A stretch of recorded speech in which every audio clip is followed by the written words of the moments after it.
Chapter 1. The Empire of Etherion, Empyreum capital city Alaris, inside Arkanveil Academy. The sun blazed high above a colossal stone colosseum. Its golden rays danced across steel blades, polished armor, and robes stitched with threads of gold. The air thrummed with nervousness and excitement, as if the sky itself held its breath in anticipation. The structure was circular and ancient, a symbol of history and pride. Tens of thousands of eyes peered down from the gallery above. The stands were packed with nobles, scholars, knights, and spectators from across the continent. This was the Academy of Arkanveil, the most prestigious magic and combat academy in the known world. Today marked the first trial, the Gate of Worth. It was the symbolic tradition of Arkanveil Academy for the entrance test. Below the crowd, on the wide white stone arena floor, thousands of youths stood elegant and strong. Candidates gathered from every kingdom, house, and caste. They were the next generation of heroes and bigshots, or so they hoped. Boys and girls, some no older than 16, some nearing 20, stood in clusters. They chatted among themselves, a blend of excitement, nervousness, and seriousness. Some faces bore fear and worry, as if this might be their last day. There were those clad in brilliant robes of house colors,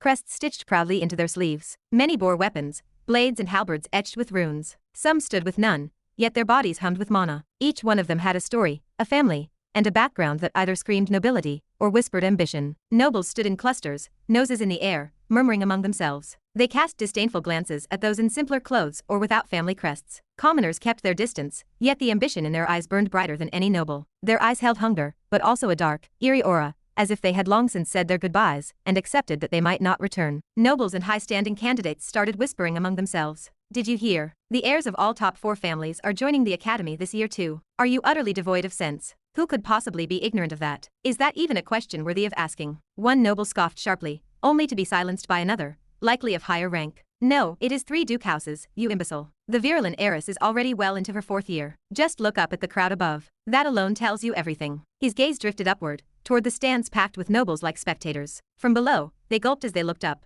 High above the crowd, built into the stone walls of the arena itself, were 5 grand viewing chambers. They were spaced equally as if their placement had been carefully considered. The center one was the largest, radiating higher standing and respect. The 5 chambers, visible to all, were for the 4 duke families. The highest, even slightly elevated compared to the others, belonged to the royal family. Royal guards stood in front like stone statues, strong, unmoving, and radiating a powerful aura. Each chamber bore house flags, fluttering in the wind. The royal house sat at the center. Its crest was a divine crown and 2 swords gleaming under the sun. Flanking it were the 4 grand duke houses, each cloaked in their own majesty. The shifting illusions of Virulin, the blazing heat of Drakenver, the blooming spirit vines of Faerlith, and the radiant glow of Luminous. Yeah, look at the royal knights in the stands. I think the royal princess might be joining the academy this year too. If not, I do not think the family would have sent their royal representatives and even the royal guards, one whispered, gulping. This might be the first time in history since the academy founding that heirs from all 4 duke families and the royal family are in one academy. That is scary. But still, I do not get it. Why are they even joining the academy trial test? As far as I know, people like them get directly admitted to the highest classes. What is the point? Another candidate asked, a little nervous. Obviously, genius, it is precisely because they want to prove who stands first. It is a race, a contest to determine the victor. Though I doubt the royal princess will take part, the rivalry among the 4 duke houses is certain to unfold. Since the Virulin family heiress is already in her 4th year, the competition will likely be among the 3 remaining duke households. That might also explain why it will not be a fully fledged contest, perhaps even why the patriarchs themselves are not present. If all 4 houses were involved, this would have been a much grander affair. That is probably why only these representatives showed up. They all discussed this, but a little far from them, in an almost conspicuous place away from the crowd, stood a figure in a black robe. The robe covered him from head to toe. His face remained hidden by the long garment draped over his head. If someone gave him enough attention, they would notice his pale appearance and sharp features. He had dark black obsidian eyes with depth so deep anyone would feel like they would sink just by looking into them. His hair was a dark royal purple-blue color. He stood silently on the side, possessing a plain face, as if he were unable to show any of his emotions. It looked permanent. Inside he sighed, wanting to shake his head. Tisk tisk, host. This seems more like an event made just for you. Just how a perfect villain should enter, huh? Who else can have an aura like yours? Just look at all the higher-ups somehow connected to you. Your ex-fiancée, the royal princess herself, is here. Tisk tisk. Your elder sister, Myarelia Virulin, who hates you to the core. Tisk tisk. The protagonist, the golden son of this world, your fated and eternal enemy, the one destined to kill you, Aaron Drakenver. Tisk tisk. And of course, how could we ever forget your childhood friend who accused you of rape, Selene Luminous? Oh, she is also a saintess now too. Tisk tisk. You really are the ideal villain, host. I am proud of you. You are the enemy of the strongest empire in the world, with all 4 duke families, and even the royal family stacked against you. Tisk tisk. Chapter 2. The deep, robotic voice rang inside the head of Razeal, uninvited and annoyingly smug. He rolled his eyes, his lips twitching into a bitter half-smile. When did it become 4 Duke families, you idiot? He muttered under his breath. You only counted 3. And I have no beef with the Faeroliths. As far as I remember, the whole world hates you anyway, the system responded without hesitation. Even if you do not stand on their bad side, they will get there eventually because that is your fate. Razeal did not bother replying. It was useless. The voice in his head had been with him for 6 years now, relentless, cynical, and always right. Arguing with it only made his mood worse, and today was already heavy enough. 6 years. That is when it started. He had awakened his system at 10 years old, a moment that should have changed everything for the better. But let us rewind. This was not just any world. It was a novel. Literally, a fictional realm he once read about in his past life. The title was The Chosen One. It was a heroic tale with brave warriors, ancient magic, sacred bloodlines, and of course, the shining protagonist destined to save the world. And just his luck, he was not that guy. Razeal had been reborn as a villain, the final boss, the ultimate threat who dies to fuel the evolution of the hero. He was not just any villain, either. He was one with a noble background, big titles, and a legacy soaked in power. Let us face it, heroes can be orphans, but villains always come from somewhere grand. His full name used to be Razeal Virulin, second son of Duke Virulin, heir to the Mindvale legacy. A boy born with the promise of illusion and sword, a blend few could hope to match. But that name was taken from him. He was stripped, punished, and exiled. He was cast out at 11, exiled from his home like a stain too shameful to scrub clean. His own mother stood there as the gates shut behind him, not a flicker of guilt in her eyes. He had once tried to remember everything that happened in between, every wrong turn, every naive belief. But over time, those memories dulled. It was not because they stopped hurting, but because they stopped mattering. There is no point holding on to memories that hold no meaning anymore. Host. I know, Razeal sighed as he noticed a very small movement in the right corner. A knight had just stepped toward him. It was barely a shift in stance, but it was enough for someone like him to notice. I wish you were not useless, system, he complained internally. You have nothing like how systems are supposed to be in the novels I read. All you have given till now are disadvantages. And still, you always try to sound like I should stand up to your expectations and rules. It was all because of the system. If not for it, would he have had to stay hidden for the last 5 years? Always running, always one step from death, all that pain and suffering. Then he paused, smirking slightly to himself. Am I complaining too much these days? Maybe it was because he had not talked to a human in 5 years. Speaking to himself had become a habit, one he never intended to form. The system just went silent, no longer speaking. Now he guessed he did not have any choice. He would have to show himself. He assumed he would not be attacked directly, but he knew it could never be that simple. If it were that simple, would he have come here? He came because he was confident that nothing would happen here. Also, he did not want to be hidden. He had many reasons. For reasons he could not say. Who knows, maybe someone could read his thoughts. Not that he was not going to do this anyway. He had to participate in his plans.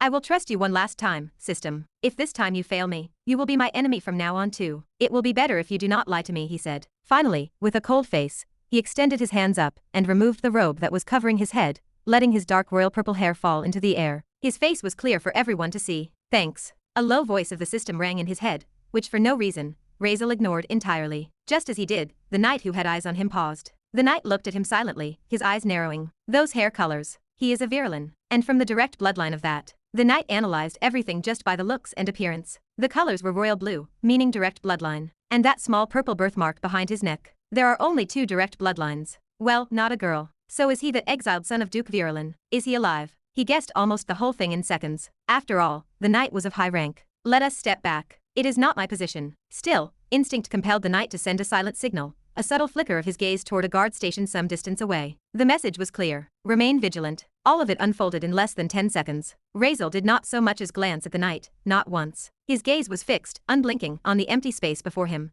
as if expecting something inevitable. 1, 2, 5, 7, 9. A grandmaster at the very minimum, right, he thought while counting at the same time. No doubt. A sudden breeze brushed through his hair, a sensation he had not felt in what seemed like an eternity. Then, without warning, a golden beam of light shot forth from a viewing chamber high above. It cut through the air like a divine arrow. A figure clad in gleaming golden knight armor launched forward with blinding speed. The sword of the knight, radiating unimaginable power, shot toward the neck of Razeal in a deadly arc. For your blasphemy and vile acts, face your judgment. But Razeal did not move. A small smile appeared on his face, one he had already begun to form long before this moment. Chapter 3. The sword was screaming toward his neck, too fast, too close. Razeal's body, as it stood now, was neither strong enough nor fast enough to evade such a strike. The sheer pressure behind it carved a line through the air, threatening to separate flesh from bone. 2 inches. That was all that remained between life and death. Then, click. The sharp ring of metal colliding with metal echoed like a thunderclap across the silent grounds. Razeal's smile widened. The force of the impact kicked up a surge of wind, strong and sharp. His royal purple hair snapped back, caught in the gale,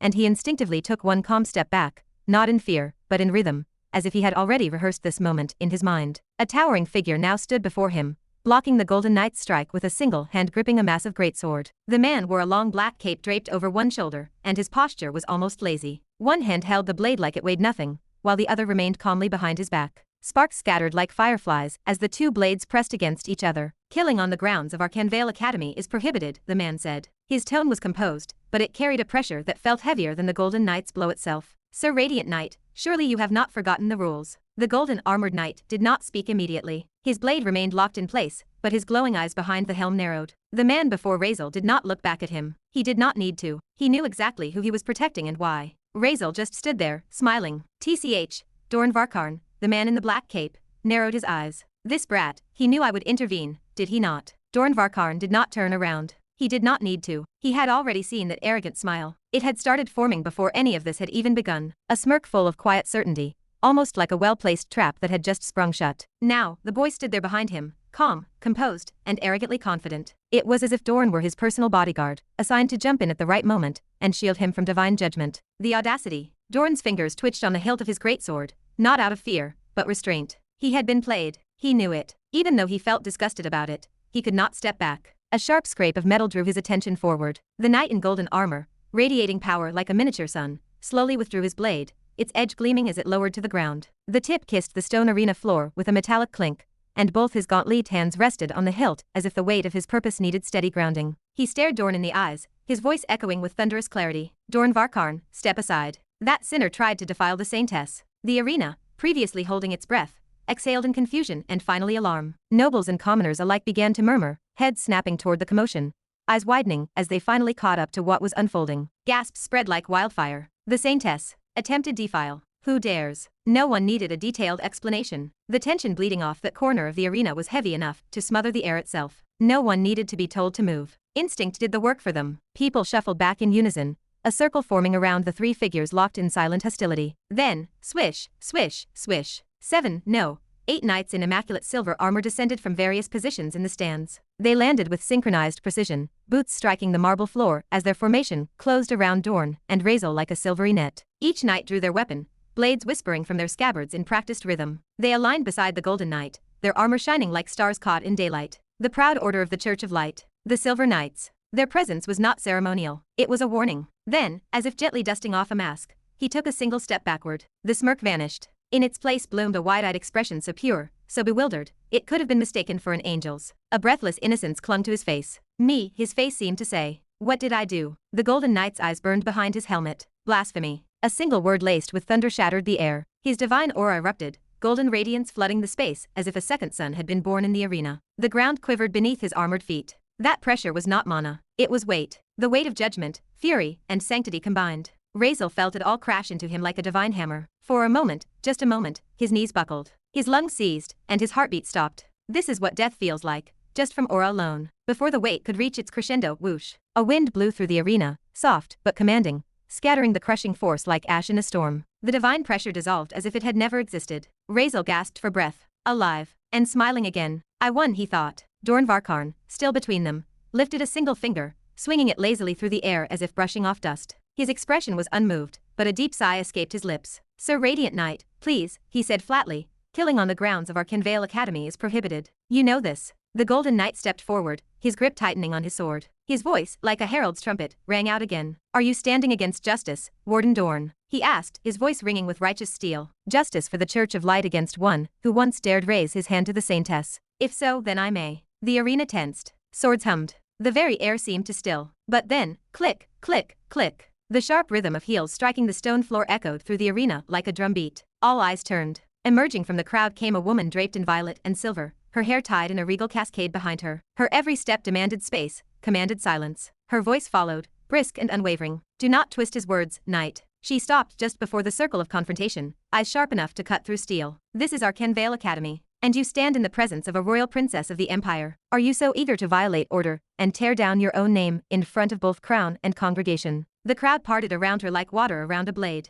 Vice headmistress, nobles whispered, breath caught in their throats. Lady Selvara, the Radiant Knight whispered, hesitating, his muscles locked in tension. Her gaze bored into him. Please, she added softly, but with an edge that carried more weight than his blade. Understand the words. Killing on the grounds of Arkanveil Academy is prohibited. Her gaze locked with his. Her tone was even, but behind her measured words was a hidden meaning, as if trying to say not an academy ground only. The guard's jaw tensed. He understood. He understood all too well the meaning behind her words. But how could he simply stand down? This man, this filth, had dared to raise his hand against the saintess. A vile act. A sin against divinity itself. Could he, a sworn knight, simply let it pass? Could he abandon his sacred duty? Logic, harsh and cold, told him one move here, and he would definitely die. He knew deep down, with brutal clarity, that one move, one swing, and death would meet him without delay. Before him stood not only the warden of Arkanveil, but the vice-headmistress herself. He would not survive. He knew that pretty clearly, even before he could touch that filth, his head might get cut off. But to do nothing, that would be disgraceful to the dignity of the saintess. To stand idle would be betrayal. To watch in silence would be sin. His jaw clenched, shoulders stiffened. He lowered his stance, sword tilting, breath pausing. His heart raced, not out of fear, but devotion. A sacred flame demanded action, even if it burned him alive. He closed his eyes for just a moment. In that moment, peace washed over his expression. A soft, reverent smile crept onto his lips as if he were standing not at death's door, but at the altar of martyrdom. A willing sacrifice for the dignity of the saintess, for the sanctity of the sacred. He was ready. But before his foot could move, before his blade could rise, a voice fell upon the air. Soft, gentle, like a breeze that carried divinity. My beloved knights, step back. It was not a command, but like a blessing of prayer in sound. It was as if the world itself hushed to listen. The tension vanished in an instant. The thick, heavy atmosphere that had gripped the courtyard dissipated, replaced by a soothing calm, as though the wind itself bowed to the speaker. A holy presence. Divine. Your holy saintess. The knights responded as one, without hesitation, without fear of retaliation from even Dorn or the vice-headmistress. They knelt, all of them, 3 knees to the ground, a sacred bow reserved only for the saintess herself. Swords lowered, edges flat against the stone, heads bowing. Reverence filled the courtyard. Every last one of them lifted their gaze toward the upper chamber. There, above them, 2 flags danced softly in the breeze. One bore the shining sigil of the Church of Light, the other, the royal crest of the luminous family. From within, veiled by divine radiance, the saintess stood. She had spoken once, and that was all it took. No arguments followed, no resistance. The knights vanished from the courtyard like mist under sunlight, gone, as if divine judgment had passed, and they were dismissed by heaven itself. As the last shimmer of light faded, with the knights vanishing like whispers swallowed by the void, Razeal tilted his head slightly, the corner of his lips raised in an arrogant smirk. He touched the bridge of his nose with his index finger and thumb, a gesture so casual, it almost mocked the sacred air still lingering. Then, without moving his lips, "Victory," he whispered in the silence of his mind. Vili's voice burst into his mind like an overexcited narrator, who had just witnessed the climax of a tragedy. I knew you understood the laws and temperaments of these people, sure, but trusting your life on it, that is not brave. That is borderline insane. You were literally surrounded by a grandmaster, and 8 sword masters ready to chop your head clean off. I almost short-circuit just watching. Razeal did not answer immediately. He just let the silence stretch as he gazed at the grand stone floor beneath his feet, the place where his blood could have painted history. I trust my plans, Vili. His tone was quiet, only for him and the system to hear. And if you cannot bet your life on your own plans, then they were never worth calling plans in the first place. Arrogant but grounded. There was no trace of doubt, only certainty wrapped in steel. With that, he smiled. Not a grin, not an expression of relief. No, it was the smile of a man who knew he had won before the game had even started. Arrogance wrapped in certainty. In his obsidian eyes, a flicker of defiance shimmered. A glint so confident, it bordered on blasphemy. Yes, whatever, Vili muttered dramatically. But I must say, host, you really do have the talent of a villain. It is like watching a crow walk into a cathedral and make the priests pray to it. Razeal's eyes narrowed slightly, amused. But his tone turned just a degree sharper. Just stay true to your words at that time, Vili. Or I will rewrite your voice to sound like a squirrel on helium even after my death, permanently. So even if you had future hosts, you would be finished, Razeal murmured. His hand finally fell from his nose. His fingers curled into a loose fist, black-gloved and still. No. All good. Just your ever-loyal, entirely harmless system here supporting your darkest ambitions one sinister quip at a time. As I already told you, your system's main function will fully unlock the moment you pass through the gates of worth. That is the condition. May I choke on my own manhood if I am lying? May 2 inches be severed off, and 3 lines of tragic poetry written about the loss. There was a pause. Razeal blinked slowly. You only have 2 inches. Exactly. That is why I would never lie. Who risks everything like that? Wait, what the fuck, motherfucker, it is not. Chapter 4. Razeal sighed under his breath, unable to tell whether the feeling stemmed from the absurdity of the situation or pure relief. His eyes turned toward the distant archway looming ahead. The gates of worth. This was not just a symbolic threshold, but his own personal threshold. Suddenly, 2 strong hands rested on his shoulders, pulling him out of his thoughts. The grip tightened, squeezing his shoulders, but Razeal remained silent. An arrogant smile fixed onto his face, signaling that he either could not feel the pain, or simply did not care what this man tried to do. Dorn held a crazed look in his eyes, his killing intent vibrating clearly. He hated the feeling of being used, and he loathed it even more when some naive kid treated his duty like an illusion. Did the boy truly think everything was going according to some master plan? It was pure dreaming. Arrogance and stupidity drove the boy, when in reality, the kid was simply existing. Dorn leaned his head closer to Razeal's ear. I surely do not like that disgusting smile on your face. Let me guess, kid. Do you think you won? Do you believe this was all part of your plan? Wake up to reality. Whatever imaginary illusions you are having. Right now, you are alive only because the princess is here. If not for the Academy rules or her presence, you would already be dead meat. You know that. Razeal stayed silent, offering no verbal reply. He locked his eyes with Dorn, his expression unchanged. You, the audacity. The words stumbled, choked by the rage-consuming Dorn. The veins on his neck bulged as he stared at that smirk. Utter disgust and disrespect washed over him. He leaned even closer to the boy's ear. Do not fly too high. You did not win. It is just your illusion, and you will die. The moment you step out of the Academy grounds, even if they do not kill you, I definitely will. Dorn hissed the words, his fury climbing higher than it ever had before. He had never felt such a twisted, burning urge to shatter someone's illusions. Yet, as enraged as he was, he could not touch the boy here. Without another word, he bit down on his anger, clenching his jaw until it ached, and released the boy's shoulders. He turned on his heel and walked away. Disgust pulsed through him just from looking at the kid. The sight of that smirking brat sickened him. Just moments ago, the boy had been strutting like a peacock, and now he lacked the guts to speak to a man's face. It was pathetic. As the distance grew between them, Razeal's voice rang out from behind, arrogant, sharp, and laced with amusement. I won't. Dorn stopped mid-step. He turned slowly, the movement of a man whose patience had just cracked. His gaze locked onto Razeal, who had not moved an inch. That damned smile remained plastered across the boy's lips. A vein twitched at the side of Dorn's neck. What did you say? Razeal's black eyes met his, flat and void of fear. Even if I did, you wouldn't dare. You dare? Dorn turned completely, his aura nearly bursting out as he stared at that arrogant face. Fury consumed him. His eyes narrowed, and his features twisted in contempt. You no longer carry the name of Virulin, kid, he snarled, venom lacing every word. Your arrogance is disgusting. He stepped closer, glaring at Razeal like filth beneath his boots. I cannot even sense a trace of aura from you. No mana, no contract, and no sharpness in your stance, which means you are not even a swordsman. So tell me, on what damn basis are you standing there, smiling like that? On what fucking basis does this enormous arrogance of yours rest? His disgust deepened, making the very act of breathing the same air feel offensive. Disgraceful, weak, but worst of all, arrogant. That is what I hate the most, especially when a person acts arrogant, with no fucking abilities. Dorn leaned in, his voice dropping to a whisper that was thick with murderous intent. Do not die inside the gates of worth, because I want to kill you myself now. You detritus of awful. He delivered the threat, then finally walked away with his back turned, unwilling to compromise his sanity any further. Host, ahem, just a reminder, a cough echoed in Razeal's mind. This time it was really too much. Trying to challenge someone of that level, please, kindly let me remind you, even if you have awakened that system function, there is no way you will survive in your current state. So please, control yourself. Believe it or not, I really cannot take on another host. My soul is already bound to you. Razeal listened to every word, but did not respond. His gaze remained fixed on Dorn's retreating back. He knew full well that if Dorn wanted to kill him, a flick of a finger would suffice. Challenging the man was not brave, it was suicidal. But that was the whole point. That is the fun, Villy. You would not understand. And remind me, when was the last time I trusted you? I only trust in my plans. And when was the last time I trusted you anyway?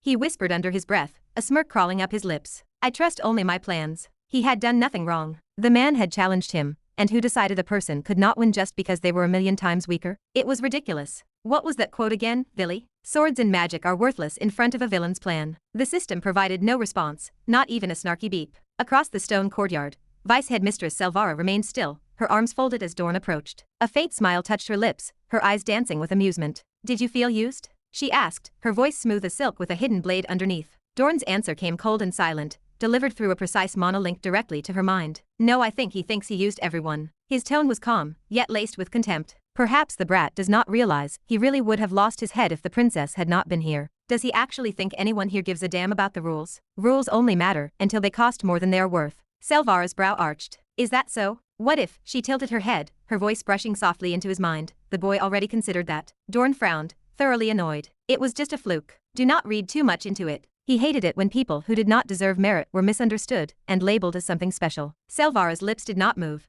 but her voice reached him again, calm and cryptic. Even if he no longer carries the Virulin name, that blood runs deep in him. The blood of monsters, of tacticians. And his is among the purest. Dorn said nothing more. To him, worth could only be judged through strength and ability, never through empty talk or arrogance. Words, after all, were as light as air, and a plateau full of them was still just wind. Chapter 5. As for the person they were talking about, he just stood silently in the corner, slowly removing the whole dark robe he was wearing. He did not need to hide his appearance anymore, After all, the whole arena seemed to recognize him now anyways. Fuck my luck, he cursed to himself, as finally, a set of black, cool-looking clothes appeared on his body. They looked elegant and noble, even though completely different from what other nobles wore. No, everyone's style looked different, as if from a completely different culture. And why would it not be? This was a dark black casual tuxedo with a long blazer, making him look intoxicatingly elegant and refined. The outfit had not even originated in this world. It came from the world Razeal used to live in, and he had recreated it here. Well, actually, before any of you start judging his weird taste, thinking that outfit must be hard to fight in,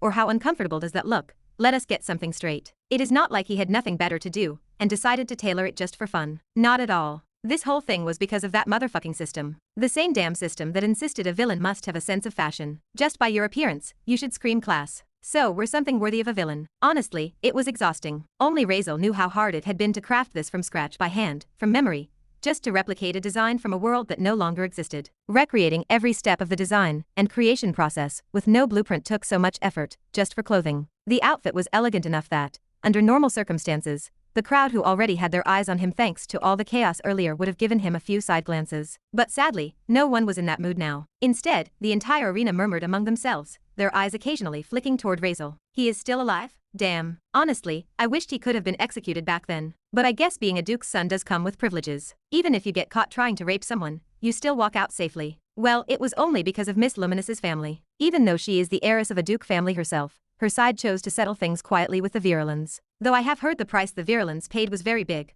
I do not know the details. It was just his luck that, at the time, Miss Luminous had not yet been chosen as the saintess. If she had been, and with the wrath of the Church of Light behind her, then even House Virulen would have been forced to lower their heads. Hey dude, tone down your voice. You are gonna get us all killed if someone hears you. So many murmurs, commoners, nobles, even spectators. Every single person there was whispering to each other in hushed voices, even though it was obvious to everyone. After all, Razeal Virulen was the most hated person in the entire empire and likely always would be. So much so, in fact, that mothers would tell their children, sleep, or disgusting Razeal will come get you. He is dead. I am pretty sure of it now. I mean, I do not know how he survived. Where did he even hide? No one found him in the past 5 years. Where did he disappear to? And even if he did survive, he still had the audacity to come here? No one was interested in how Razeal managed to enter the academy trials, but they should be. It is not easy to even get a chance to join this place, the most prestigious academy in the world. You needed a special recommendation letter, an extraordinary achievement, or a direct invitation from the academy staff themselves. It is that hard to get in here. The level of protection is insane. No one can just walk in, not when the knowledge taught here could be dangerous in the hands of other empires. The discussions and speculations were erupting with full passion between everyone. Finally, the board audience had a topic that every single group was eager to argue about. Meanwhile, Razeal just sighed. He shook his head but remained silent,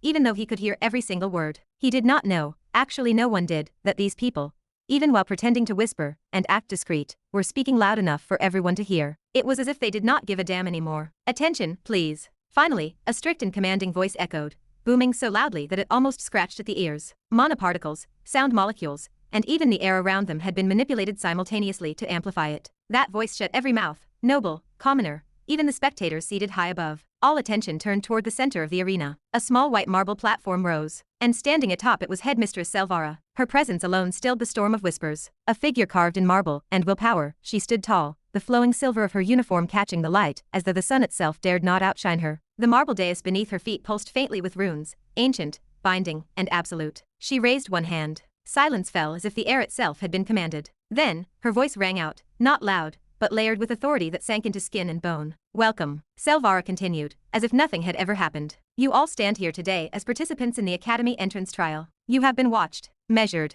assessed, and now, you are here not by chance, but by consequence. She completely ignored the incident that had unfolded moments ago, as though it held no relevance to her or the proceedings. Not a single word was spared for it, as if it simply did not concern them. And perhaps it was the weight of her authority, or perhaps the sheer gravity of the moment, that made the crowd fall silent. Even the fervent murmurs and whispered scandals surrounding Razeal faded into nothing. Because right now, nothing mattered more than what she had to say. Her gaze swept over the arena, measured and unflinching. I will not waste words explaining the obvious. This is the gate of trials. I expect everyone is well prepared, and if you came unprepared, if you still do not know what awaits you behind those gates, then allow me to say this, you are unworthy. A pause. But, she said, her voice cutting clean, if by some means, someone walks through the unknown and survives, if they conquer what they did not prepare for, then perhaps they are more worthy than any who studied it. Murmurs rippled across the audience again, but no one dared speak aloud. Selvar extended a gloved hand toward the grand obsidian arch behind her, the Gate of Trials. Its surface shimmered like oil under sunlight, ancient inscriptions writhing faintly across the stone. To pass, she said, you must gather 100 elemental cores. That is the minimum. No less. Do that, and the gates of the academy will open to you. Her voice did not rise. It did not need to. For those who desire more, those seeking a higher standing, better dorms, stronger instructors, greater resources, your rank will depend on how many cores you gather beyond that threshold. She let that sink in. And for those who believe they belong in the royal classroom, the path is clear. Her eyes gleamed, sharp as shattered glass. You will need 1,000 cores. A hush swept through the crowd like a breath held by the world itself. Then her expression softened, not in warmth, but in formality, the tone of a ruler acknowledging her court. And now, I would like to thank the distinguished figures who honor us with their presence today. The royalty and guests, your presence dignifies this trial. Finally ending, there was no encouragement, no applause or comfort for trembling first-timers who were nervous, almost scared, to say the least. She inclined her head slightly. It was not a bow. It was acknowledgement, measured and regal. May the worthy rise. Let the gate of trials now open. Everyone else was listening to the headmistress with rapt attention, hanging on to every word with expressions ranging from awed attention, except a certain someone. One person stood still with no concentration, not out of reverence, but because he was too busy having a silent meltdown, with the cursed entity shackled to his soul. Mentally, Razeal was seething. No, he was ranting and cursing. You sadistic, broken piece of cursed scrap code. His lips did not move, but his thoughts were venom. A long tuxedo in a combat trial. That is your idea of villain aesthetics? You really think that makes me look like a proper villain? Are you out of your mind? Other villains get cheat skills, death beams, god-slaying swords, hell, even plot armor. And you gave me fashion sense. What do you even do except giving useless orders anyways? Ever seen how useless and problematic you are? A low sigh escaped his nose as he flicked his fingers subtly. A dark, translucent screen appeared in the air before him, cold, blackened glass with faint red glyphs pulsing at the edges. System interface, standards of a villain. System type, cursed binding, irrevocable. User, Razeal Virulin. Alignment, rejected by fate. Status, alive, unfortunately. Description, you were never meant to be the hero. The world itself despises your existence. Light repels you. Fate resists you. And yet you remain. You are the embodiment of what should not exist, a thorn in the wheel of destiny. Rejected by the heavens, embraced by the shadows. The more the world hates you, the stronger you become. It will not stop hunting you until you die. And it will hate you. Oh, it will never stop.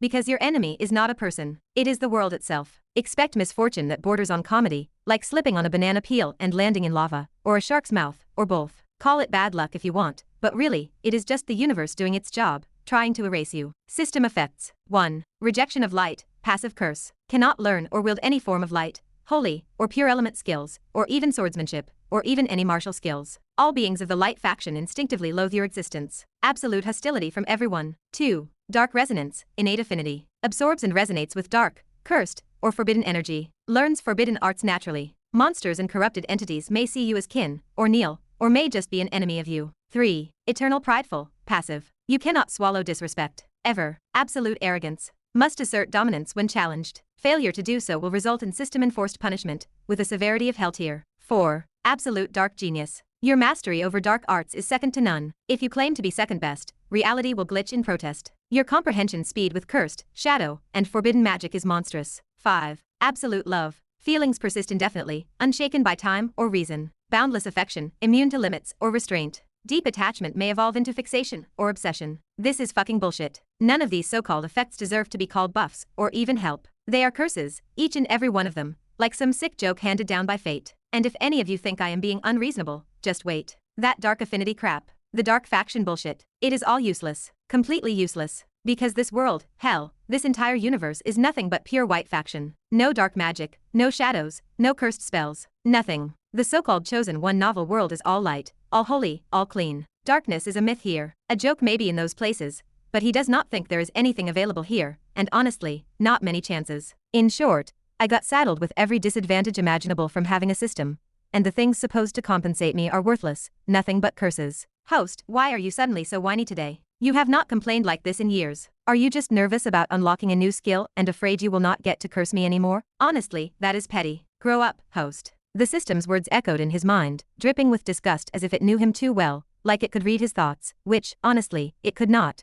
but which it wished it could. Razeal's cursing stopped midway. I just wish that function were truly useful, since you have been bragging about it for the last 5 years. The only reason he had not changed your voice into something disgusting like a romantic tone, or even a cute little girl's voice, or switched the interface background from this dark, eerie setting to a pinkish, baby girl style, or maybe even a permanent rainbow flag, was that he kept holding back. The system felt its code vibrate, with the brutality of the cursed words being spoken. Chapter 6. May the worthy rise. Let the gate of trials now open. The voice was calm, but it carried the weight of finality. The massive gate standing at the center of the arena shuddered. It slowly creaked open. The sound echoed through the silent crowd, ancient and heavy, like the groan of something alive. Beyond the widening entrance, there was no clear path. There was no defined terrain, just a swirling wall of mist, thick with mana and uncertainty. Visibility ended at the gate. That was the point. Just do not drop me into the middle of an ocean. Everything else is fine. Just give me a forest, please. Not lava. Not a desert. What if it teleports us straight into a monster nest? Is that even legal? The candidates murmured among themselves. Some joked to hide the tension. Others were genuinely afraid. The gate did not choose kindly. The trial was random, brutal, and solitary. There would be no second chances. Without a word, Razeal stepped forward. Some participants were nervous. Some were terrified. A few were far too excited for their own good. But all followed. Just before stepping in, Razeal paused. Sharp, pointed stares from high above pressed against him. They came not just from the audience around the arena, but from the elite viewing chambers. They were watching him. He did not look up or flinch. He walked through the gate, silent and composed before anything strange could happen. The mist swallowed him whole. As soon as Razeal stepped through the gate, the world shifted. A sharp pull yanked at him, like space itself had been ripped apart. Then nothing. There was no ground or light, just an instant of free fall into a black void. Impact followed. Solid ground met his back like a hammer. It was cold, cracked, stone. He rolled, coughing dust as his ribs protested. A short, sharp exhale slipped out through clenched teeth, while he pushed himself to his elbows. Every breath pulled stone particles into his lungs. The air itself felt broken. Grit floated in it like powdered glass. It clung to skin and burned in the throat. Everything around him was rock. The floor, the horizon, even the air tasted like a quarry left to rot. It was a stone crust, ancient, cracked. "Ah, my ass," he muttered. Not even pain, just irritation. A low heat spread from the base of his spine to the back of his skull. It was not bad enough to stop him, just enough to make him want to break something. He sat up, grit his teeth, and brushed dust from his clothes with short, angry swipes. Where is this? He stood up. He felt stiff. He checked himself over. Nothing was broken. No blood. Just sore. Then he looked around. He stopped moving. Statues. Enormous ones. They towered over everything. Dozens, maybe hundreds. Some stood upright, while others collapsed and shattered like old bones. Dust blanketed every surface. Debris piled in corners, between broken wings and twisted spines. Dragons. These were carved in brutal detail. Scales, claws, and jaws stretched open like they had been mid-roar for centuries. Some were missing heads. Others were fused to the ground. Wings resembled collapsed monuments. Each one was different. They appeared as if they were real dragons turned into stone. The whole place was stone. Big stone. Cracked stone. Shattered legends turned to rubble. Razeal stared for a second. His eyes narrowed. I am so fucked. No, no, no. I know the world hates me, he said, under his breath. But this. His voice caught. Not exactly with fear, but with a mix of rage. He turned, scanning the horizon again. There was no mistaking it. He clenched his jaw. Of course. He recognized it. The graveyard of forgotten stone. He took a slow breath and dragged a hand down his face. He knew exactly what this place was. Third arc deep endgame zone. It was supposed to show up way later. Not now. And definitely not for him. This is protagonist work, he muttered. That dumbass with the sword is supposed to find this place 2 years from now. Everyone who read the novel knew this place, and how important it was. One would read about it halfway through the third arc deep lore. This is where the protagonist finds the remnants, the truth, and the call to rise, along with one of the strongest cheat abilities for himself. This place was not supposed to exist for him. This was not his destination. This is a joke, he said flatly. It has to be. Host, you are so fucked. Why is your luck always this shitty? The system did not waste a second. Of course it did not. Razeal closed his eyes, just for a beat. Not to breathe. He just wanted to contain the immediate desire to punch himself in the throat so he did not have to hear it anymore. His voice came out dry and bitter. Isn't it all thanks to you? He started walking again, brushing off stone flakes still clinging to his sleeves. Carrying shit around long enough, you start smelling like it. You are welcome. Shut up, he said. No pause, no emotion. Just done. His boots echoed through the graveyard as he moved faster. Where is the new function? Be fast. He did not even want to say please. He did not care what sequence it needed. He was not here to play by script. The trial window was 8 hours. He had already burned 5 minutes. Standing around arguing with a voice in his skull was not part of the plan. But of course, the system went quiet. There was no reply. Just dead air and dust. Just as Razeal thought he was a scammer. Then, a chime rang out. The notification did not sound. It hit right between his eyes. Congratulations. Starting quest completed. Enter Gate of Worth. Main system function unlocked. Valley of Villi. Razeal stopped walking. His hand dropped to his side. Valley of what now? He blinked at the message, then again, slower. The light of the system interface faded, but the words stayed. They burned into his skull like branded iron. Valley of Villi, he repeated, low. It felt like tasting something rotten. That is supposed to mean something. Or did you just roll a name out of a trash bin? The system dropped the full description in front of him like it was proud. Function. Valley of Villi. Activated. This function will assist in completing the main directive. Make host into the best and perfect villain across all realities. To teach you, the system has summoned villains from every known dimension. Murim, cultivation, supernatural, urban, martial arts, mecha, mythology, and beyond. Chapter 7. Function, Valley of Villi, activated. This function will assist in completing the main directive. Make host into the best and perfect villain across all realities. To teach you, the system has summoned villains from every known dimension. Murim, cultivation, supernatural, urban, martial arts, mecha, mythology, and beyond. All aspects, strength, intelligence, cruelty, tactics, vision, will be covered. Villains are ranked from F to SSS, and rare X rank existences may appear. Location, system space, special conditions, infinite mana, infinite revives, double speed compared to the outside world. Hidden functions are present. Host must discover them personally. Razeal read it all once. No emotion, no awe, no sarcastic reaction appeared on his face, as if he was in deep contemplation. Just data. His jaw shifted slightly. So this is what the system thinks I need. Not a weapon, not a bloodline, not some divine power, up-dropped from the sky with sparkles and horns. Lessons. He clicked his tongue. And here I thought it would be some cheat ability. After all the systems, novels, dungeon cores and skill trees he had consumed like junk food over the years, he figured he had seen every kind of twist. But this was weird. Weird enough to be interesting. And maybe weird was what he needed. He did not say anything else. He did not need to. He tapped the open command, and the system expanded quietly, efficiently. A long list unfolded like a scroll peeling back the universe. Villain Archive, Valley of Villi, F, D, C, B, A, S, SSS, X, 10, ranks. Neat, organized, clean gradient from bottom to top. But something stuck. Every other tier F through SSS had a series of question marks behind it. Uncountable. Only the X rank had a number. 10. Glowing in a dark, violet, purple. The kind of color that did not show up unless someone wanted it to mean danger. Razeal stared at it. 10. Only 10 made it to that tier. Not per world. Not per era. Across all realities. Razeal blinked once. This is just some crazy shit. From the start of time to wherever the hell the system scraped its data, only 10 had climbed high enough to qualify as something beyond system logic. And every tier just one step below, uncountable, literally unmeasurable, too many to list. Endless, basically. He squinted. That is a hell of a gap. The thought crawled in. How wide is the difference between X and SSS? If uncountable monsters did not make that jump, how far out were those 10? How did they think? What did they do? How much did they break? He did not feel fear. He felt curious. If they are really that strong, I can definitely learn something cool, right? Because if these were villains, the best of the worst, then they had to be insanely strong, right? He got excited just for a second. Unlimited mana, unlimited revives, no penalty for dying. If he could spar with those 10, learn from them, survive them, he would come out a beast. A goddamn apocalypse in a coat. The system cut in before his mind went too far. Don't dream too fast, host. I have the right to summon them. But whether they teach you or kill you over and over again, or even acknowledge you depends on them. These are not puppets.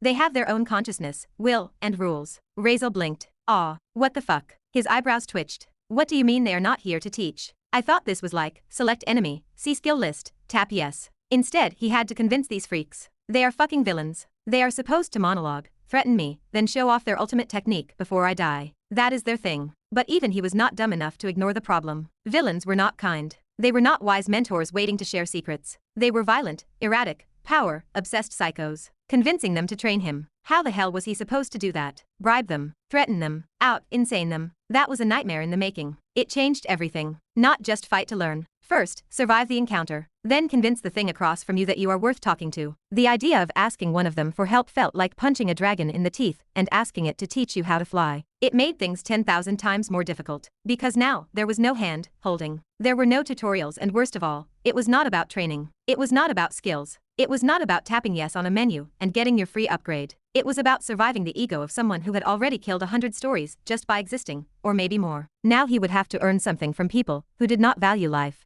who probably did not even believe in teaching, and have not seen a human in who knows how many years. He sighed. Just the most dangerous minds to ever exist, and him still barely scratching the bottom of the power scale. Not dramatic. Not defeated. Just done. Then he shrugged. Whatever. Let us try it. System. I choose X rank. Greed. No shame. He shrugged like he was ordering the most expensive item on a menu he was not paying for. He was not even strong enough to scratch the lower ranks yet, but who cared? What were they going to do? Kill him? He would just respawn. Because if the rules said infinite mana, infinite revives, and no real world consequences, then why the hell would he not go for the best first? And if it came to it, even if some ex-freak tried to break his mind or erase his will, he would just spam revives until their ego cracked. Until their script collapsed. Infinite retries turned even gods into victims. Yeah, I can do that. The screen lit up. Accessing X, rank archive. Warning, instability risk. Proceed. All actions within this space are irreversible. Mental trauma may persist beyond revives. Do you wish to proceed? Chapter 8.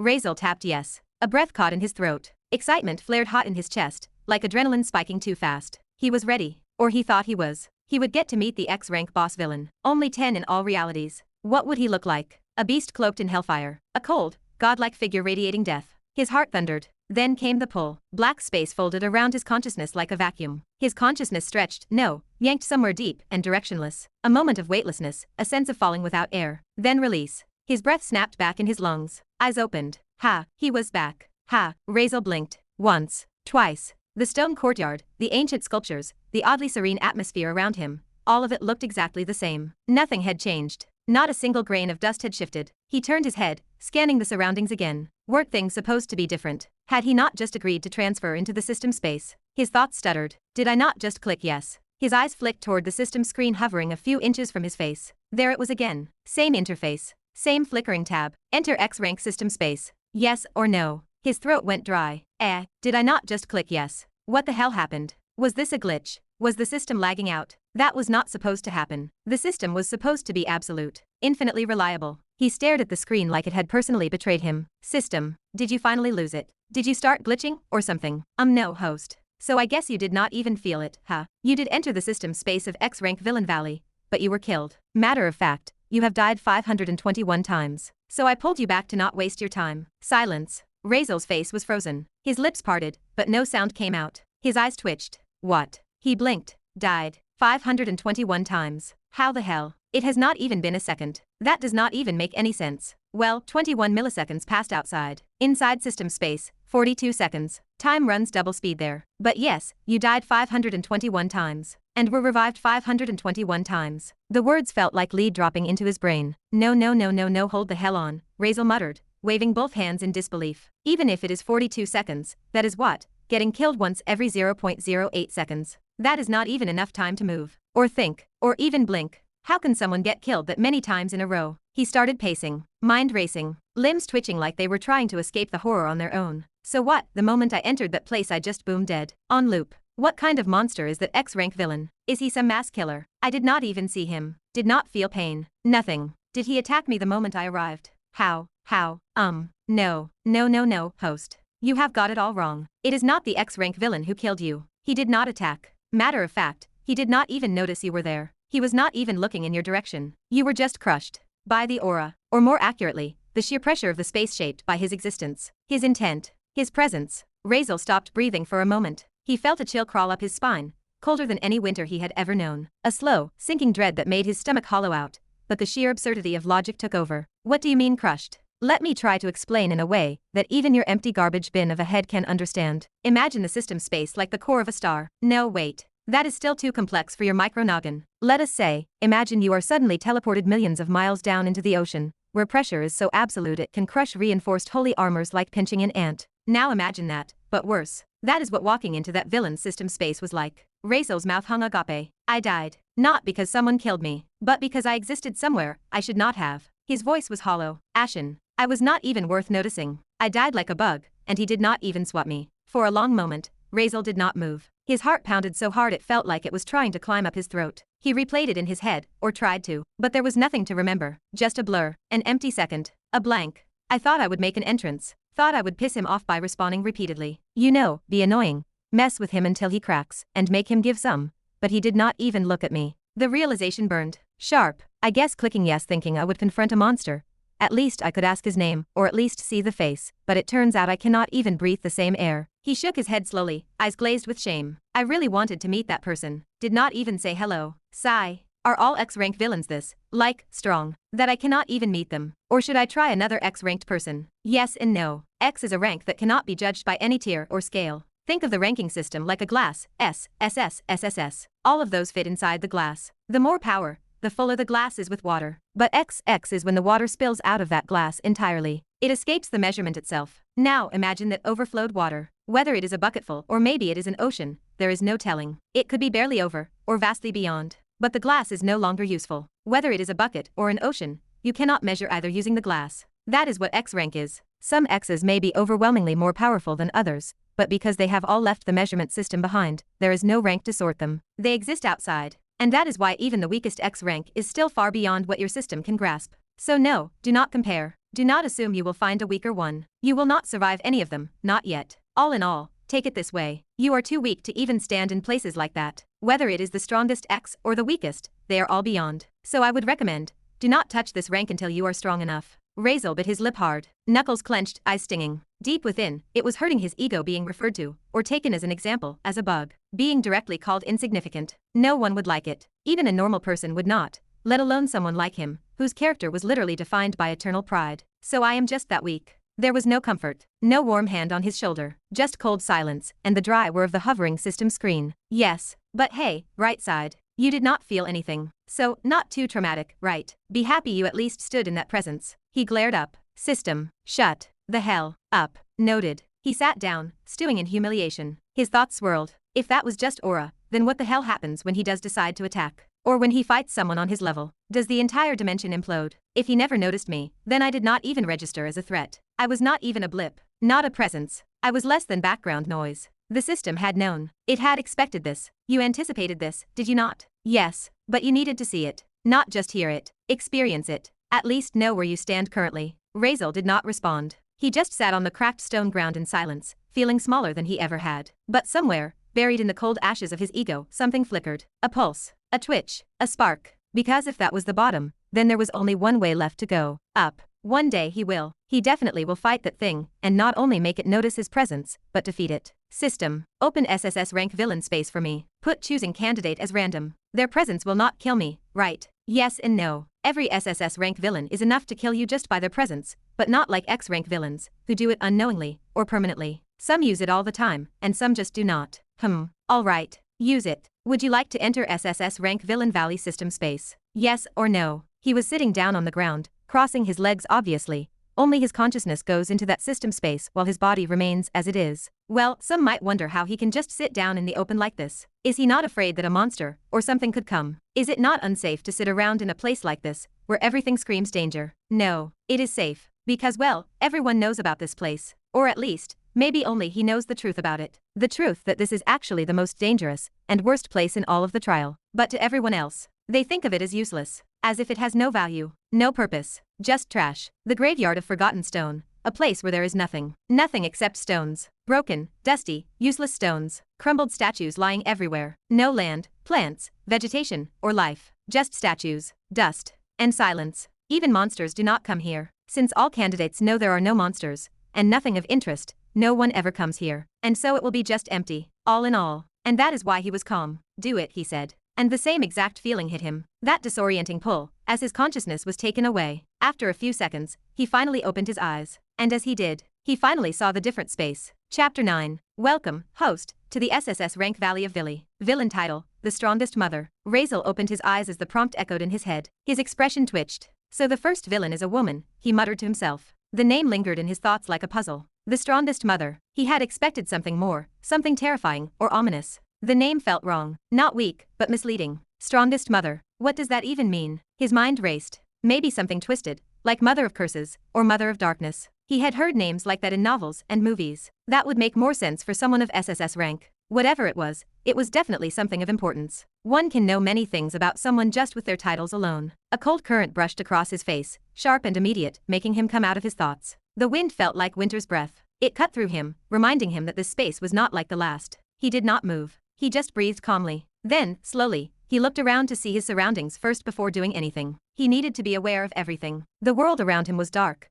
but not the kind of darkness that swallowed light. This was the kind that reflected it. The entire space shimmered with jagged formations, crystalline and alien. They were smooth and polished like black mirrors. They rose from the ground in elegant, chaotic sculptures. Some curved, some twisted, some branched out like coral. But these were not coral. They were too perfect, too symmetrical. They looked designed. Those look almost like mirrors, he thought. Each surface caught the pale glow of the moonlight above, casting long reflections that shifted as his gaze moved. It was as if the whole place was watching itself. The moon itself hung impossibly high in a sky that was not really a sky, but pure black, flawless, and still. Its light, cold and silver, poured down like silk. It did not look real. It looked placed, as if someone had carefully built this world and set that moon there just to complete the aesthetic. It was haunting and beautiful. Then he saw it. His eyes were pulled toward the center of this frozen world like gravity itself had chosen his next focus. A throne, dead center, elevated, tall, towering. It was made of the same black material as the rest of the world, but carved, sculpted with precision and power. Its surface was edged like blades. It was tall-backed and grand. Veins of silver ran through it,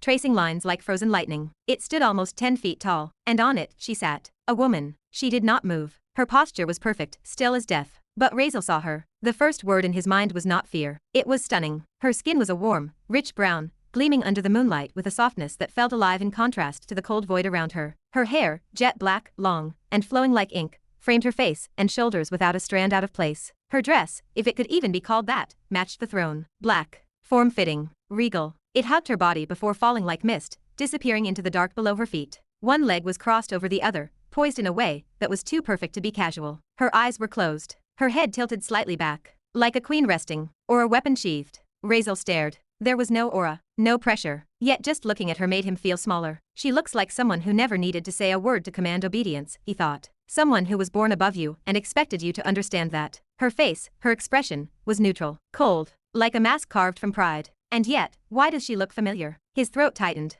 Does not Mother look like this? Not in features or physically, but in expression. That same look. Cold, controlled, above, expressionless but screaming for you to bow. Razeal swallowed hard. He did not move. System, he said quietly, she is not dead, right? Or is she sleeping or something? If I wake her, she is not going to kill me, right? He was joking. Kind of. Not really. His nerves were screaming in the background. His pride tried to stand tall, but even it did not dare raise its voice here. Just knowing she was one of the strongest beings reality had ever produced made his blood run colder. And she was a villain too. One who might have murdered thousands, millions, or worse. Who knows what kind of cruel, degenerate, twisted soul lived behind that perfect exterior. She is already dead, host, as are all within system space. From the moment every villain dies, they come here. She is eternal. Razeal stared, the words sinking into him like cold rain. Eternal, huh? He was not sure whether that made her more terrifying. He blinked. I see. He wanted to ask more. Do they go insane? Stuck in this space forever? Do they not lose themselves? Do they remember their crimes? Their deaths? But now was not the time. Now was not the place. He forced the question down, stuffed it into some corner of his brain for later, because right now, he stood in front of a literal monster. The kind people whispered about and dared not name. Villains were freaks, hungry for respect, and he needed to get some skills and training from them. So let us not be rude.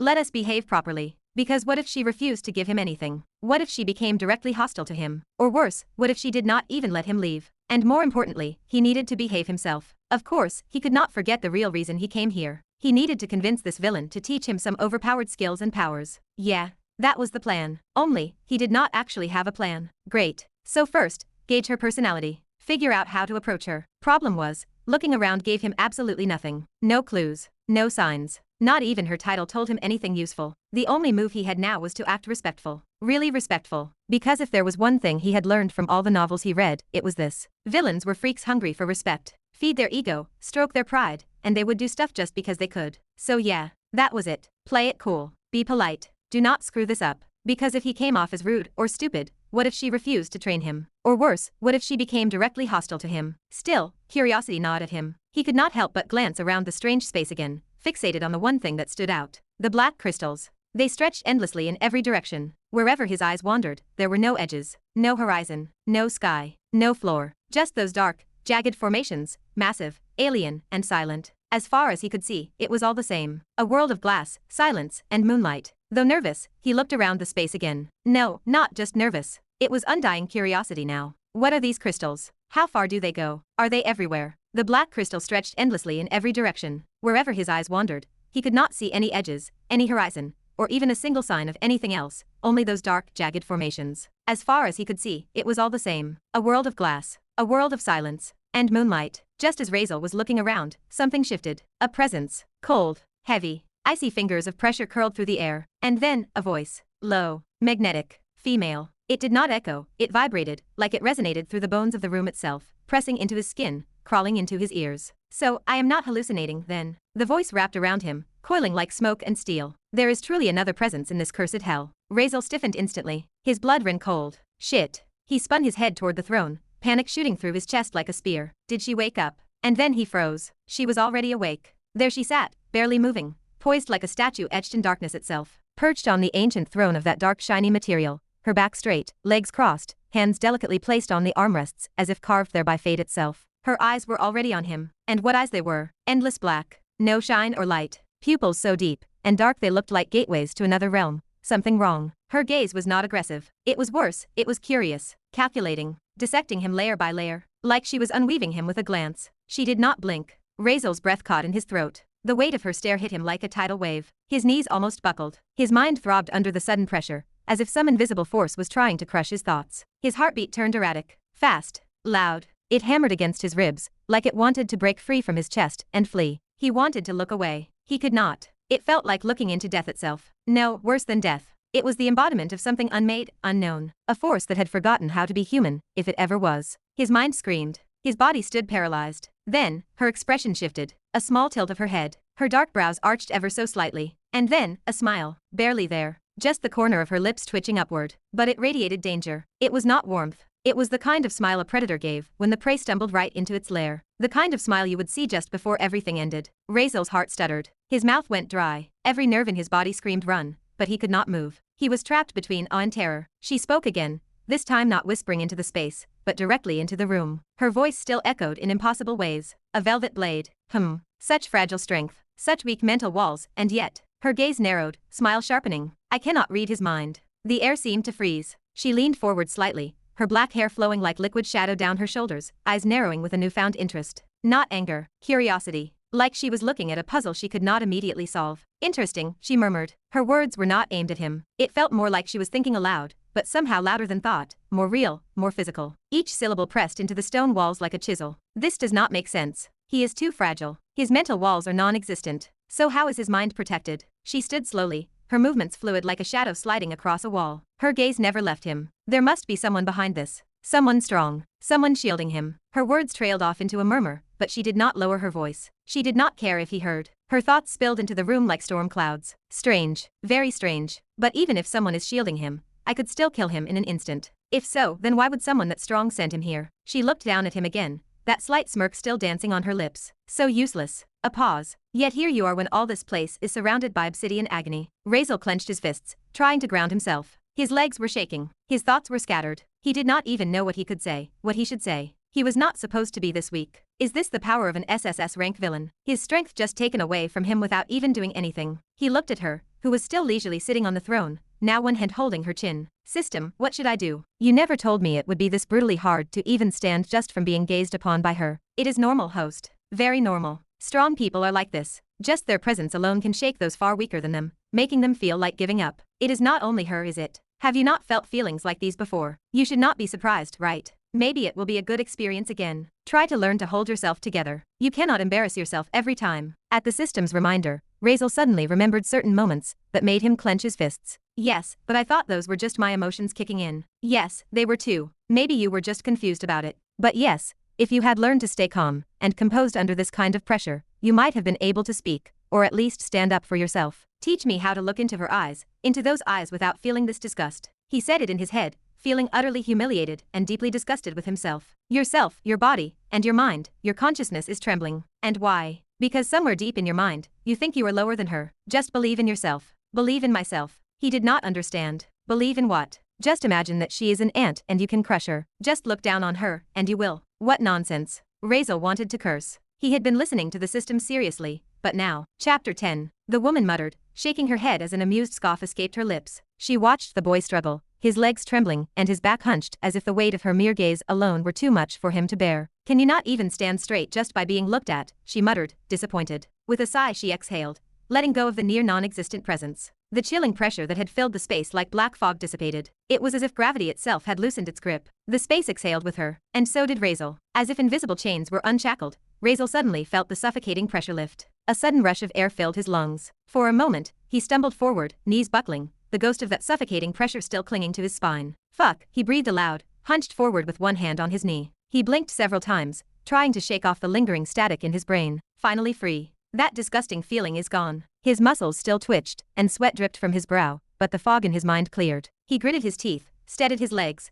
and straightened his posture with visible effort. I must learn to stay calm. Next time, I might die just of embarrassment, he thought, his jaw tightening with frustration. He looked back at her slowly. She watched him, her eyes narrowed and her lips slightly pursed. Disappointment was carved across her face like an old scar. So useless, she said flatly. You do not even seem worthy enough for conversation. My boredom would be better relieved talking to Obsidian Agony, or maybe just sleep. She spoke the name Obsidian Agony, as if the mere thought of that entity brought more pleasure than dealing with the boy in front of her. She scoffed. To think I raised my hopes, even for a second, she added, quieter this time, speaking mostly to herself. Another human, after trillions of years. And this is what greets me. Pathetic. Then she sighed, long and slow, her voice drifting like smoke in the stale air. She clearly had a habit of speaking her thoughts aloud, whether anyone was listening or not. Obsidian Agony, Razeal thought. What is that? A pet? A creature? Definitely not human if she refers to me as a fellow human. His gaze flicked toward the woman again. And did she just say trillions of years old? What kind of monster even lives that long? He swallowed quietly and remained silent. Although he remained silent, he heard everything, absorbing the sting of every word. But his face did not twist. If anything, he stood straighter now. He had heard worse. He had been through worse. His skin was thicker than the outer walls of the Empire. This is nothing, he thought. Not because it did not hurt, but because he had no choice. What could he even do here? Nothing. So, he simply shrugged it off. He did not respond. He just watched her quietly. She raised an eyebrow at his silence. Look, kid, she said at last, her voice soft but sharpened like glass. I will give you one question. One answer. Be honest, like a good boy your age should. Then her eyes narrowed into slits. If you lie, you die. A quiet beat passed. She tilted her head slightly, curious. Although, you do not seem afraid of death. That is strange. Her gaze roamed his face, analyzing every micro-expression, reading the subtle tension in his brows, the tightness in his jaw, and the twitch in his eye. You were trembling earlier, shaking because you could not handle just looking at me, she said bluntly, as if listing symptoms on a medical chart. But that was not fear of death, was it? No. It was shame, anger, powerlessness. She leaned forward again. I did not feel that usual edge, that survival instinct, that terror. You are uncertain, sure, but you were not afraid of dying. Not really. Then, almost to herself, she murmured, weird little creature. She shifted, folding her other leg over the first. Are all humans these days so obsessed with pride and dignity, running after things they never had to begin with? Such illusions. It only shows how weak you are. A child ashamed of weakness is just a child who does not understand growth, she thought. Razeal's thoughts churned like a storm. What a weird way of talking she has. Did she just say good boy? Does she even know what that means nowadays? His brow twitched. What the hell am I thinking? Useless thoughts. I should focus on her question. She is serious, and if I mess up, I might really get turned to ash on the spot. That would be a waste. The system would just send another poor bastard in my place. Before he could gather his thoughts, a familiar, overly dramatic mechanical voice rang inside his mind. Yes, host. You are extremely lucky. This villain is what I would call the calm and collected type. I was personally hoping for you to get tortured on your first visit to the Valley of Villains so you could experience it, but alas sigh. Razeal nearly choked. Shut the fuck up, he screamed in his head. Do something useful for once instead of giving me useless play-by-play commentary. He took a breath. He needed to choose his words carefully. He needed to answer in a way that would not get him killed.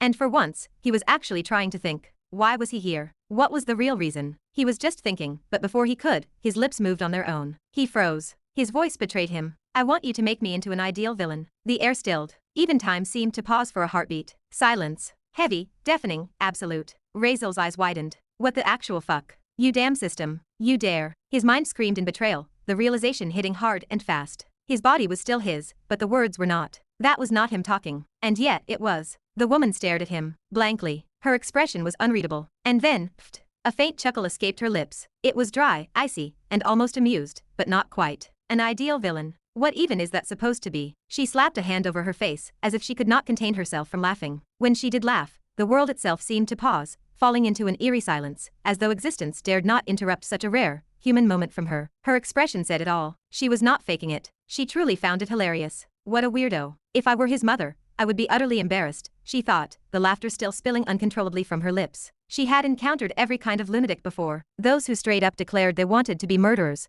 maniacs obsessed with torture, and zealots demanding strength so they could carry out vile acts in the name of power. But this was new. Meanwhile, Razeal stood frozen. A breeze brushed past his face, but it felt like a gust trying to carry his humiliated soul away through any possible opening it could find. That was so cringy, he screamed inside his head, each syllable dragging him closer to the grave. Why is this happening? This is torture. Pure torture. Yet on the surface, his face did not move a muscle. It was a perfect poker face, a flawless mask of stoic pride. Finally, after gods knew how long, she wiped a tear from the corner of her eye and sighed, her laughter dying in her throat. Ahem. Good. Very good. The words barely escaped her mouth, more amused than she had been in ages. Guess I have been alone for too long, laughing at this kind of nonsense. Really, she mused, shaking her head with a slight smile. She leaned forward slightly, resting her elbow on the armrest of her throne. I did not quite catch that. Repeat yourself, kid, she said, her eyes glittering with playful curiosity. She was clearly enjoying this, and she was craving just a little more. But this time, Razeal did not hesitate, not even as his cursed system stayed quiet for once. He clenched his fists, drew a deep breath, and locked eyes with her. I want you to make me strong. Teach me. His voice was calm, and his gaze was unshaken. Fuck it. If I die, I die. This is already embarrassing enough. Let us not drag it out. She blinked.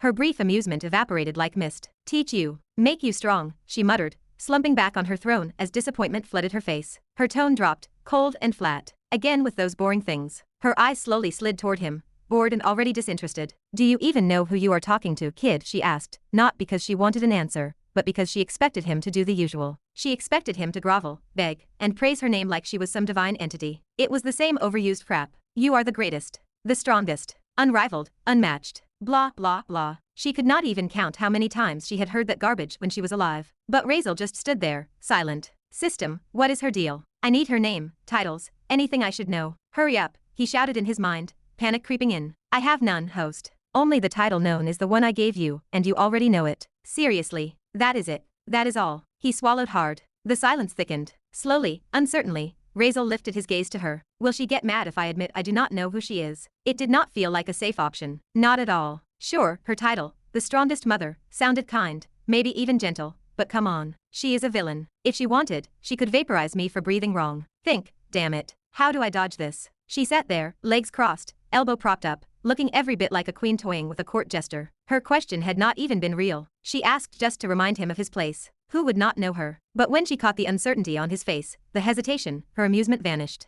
Her eyes sharpened into narrow slits. You do not know me, she whispered, her voice slowly rising. Me. Her voice thundered, and the chamber itself trembled with her fury. And you have the audacity to come here and ask me to teach you. Huioya. Razeal blinked. Ding. Host, you have died. Chapter 11. Host, you have died. The woman suddenly froze, her hand rising to rest gently on her forehead. Oh no, I did not just, she muttered. Her lips parted slightly as she watched the body of the boy crumble to ash. His essence dissolved into the still air like dust caught in a lazy wind. TCH, I did not mean to. A sigh escaped her lips. Her gaze fell with a faint trace of regret. She had not wanted to kill him. Not really. It was just that she got a little emotional. Her eyes had narrowed reflexively, and apparently, that was enough. How can someone be this fragile? She mumbled, rubbing her temple in frustration. She had been alone for so long, too long, to finally have a living soul show up, and then poof, gone, just like that. Will someone else ever come here again? She whispered, a rare vulnerability lacing her words. I could have at least had some chatter. She shook her head, lost in disappointment. But just then, a voice rang out, interrupting her brooding thoughts. Ah, why did you kill me, woman? At least let me answer. Her head snapped to the side. Her eyes narrowed. Presence detected. Her brow arched slowly as her gaze settled on the same boy, Razeal, standing exactly where he had been just moments before he turned to dust. Ha, she blinked. Once. Then again. The surprise flickered for a split second across her face, and vanished. She narrowed her eyes, examining him, deeply, deliberately. He is not an illusion. Not a clone. Not time magic either. No residue of any technique. She muttered to herself like a scientist running through a checklist. The body is real. Same soul. Exact presence. Then came the conclusion, spoken with the eerie calm of someone too used to the abnormal. He revived. No shock. No wide eyes. No step back. Just pure analysis. Cold curiosity. She had seen worse. Oh that, Razeal replied, shrugging. His confidence returned, albeit awkwardly. I do not know how, honestly. But, I just cannot die. His voice was firmer than before. Less afraid. A subtle shift. At least now I know I can revive. No more pressure. No more shame, he thought to himself. The woman blinked slowly again. Host, you have died. Razeal reappeared in the same spot, stunned. Why did you kill me again? She tilted her head, lips curling faintly in amusement. So, you really can revive, she said, finally intrigued. How interesting. Her eyes studied him anew. I am guessing you died before coming here too. Like me. She tapped a finger to her chin. Though I never tried dying here, but considering I have not aged in eons, maybe longer, I assume I cannot. Each word she spoke was matter of fact. calculated, accurate. If you did not die in the real world, then it must be this strange space that makes you immortal. A sealed world. That would explain it. System, did she just read my mind? Razeal panicked internally, his eyes twitching. Or did she just guess all that? How the hell did she come that close to the truth in seconds? She did not even consider that he might have some artifact or divine item. She just skipped straight past all that, right to the likely scenario. She did not read your mind, host. This information is protected. Her deduction is based on reading your micro-expressions and logic. She is not an SSS rank villain for nothing. Such observational skills are absolute. She is a monster, Razeal gulped, stiffening. How the fuck is this even fair? Her voice broke his thoughts again. Let me guess, she said smoothly, resting her chin on her hand, her eyes locked on his soul. You can travel freely between that world and this one. You came here to get stronger, because here, you cannot die. No danger, just training and growth. She smirked faintly. And if you manage to convince me, you get skills, experience, power, all without risking anything. She watched his face, reading it like an open book. That is it, I see. She is reading my fucking soul, Razeal thought in silent horror. She is dissecting me without even lifting a hand. You really do not know who I am, she suddenly asked, her voice dipping slightly. That snapped him back. Ha, no, I know. I know your title. It is not like I do not know anything, ma'am. He added ma'am with force, as if it would earn him some mercy points. She chuckled, amused by the panic practically painted on his face. Title, she echoed, tapping her lips thoughtfully. I do have many. But if you know me, then you must know the greatest one. Her gaze sharpened again. So what is it? A glint of curiosity shone in her eye, deep, almost unnerving. The one title that remained immortalized, even after trillions of years. Razeal swallowed hard. It is, the strongest mother. Host, you have died again. The throne armrest shattered under her grip. Her eyes turned pitch black, deep, infinite voids of fury. You dare, she roared. You dare mock me, kid. Razeal, who had just revived again, stared blankly. What the hell just happened? His voice came out flat, bewildered, more than afraid this time. System, seriously. What is wrong with her? Does she have some kind of divine personality disorder, or what? I have no idea either, host. She is just being a villain. But honestly, try to learn from her. This is halfway to the correct mindset a villain should have. It is on its bullshit again. Razeal clenched his fist, resisting the urge to punch thin air. I swear, one day I will land a punch on this damn system. Meanwhile, her words still echoed faintly in the strange space, cutting sharper than any blade. Did I say something wrong? Was that title incorrect? Panic crawled up his spine like ice. I knew it. This damn system, this treacherous bastard, must have fed me false information just to screw me over. His eyes darted up again, landing on her still seated atop her throne, now missing an entire armrest. She had crushed it with her bare hand. He gulped. Chapter 12. And here I thought she might just be a magician, or something. But that throne, that is no regular stone. That thing looks like a chunk of divine marble, or some high-rank artifact material, and she just crushed it like clay. His eyes narrowed as he studied her frame. There is no way. Physically, she does not even look that strong. And yet she was. Without wasting another second, Razeal straightened his back. His instincts screamed at him to act fast. He did not bow. He was not some dog groveling at someone's feet. Most people might have, thinking that was the right thing to do, especially when begging forgiveness and also in need from that same person. But Razeal was not most people. He spoke calmly, firmly, with as much control as he could summon. I apologize if I offended you, ma'am. Please understand I did not know that title was disrespectful. His words were carefully chosen. No lies. Not even half-truths. She could see through those like glass. It was my own ignorance, nothing more. My insight led me there. But I should have admitted I do not know anything. Truly, I have never heard of you before. I came to this space with no information, none at all. He lowered his head slightly, not a bow, but an act of sincerity. So please, accept my apology. The woman watched him in silence. Her face was unreadable, cold, unmoving. But it did not last long. Her gaze scanned his face, then softened slightly. She saw it. The truth behind the words. I see, she murmured. Host, you have died again. What? Razeal's voice echoed in his own head as his body reformed once again. What the hell is wrong with this woman? Did I not just apologize? Is she seriously just playing with my life? Anger boiled beneath his skin. I swear she is just toying with me. Like I am some damned non-player character in her personal playground. Villains are often unpredictable, host. And yes, some are absolutely insane. Razeal gritted his teeth, suppressing a groan. Are all high-ranked villains this psycho? Cannot even be reasoned with. Still, he did not let the frustration show. There was no time to wallow. And anyway, dying here did not hurt. Not really. She killed him before he even felt pain. Just that weird, detached sensation again, vague, like trying to remember a dream you forgot the second you woke up. Still uncomfortable, but manageable. So he stepped forward again. He had to calm the situation. Ma'am, I think it would be best if we properly introduced ourselves. She stared down at him from the throne, her expression now dripping with something new, boredom. Her emotions changed faster than any person he had ever seen. 1 second, fury. The next, indifference. It was terrifying. Let me start, he said, pressing on despite the sudden shift in pressure. My name is Razeal. I am 16 this year. And I am very good at. He continued, making a sincere effort. putting on his best composure, lining his words with genuine energy. He was not lying. He was not embellishing, just giving her what he could, trying to be respectful, trying not to die again. But mid-sentence, she yawned, covering her mouth with one delicate hand. All right, that is enough. It is the rightful thing to do, sure. But no, I hate being bored. Razeal stopped mid-breath. His eyebrow twitched violently. What the hell? I am pouring everything into this speech, and she calls it boring. I am literally doing it right. I even stripped it clean of lies just because I know she will catch them. Still, he did not react outwardly. Only a small twitch of the mouth betrayed his inner rage. Let me introduce myself then, she said, a faint smirk returning to her face, as she rested her cheek on her hand. Razeal straightened up even more, subtly adjusting his posture. Finally, something is progressing. His eyes narrowed, fixed on her. She seemed calmer now, less murderous, at least. Maybe this was the moment. He would finally get to understand her, what kind of monster she really was, what personality she carried, and more importantly, how to behave to get something out of her. Useful knowledge, power, maybe a skill or two, all within his reach if he just played it right. But then, she went completely silent. No expression, no breath, just still. Seconds passed, then more, and more. Razeal blinked, confused.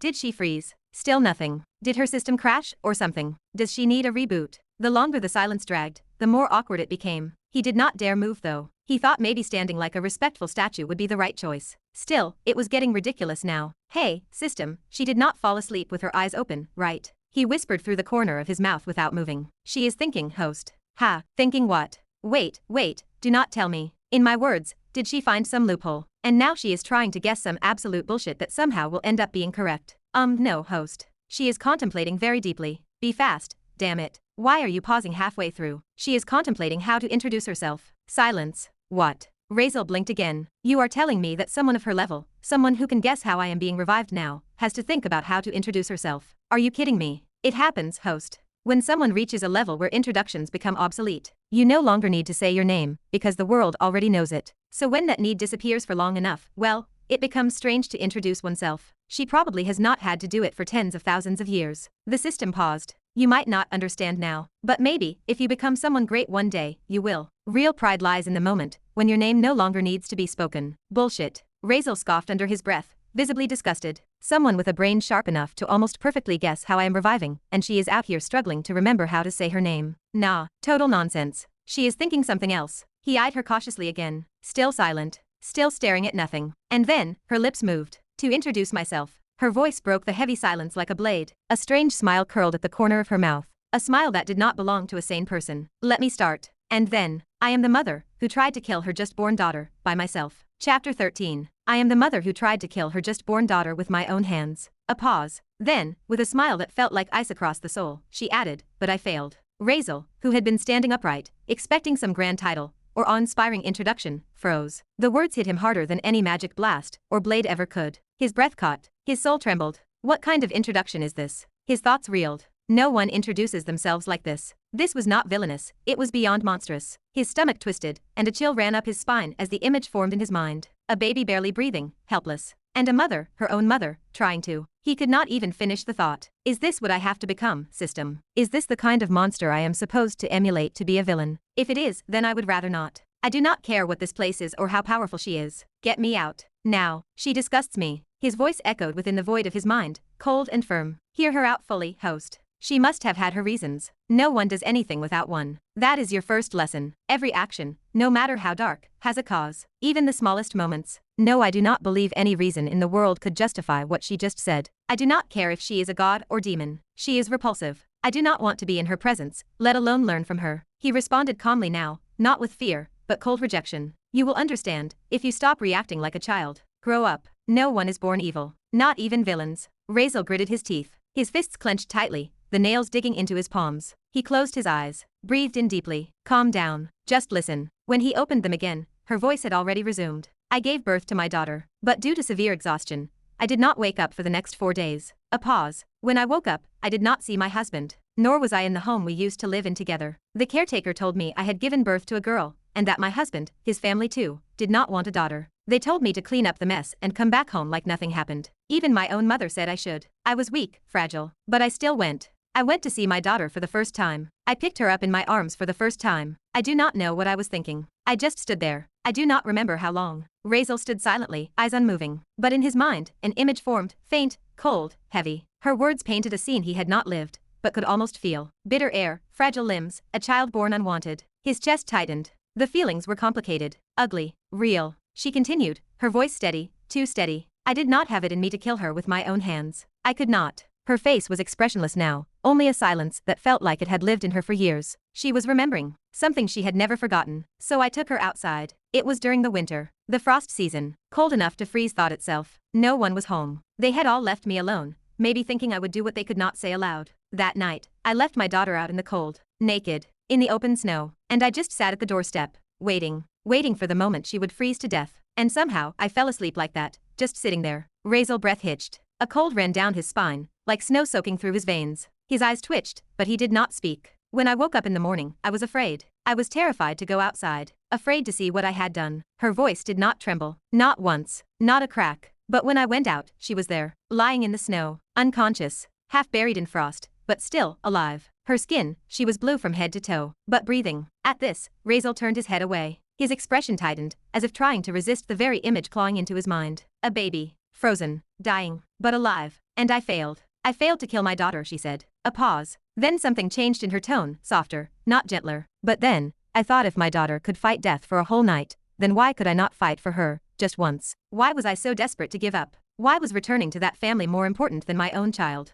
What was I thinking back then? So I stood up, she said, casually yawning, and killed the whole family. My husband, my mother, the in-laws, everyone who told me to kill her. At that moment, the scene twisted in Razeal's mind like a snapped bone. The pity that had been gradually forming inside him shattered into sharp confusion. What? He blinked, caught off guard. Just seconds ago, he was on the edge of understanding her. From sheer disgust to pity, sympathy. Damn it. How the hell did that shift happen? Am I seriously losing it? She still tried to kill her daughter. That fact does not change. I should not be feeling these kinds of feelings for her. But back then, what could she even do? The thought crept in, quiet but undeniable. Does that make me corrupted too? Razeal clenched his fists slightly, his chest tightening with unease. He could not figure it out, but he did not interrupt her either. He just listened as her story continued. I started raising my daughter, she said. In the middle of her growing up, I tried to gather some financial support. So I thought of opening a shop in the city using the last bit of money I had saved back from my family. Her voice was flat, but steady. A kind of quiet pride echoed in it. But then, some people came. Holy ones. Said I could not open a shop because there was a statue of their god next to it.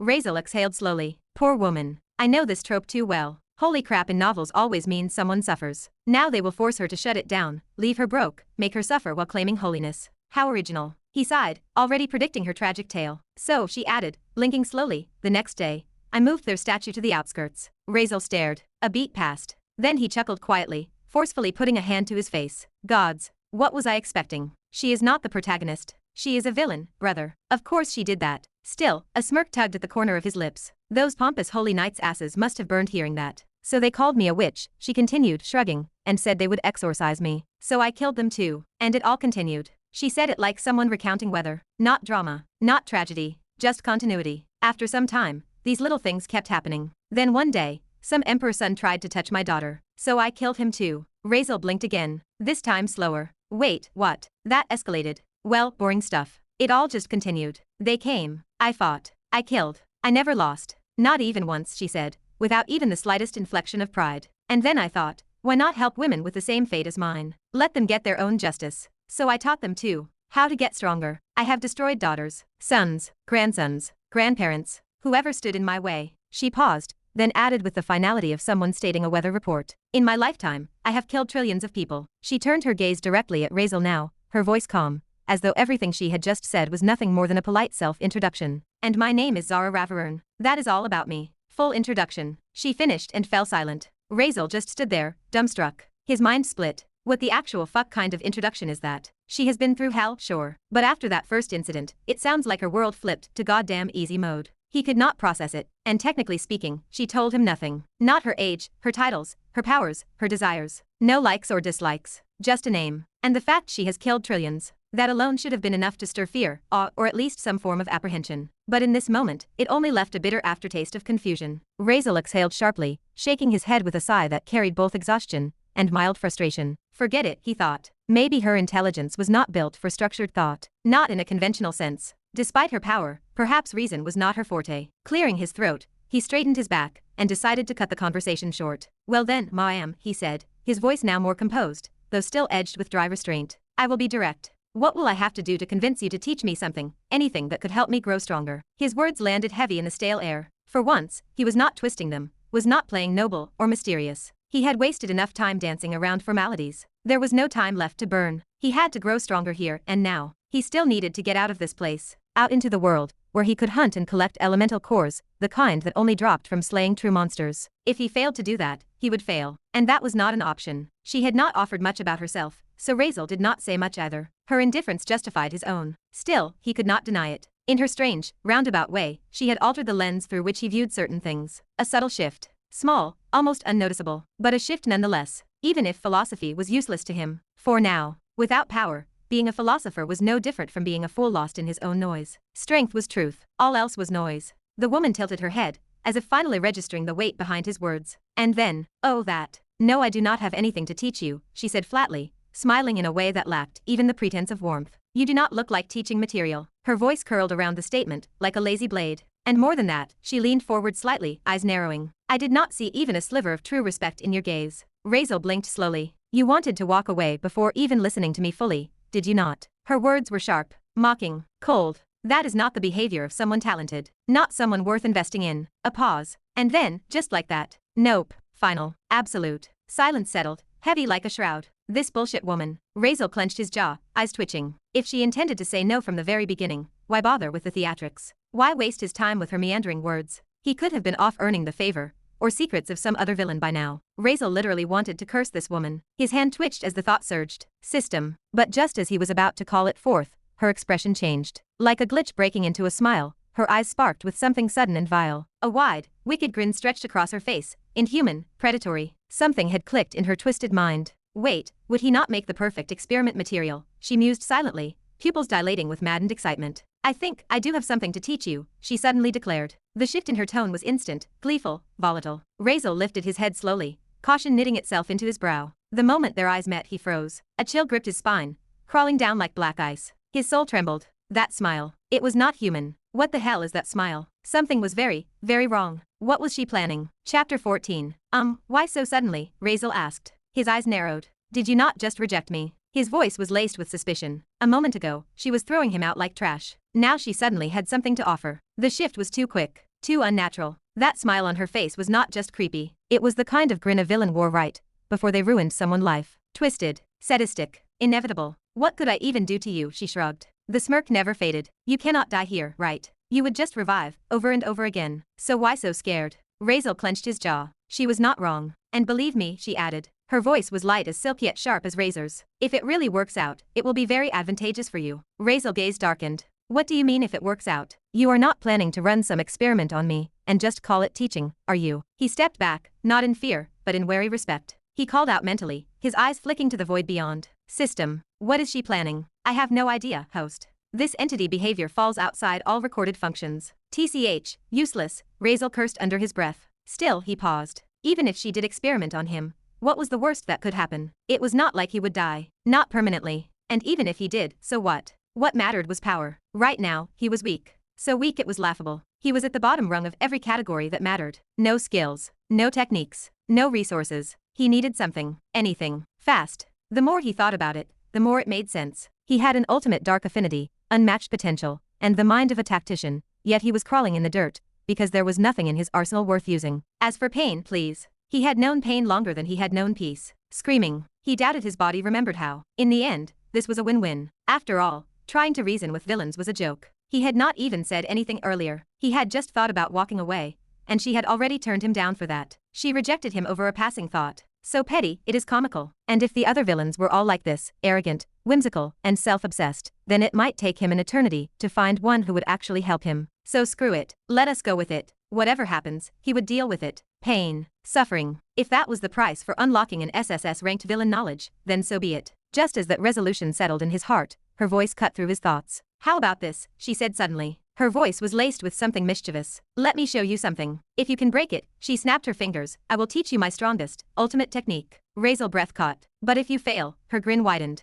You will have to go through that experiment. She said it like a joke. Like a game. As if she were playing with a toy she knew would break. For you, she added, it is advantageous either way. And for me, it will be a little fun time. Her eyes sparkled like a cat staring at a mouse with broken legs. Razeal's throat tightened. Ultimate technique. He gulped. Was that not all he needed? If he had that paired with his dark genius and his cursed affinity, he could become unmatched. Super overpowered. A villain that could crush anyone. No matter how hard it was to learn, he would learn it. Because the problem had never been his talent. It was always the lack of skills and powers he could learn. He had been starving for power while sitting in a desert of mediocrity. This could change everything. Will you, really? He asked. He tried to keep his voice steady, but greed had already bloomed in his expression. His eyes burned with desire, and his lips twitched with the weight of 1,000 hungry thoughts. Saliva dripped from the corner of his mouth, and he quickly wiped it with the back of his sleeve. The image of that smug protagonist, Aaron, flashed in his mind. That righteous clown. If Razeal got that skill, he would wipe the floor with him. And those women too. Maybe then they would realize how badly they had misjudged him. No, not them. Fuck them. He did not care. Shameless. Maybe. But no one would know.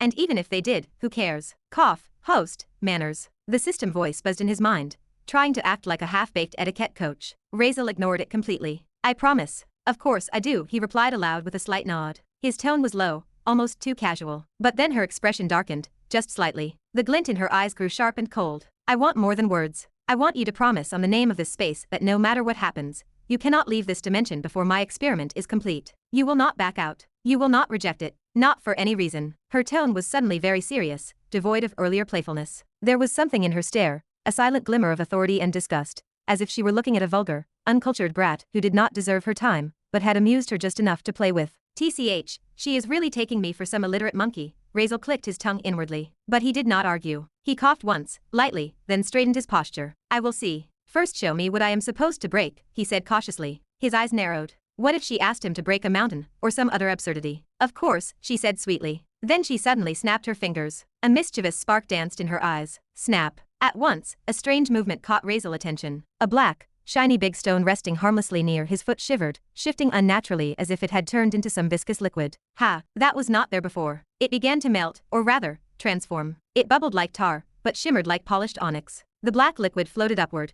coiling through the air like a sentient stream of oil, and stopped just before Razeal's face. He instinctively tensed but remained still. His eyes were locked on it, calm but ready. What is this? Then, right before his eyes, the black liquid began shifting again. This time, it solidified at an alarming pace. 3 seconds. That is all it took. In less than a blink, the liquid formed into 2 sleek black metallic poles, each about 4 feet tall and 10 meters apart from one another. They stood on either side of him like twin sentinels. Razeal blinked, glancing left and right. He stood squarely between them. It feels like she is about to tie a ribbon between them and ask me to cut it like it is some ceremony. As if on cue, she tilted her head and said with an unreadable smile, cut it. Ha, cut what? Razeal frowned. He was confused, glancing at both poles. These 2 poles. She did not answer with words. Instead, she raised her eyebrows, gesturing slightly. Then, with a soft smirk, she added, can you not see it? The thread between them. Thread, Razeal echoed. His brow furrowed. He narrowed his gaze, scanning the space between the 2 poles carefully. At first, he saw nothing. But as he blinked, focusing intently, he caught it. A single, impossibly thin line of black, stretched taut between the 2 poles. It was hair-thin, almost invisible. You mean this? He asked. He raised a finger toward it. This thread. She nodded, still smiling. Yes, that. Break it. And I will keep my word. Humph, Razeal exhaled slowly. He was already sensing something was not right. To make it easier for you, she added playfully. How about I make it 1,000 times thinner? What? Before he could object, the black metallic thread shimmered, then began rapidly thinning. Right in front of his eyes, the metallic line seemed to dissolve into non-existence. By the time it stopped, it was gone. He could not see a damn thing. System, Razeal growled inwardly. Is she screwing with me? I do not believe so, host. If she is swearing on it, people of her caliber have no reason to bluff. And certainly not to someone like you. That last part was unnecessary, Razeal thought with a twitch in his brow. But he did not argue. She had not moved. She just stood there, waiting. Is this even possible? What kind of joke is this? Break something I cannot even see. And she thinks I will believe she will give me her ultimate technique just like that. Are you sure? He asked aloud, still watching her. His voice was now steady and cold. Of course, kid, she gave him a sideways glance. But do not forget what you promised. You agree, and I will give you my technique if you succeed. If not, then you will experiment on me. Razeal finished her sentence. His voice was dry. He could feel it. This was a trap, a challenge layered in cruelty, a joke only villains would laugh at. And yet, even though every warning bell in his brain screamed to step back, he nodded. He did not care anymore. Suspicious intentions. Fine. If it meant power, real power, then he would see this through to the end. No matter what. Chapter 15. I promise, Razeal said aloud. The moment the words left his mouth, a slow, wicked grin crept across the face of Zara Ravern. It was the kind of grin only a seasoned villain could make, dangerous, satisfied, and faintly condescending. It was like watching a fly willingly enter the web of a spider. As for Razeal, why had he said that without much hesitation? Of course, the answer was simple. He desired the ultimate technique of an SSS-ranked villain. What else could be more tempting? Think about it, he reasoned. If I win, I get the technique. If I fail, she already said the experiment will still be advantageous for me. Either way, it is a win-win. He was already leaning toward agreeing when she had first proposed it. And this challenge, this thread, please. He almost scoffed aloud. It looked so simple. Sure, it reeked of suspicion. But still, villains often fall to their own arrogance, did they not? Their utterly stupid, laughable arrogance. Maybe she is no different, Razeal thought, smirking internally. A hair-thin thread. Come on. And it is 1,000 times thinner. A piece of cake. And about that promise, he had not taken it too seriously. After all, this was a space created by the system, and he is the host. Who the hell cares about promises here? If things get weird, I will just leave. That is what gave him the most confidence. He was still basking in that thought when a notification chimed in his mind. System notification. Host has made a binding verbal contract with SSS rank villain Zara Ravern under the authority of the system. The spatial domain acknowledges this promise. Should either party attempt to violate it, the system will intervene to enforce compliance. Razeal's eyes widened. His face dropped. His heart skipped a beat. The fuck? For a few seconds, he just stood there. Literal question marks were floating in his mind.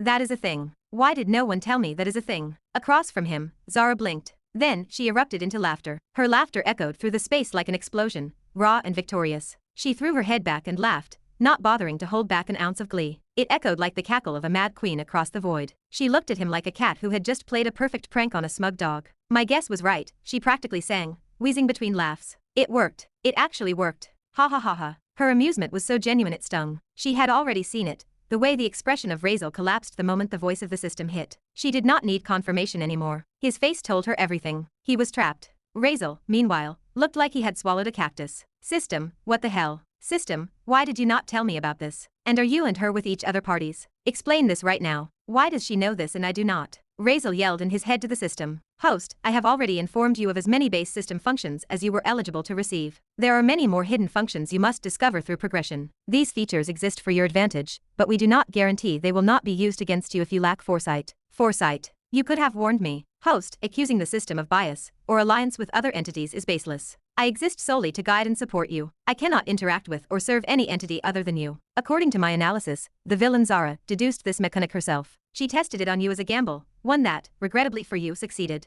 The moment your expression changed, she read you. She understood immediately that the binding had taken effect. The voice of the system was firm, even borderline offended. It spoke like a machine being accused of incompetence in front of its creator. Host lack of emotional control is the primary reason for the failed bluff. Villains like her possess exceptional intellect and observational prowess. Please refrain from blaming the system for your personal shortcomings. The explanation hit like a cold slap. Razeal stood there, frozen, his face contorted in disbelief, frustration, and just a pinch of dread. Zara, meanwhile, was absolutely basking in his misery. She sat upon her throne like a dark queen reveling in a festival of fools, one leg crossed over the other, elbow resting on the armrest, her chin cupped lazily in one hand. She watched him with a slow, drawn-out grin as she chuckled softly, like she was enjoying the finest wine. And the crushed ego of Razeal was that wine. How the hell can someone just guess that? And when did she even have time to think about this? She was still introducing herself a minute ago. This woman, she was terrifying. Not just strong, dangerously clever and almost precise. Razeal felt the pressure for the first time, not from her power, but from her mind.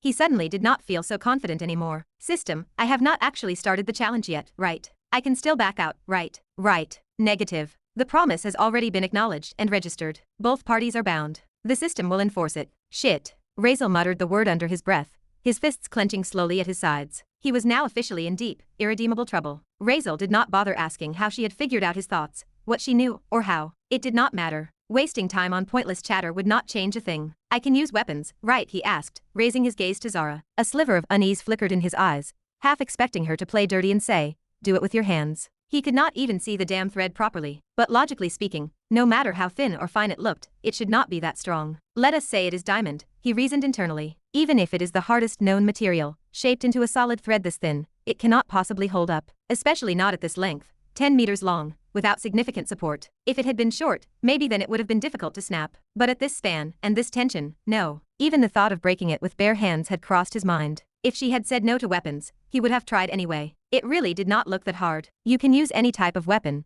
Zara replied, chuckling as if watching a monkey try to solve algebra for bananas. But you only get one chance. Any more than that would just be a waste of time. What do you mean? Razeal asked, his voice low. He was a little relieved she did not cheat him out of using weapons, but her words dripped with a strange undertone that made his brow furrow. You will know. She chuckled again, amused. Whatever, he thought, not wanting to give her the satisfaction of more words. Instead, he turned to face the thread, his focus now absolute, as he took a step forward into striking distance. System. You are going to provide me a weapon, right? This is for training, after all. Definitely, host. However, they will only be of the normal set grade. Anything higher, you will have to earn either from defeating villains in any space, or acquiring them through personal effort. You may request a type based on your preference, if it exists in the real world. Only normal grade, That is fine. It will be enough. Give me a good sword. No, wait. Not a sword. Give me a thick axe. Full sharpness. The voice of Razeal was cautious but firm, not wanting to leave room for mistakes. In the next instant, a metallic axe materialized in his grip, summoned from thin air. Good, he muttered, feeling the weight of the weapon settle into his palm. The blade shimmered, edges honed like death incarnate. The eyes of Zara narrowed slightly, brows arching in intrigue. She had not felt even the faintest ripple of mana, or any spatial law when that weapon appeared. No energy signature. Nothing. Her lips curled into a sly grin. Interesting. Here we go. Let us not waste time. Razeal took his stance, squaring up before the black thread. He gripped the axe tightly, grounding his stance and feeling the vibration of power through its shaft. The thread was almost invisible, so thin and dark it was like a ghost in the air. But he calculated its position from the poles that anchored it, judging the angle, the arc, the distance. Even if I have not learned any skills because the system will not allow anything that is not dark, it does not mean I am weak. His physical ability, his combat learning, his muscle memory, it is all at the very threshold of what humans can achieve. Others might gain more through skills and blessings, but I have spent 5 brutal years pushing every limit I had. I do not need magic to win. His muscles twitched beneath his shirt, every fiber coiled like a spring. He raised the axe high, arms stretching upward, gathering momentum. I am going to defeat this arrogant woman. And with that he swung. The axe tore downward with the force of a storm, cleaving the air as a gust of wind blasted out in his wake. A sharp, almost delicate slicing sound rang through the air. Shick. The eyes of Razeal sharpened. He heard it. The sound of something being cut so smooth, so clean, it was nearly silent. A smirk crept across his lips. I guess I won, he whispered, exhaling a sigh of relief. The axe had fully passed through where the thread should have been. It had not even gotten stuck. If it had, with the force he used, the recoil alone could have hurt him badly. Now, the ultimate skill of an SSS rank villain is mine. Excitement bubbled in his chest, victory swelling in his heart. Hey, what are you smiling about? At least look down, kid, the voice of Zara rang out, smug. Something did get cut, but not what you think. The eyes of Razeal dropped to his hands. His pupils trembled. The axe head, solid, metallic, enchanted even for a normal grade, was split clean down the middle. A perfect vertical cleave, as if the blade had been butter beneath something incomprehensibly sharp. What the fuck? The words almost burst out of him, but Zara cut him off with a laugh. I guess I won. She chuckled again, watching the stunned look frozen on his face. That just how? The voice of Razeal came out low, disbelief hidden behind clenched teeth, as he stared down at the bisected axe in his trembling hands. System, did she use any underhanded tricks? Magic? Illusion? Anything? No, host. As she stated, it was solely due to the material used. And before you ask, no, this material contains no aura, no mana signature, no magical properties. It is completely natural in structure. However, deep analysis has failed to identify it within any known parameters. For further data, host must physically test and study the substance. The probability of this material forming naturally in any corner of this universe is approximately 0.00646%. The expression of Razeal twisted. He could not even argue. There was no loophole to grab onto, no trick to call out. He lost, and he hated it. But still, what could he do? Run away? No, he could not anymore. Not only had he failed to cut the thread and earn the ultimate skill, now he was locked into this experiment of hers. Whatever that was. So she was not bluffing, he thought bitterly. She really did have that much confidence for a reason. His fists tightened. There was no going back now. He stood there frozen, jaw tight, eyes narrow, chest rising and falling with the weight of resignation. But still, what is this material? He asked, his voice now colder, sharper emotion buried beneath a layer of frustrated curiosity. In response, the 2 poles that had held the thread began to melt like ink bleeding into water. The dark liquid twisted through the air toward her, gliding in slow, smooth motions as if obeying an unseen law. Zara raised her hands. The black fluid did not touch her. Instead, it floated just above her palms and began compressing, shifting, folding, hardening until it formed a perfect, polished cube. Flawless, gleaming, utterly alien. This, she said, eyeing the cube fondly, is a material I created after trillions of years of boredom. Her eyes glowed faintly, reflections of black mirrored across her irises. The most perfect, and at the same time, the most terrible material I know. She smiled. I call it obsidian agony. Chapter 16. I call it obsidian agony. The lips of Razeal twitched. So, that time when she said she would rather talk to obsidian agony than to me, she meant the damn stone. His brow furrowed. He gave his head a slight shake, trying to make sense of it all. But his eyes never left the cube. There was something unnerving about it. Something wrong. On the surface, it looked like any high-grade obsidian. Glossy, rich in luster. But beneath that shine, it felt like it watched. Zara continued, her voice calm, but brimming with unspoken pride. Actually, I first crafted this thinking I would make the sharpest and lightest sword possible. As if responding to her intent, the floating cube instantly began to morph. Its shape twisted midair, stretching, compressing, elongating until it formed into a sword. Not just any sword. A black, luxurious, almost divine weapon. Gleaming with an otherworldly sheen, it radiated elegance and fatality in equal measure. Each edge seemed etched by godlike precision. Not a single imperfection marred its form. The eyes of Razeal narrowed. Something did not add up. The volume. His gaze darted between the now sword and the earlier cube. How? The volume of the original cube was small, barely enough for a dagger, let alone this. And that huge obsidian stone she used before, it was definitely larger, but when she turned it into the thread, it looked so thin and long. Is she controlling its mass, its density, its space itself? Zara saw his expression and smirked. You noticed, did you not, she said, as if pleased with his thoughts. Then, she turned serious. The important thing about obsidian agony is not just its shape or form. It is what it became. She lifted the sword higher, the light reflecting off its perfect blade in fractal patterns. It is the sharpest substance I have ever created in this entire universe, maybe beyond. Even the smallest particles, tiny as grains of salt within obsidian agony, contain trillions of micro-razor edges. She let the sword hang midair, vibrating faintly, humming in the air like a creature too still to be harmless. And the moment they make contact with anything that is not themselves, those razors unfold, fractally, expanding, splitting, slicing through molecular bonds before the victim even knows they have been touched. It is the lightest thing I have ever created, she said casually, as if speaking about the weather. Its weight, compared to other known materials, is. She raised a single finger and smiled. Let us say 657 trillion to the power of 17 times lighter than silver. Razeal blinked. Once. Then again. What? Even lighter than air itself. Those words struck harder than they should have. Something that light, yet capable of such destruction. It defied logic. It mocked reality. And the most unique trait about obsidian agony, as you have already noticed, her grin widened, eyes shimmering with barely contained amusement, is its density. There is a lower limit to how much it can expand, she continued, raising the cube again, but there is no known upper limit, at least, none I have discovered yet, for how much it can contract. As she spoke, the black sword hovering above her palm quivered, then began growing. Slowly at first, then rapidly, unnaturally. Out of nothing, it expanded. The eyes of Razeal widened. The sword stretched past his height in an instant, then doubled, tripled. It surged higher, tearing through air, defying scale, until Razeal could not even see the top anymore. His neck craned, but it was pointless. What the hell? It was no longer a weapon. It was a colossal monolith of sheer darkness. No, more than that. Bigger than any mountain he had ever seen in his life. More like a tectonic plate had sprouted into the sky. His throat went dry. This was not magic. This was not illusion. This was something else entirely. So, yes, Zara said sweetly, still as calm as ever, it can become the densest known material, compressed to such a point that it turns into the hardest substance I have ever handled. And just as quickly, in a blink, that massive structure shrunk back into a small, floating cube,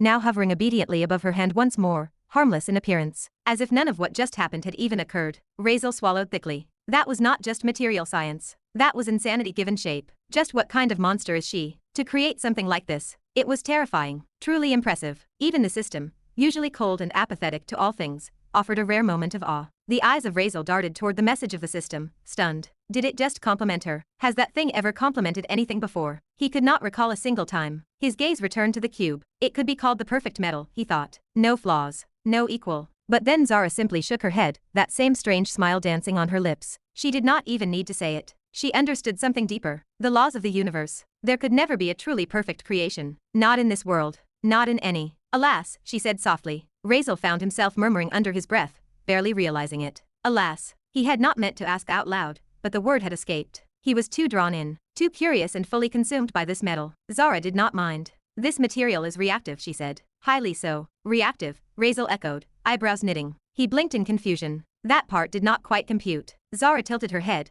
letting the cube dissolve again into its liquid form. The black fluid slithered downward, forming once again into that familiar dark boulder, the same type he had walked past dozens of times when entering this place. He looked at it now with new eyes. Wait, this stuff was everywhere. That very material, that thing, was the same black rock covering this entire space. He remembered the walls, the path, the structures, all made of this obsidian agony. Do you know how it feels? Zara said suddenly, her tone dreamy and twisted, when your bone is touched by a needle. She rested her chin atop her palms, fingers gently pressed against her cheeks, her voice sweet, too sweet. It was the kind of sweetness that came with cruelty. Razeal froze. Kind of, he replied stiffly. His past was not soft. Not even close. He had been through rough stuff. He had been through pain that most people could not imagine. But even just thinking of bone pain made a shiver crawl through his spine. That cold, sharp sensation that lingers in your marrow. Zara mused. Now, imagine someone placing a needle on that same exact spot, then scratching it down. Again, and again, and again. She stared directly into his eyes. The blood of Razeal ran cold. A flicker of a phantom pain surged through his nerves.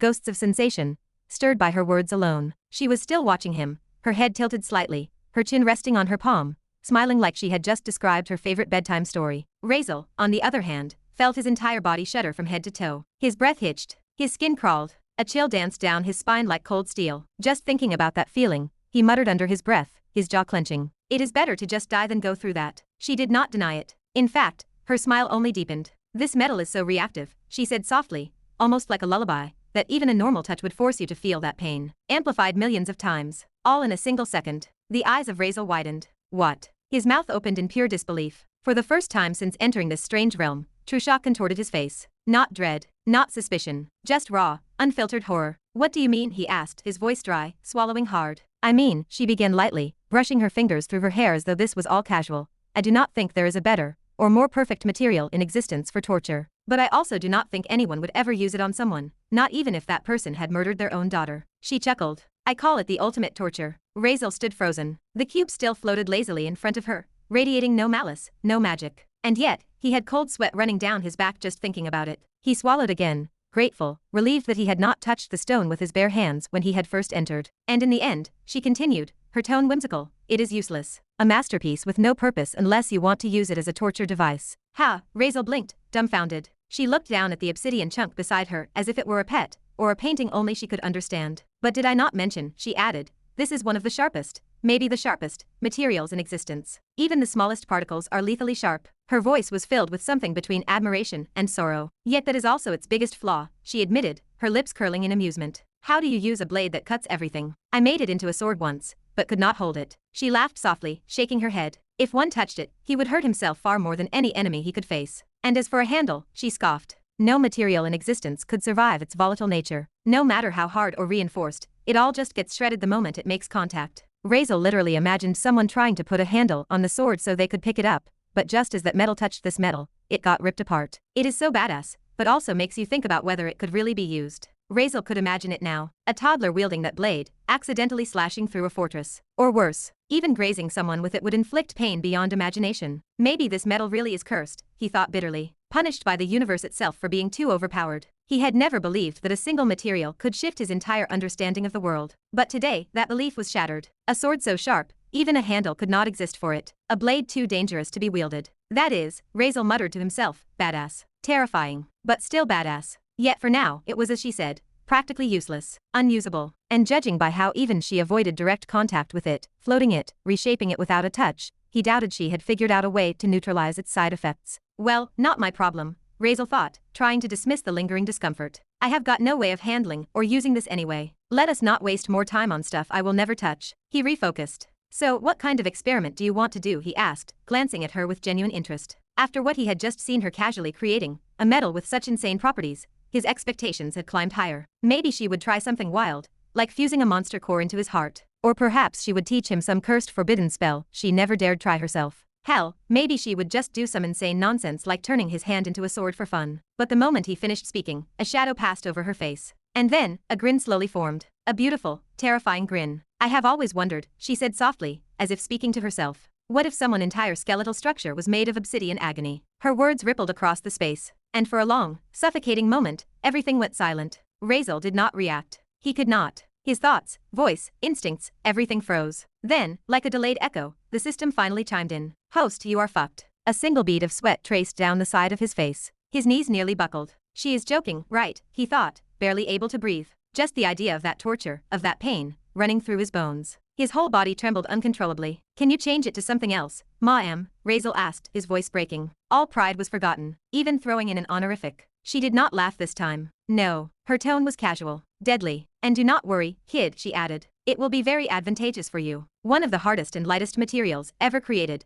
Just imagine the possibilities. You will not have to worry about your weak little calcium bones snapping anymore. She was smiling like a shady merchant trying to sell cursed jewelry. Her tone was sweet. Her pitch was convincing. Her eyes were too damn excited. They will never break. They will protect you. And hey, since they are so light, you might even move faster than ever. Razeal stared at her, dead inside. He had seen a lot survive betrayal, faced cursed destiny, endured being labeled the villain of the world. But this was a different breed of madness entirely. Chapter 17. The lips of Razeal twitched. His entire face stiffened. Can I say no? He asked weakly. His voice trembled. Then came the desperate attempt. How about you forgive me? I am still a kid, you know. And did you not just say even if someone murdered their own daughter no one would ever use this material on them? So why me? Every cell in his body screamed at him to run. But before his body could even twitch, a warning flashed in his mind. Warning. Resistance against system-guided progress is strictly prohibited. Any attempt to escape or refuse may result in severe punishment. Razeal froze. Even you are on her side now, he thought. He bit his tongue. Traitorous system. Telling someone you were going to rip out their entire skeletal structure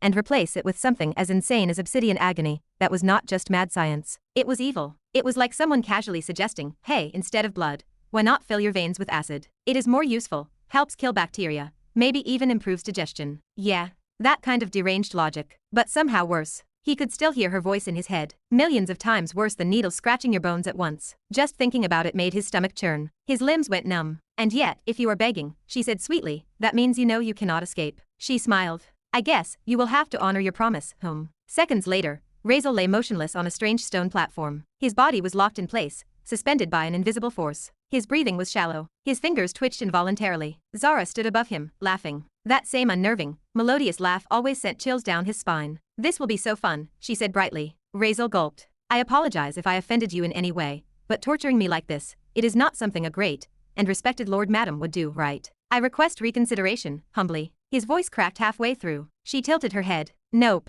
A promise is a promise. Let us try it. The eyes of Razeal widened in horror. He tried to squirm, but the space around him was unyielding. Can I at least ask, what are the chances of this succeeding? He managed. His voice was small. 0%, she replied cheerfully, as if it was the most obvious thing in the world. What? Razeal screamed. Then why are we even doing this? Does that not basically mean you want to torture me? She shrugged, nonchalant. Who knows? Razeal stared at her. Was she even human? Zara calmly continued her explanation, as if she were discussing some casual experiment in a school lab. I will have to make 2 holes, one at the top of your head and one at your feet. Then, I will simultaneously melt your current bones into liquid and drain it out from below while at the same time injecting molten obsidian agony from the top, in the exact structure of your skeleton, all while forming it into solid bone in real time, without damaging your organs, nerves, blood vessels, or skin. She smiled. Precision work. The soul of Razeal practically punched the inside of his body, screaming to be let out. The process sounded like something a horror god would whisper to an executioner, and now he was about to experience it. You are insane. A psychopath. You are trying to kill me, and I am just an innocent victim here, Razeal yelled. Tears welled in the corners of his eyes. His body was still frozen in place, trapped on the altar, like a lamb about to be offered to the gods of madness. Am I? Zara hummed. Maybe. She winked. And of course you are going to die. Many times, actually. But do not worry, it will be interesting. A tear finally broke free from the edge of the eye of Razeal. This was not an experiment. This was an execution being rebranded as progress. It was that same gut-wrenching fear of being handed over to a trainee surgeon for a life-threatening operation without anesthesia. While conscious, why not at least use magic to numb the pain? Razeal asked in a last-ditch attempt. He clung to hope. Can you not, do something? Zara smiled again. Nope, will not work. Her voice was soft, but final. Obsidian agony does not just cut the physical. It slices through soul and consciousness too. There is no way to stop the pain. You cannot use healing magic on acid and expect it to turn into water, can you? She giggled, almost lovingly. And now, do not cry, little villain. Her hand reached out. Let us start. She smiled. I will try to do it with the least number of kills possible, she added in a casual, musing tone. Though I am curious if this is even possible. Her eyes shimmered. Genuine intrigue danced in their depths. What kind of advantages could it bring, I wonder? She did not wait for an answer. She narrowed her eyes. Boom. Without warning, the ground beneath them vibrated. Every single piece of obsidian agony, every piece of this metal, within what had to be 1,000 kilometers, suddenly began to melt. An eerie, black, viscous fluid oozed out from the crust of the earth and rose into the sky. The pupils of Razeal dilated. What the hell? It was not magic. He did not hear a chant. He did not sense a spell being activated. She had not even moved. Zara simply stood there. It was like the world obeyed her. If we are doing this, she said with a laugh, let us do it at the peak of our abilities, shall we? Her voice sounded distant, like thunder echoing across a stormy field. But her presence was suffocatingly close. Razeal could only stare up as the night sky vanished. A river of pure black now flowed above them, swallowing the moonlight, the stars, and even the air itself. It stretched endlessly across the heavens, blotting out existence like a sentient void. His breath caught. She is mad. What is she even doing with that much? That one stone alone was already terrifying. But what terrified him even more was the ease. The sheer scale of her control. It was not just quantity, it was power so absolute that even gravity surrendered. She could literally unleash a tsunami of darkness upon an empire, without a single spell chant. She had just blinked and a sea of death had formed. Razeal watched helplessly as the flowing sky began to shift, compressing. The monstrous black river condensed, folding in on itself, shrinking into something infinitely smaller. He could barely keep track of it, the mass disappearing high into the sky like a collapsing star. Then, the moonlight returned, falling gently across his face again. He exhaled, shaky and stunned. She was not exaggerating, he thought. She really has not found the limits of how much this material can compress. The amount that could have drowned an empire had just vanished into thin air. But it was not over. From the sky, a small orb descended, only 3 or 4 liters of the blackest, most malicious liquid he had ever seen, swirling in the air like a demon ready to be born. It hovered just above the outstretched palm of Zara. This will be enough density, she said, smiling calmly. I do not think there is a creature in this reality that would have bones stronger than yours, if we succeed. The words "if we succeed" echoed in his mind like a curse. And believe me when I say this, she added, even with this density, it is still billions of times lighter than the cheap skeleton inside your body right now. The throat of Razeal tightened. He swallowed hard. Despite the fear, despite the dread eating away at him, he could not deny it. A part of him was getting excited. Dragon bones would not even compare, not to this. A skeleton forged from compressed agony itself. He shuddered. But the question remained. Will I survive this? And worse, what if I do? Because he knew this was not just going to be painful. This was going to be hell. Good luck, host. The calm voice of the system interrupted his spiraling thoughts. Do not worry. I do not think it will be easy for you to feel much pain. Pain tolerance, B, 16,573 out of 1 million. Razeal blinked. That number, it was not even close. With this, you might finally break through to a level, a threshold you would likely never cross in this lifetime otherwise. He stared at the swirling liquid above her hand, and the altar he was still strapped to. Maybe this really is my path, he whispered. He did not know if he was convincing himself, or accepting the inevitable. Let us just hope I do not go insane before it is done. He gulped hard again, and said nothing. Let us start. Her eyes suddenly glowed. A deep, bright black, like flames made from void itself. It was not light that danced in them, but something far more terrifying, the burning essence of darkness itself, alive and staring straight at him. And then, ouch, a small grunt involuntarily escaped the lips of Razeal. His body flinched as a sharp jolt of pain pierced both the crown of his head and the soles of his feet. It felt like a pair of needles, no, spears had stabbed into the very polar ends of his body, drilling straight down and up with ruthless precision. Pain tolerance plus 17. Pain tolerance, B, 16,590 out of 1 million. Despite the intensity, he only let out a soft sound. Thanks to his B-rank pain resistance, the pain was bearable, barely. The holes had reached deep enough to kiss the bones, yet not even a hairline fracture was made. It was disturbingly surgical. Brace yourself, kid, Zara said with a glint of cruel curiosity, almost playful. She lifted her hand, and the black, viscous liquid, the obsidian agony, floated through the air with eerie grace, drifting toward the exposed area on the head of Razeal. Realizing this was the real beginning, Razeal tried to steel himself. But the moment the obsidian touched his bone, arg, a scream tore itself from the throat of Razeal, raw and primal, as if his very soul had been set ablaze. His body convulsed violently. The sound that escaped him was inhuman, a twisted, gurgled howl of sheer agony. His vocals cracked. His mind fractured. He could not feel anything else. No sound, no breath, only pain. A total, all-consuming, soul-tearing agony. Pain inflicted plus 75,909. Pain inflicted plus 78,976. Pain inflicted plus 89,667. His stats surged like a bloodbath through numbers, but none of it mattered. The pain tolerance stat climbed, faster than seconds, faster than his sanity could follow. And then, host has died.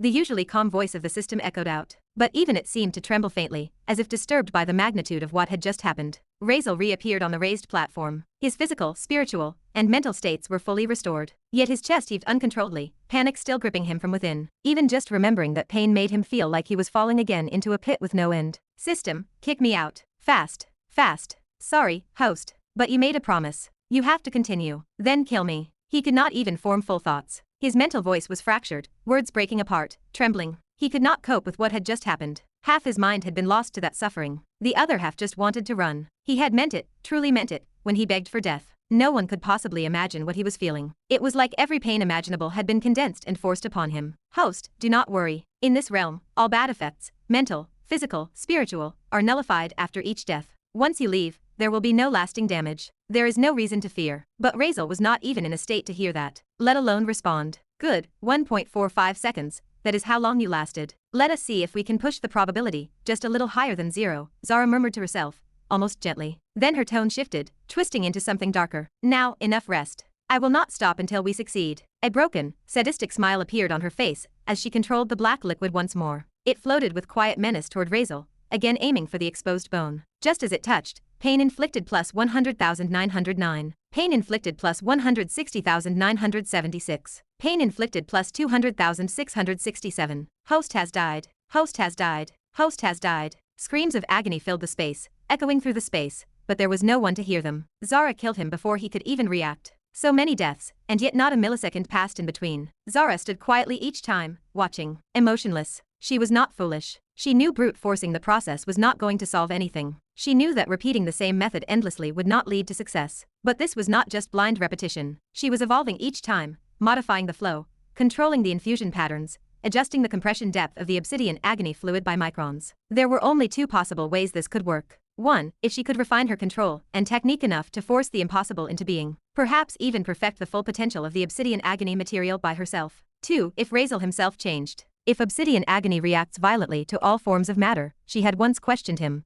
then why not try combining it with other metals, or calming it? Her answer had always been the same. The human body. The potential of a human body was limitless, especially one like his. Given enough time, it could adapt to nearly anything. That possibility, even if microscopic, was real. Not today. Maybe not even tomorrow, but in a billion years. In a trillion. Given enough iterations, even the impossible could bend. After all, had she not already created a material that should never have existed? As for time, Razeal did not even get the chance to scream properly this time. He died before the sound could fully form. Analyzing physical response to extreme damage. Condition met. Resistance to physical pain increased. Pain perception reduced. Congratulations, host. Your pain tolerance has been upgraded from B to a rank 0 out of 100 million. No one was present to hear the cold congratulation of the system. Razeal was too busy being shattered. Pain inflicted plus 78,976. Even with his pain tolerance rank rising from B to A, the agony barely dulled. It was supposed to help. It should have made a difference. But no. The pain did not just remain, it evolved. It deepened.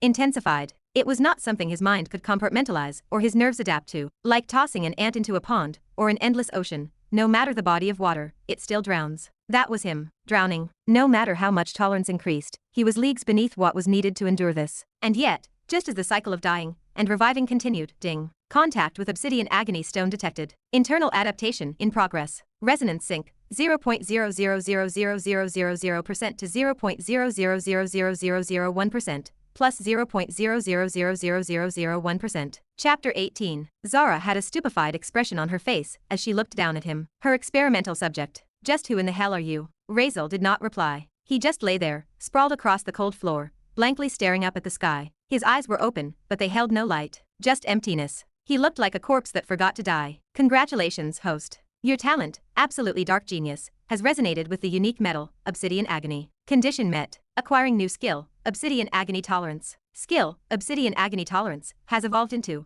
obsidian agony favoritism. All side effects of obsidian agony are nullified. New skill acquired, obsidian skeleton, S rank. Notifications rang out inside his mind, loud, clear, emotionless. But Razeal did not even blink. He just continued lying there, eyes still locked on the sky like he had already left this world. As if his soul had given up and flown far, far away. Just get over it already, host. It has been 17 minutes. You have been lying like that even after acquiring the obsidian skeleton. All your mental, physical, spiritual, and conscious trauma has already been completely refreshed and cleared. Stop acting and wake up. Still, no answer. Not a word from Razeal. Only a single tear slipped down the side of his face, silent and slow, as his body remained frozen. He was not playing dead. He was not acting. He had been revenged, shattered, again, and again, and again, through what felt like an endless abyss of cruelty. Host, even the system was speechless for a second. How can someone be this soft, this weak? Calling yourself a villain but unable to endure a little pain and suffering, especially when all of it is already erased. You are just crying over the memories of pain now, right? Erase it, Razeal finally muttered inside his head. Erase those memories of pain. I do not want to remember any of it. Even if it was not trauma,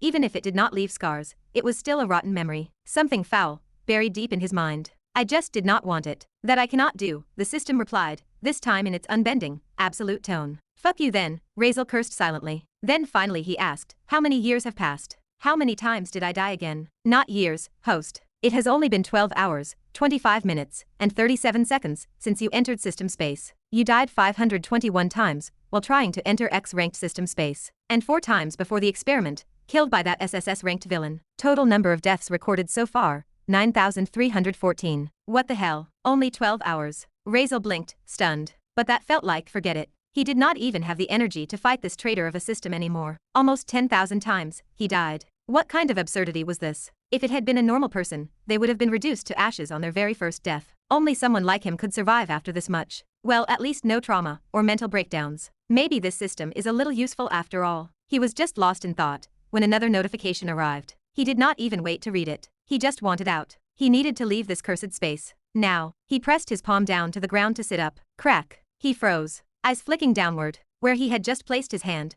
a small crater had formed beneath it. Ha! Razeal blinked in confusion, his breath shallow as he slowly stood up, still dazed from everything. That is when he noticed it. His body, it felt different. Unnatural. Alien. Did I get lighter? His limbs felt as if some invisible burden had been peeled off. His body moved easier, too easy, like his weight had just lessened quite a bit. Crack. He glanced down, startled. Two small, foot-sized craters had appeared beneath him just from putting pressure on the ground. Stronger too. Yes, host. As I mentioned earlier, you have successfully acquired the skill, Obsidian Skeleton, a rank. Razeal froze. That crazy, fucked up idea. He trembled, a chill slithering up his spine. The skeleton, yeah. I remember that, he muttered, his voice hollow. The sensation of lightness is a direct result of acquiring the Obsidian Skeleton. A typical human skeleton accounts for 15 to 18% of total body weight. The structure within you now is composed of an ultra-refined version of Obsidian Agony, a material with weight nearly indistinguishable from zero. As a result, you have effectively shed 15 to 18% of your total weight. The system sounded almost proud. Too proud. But Razeal was not listening anymore. His gaze was pulled elsewhere. To her, Zara. She had been watching the whole time. And now, she finally spoke.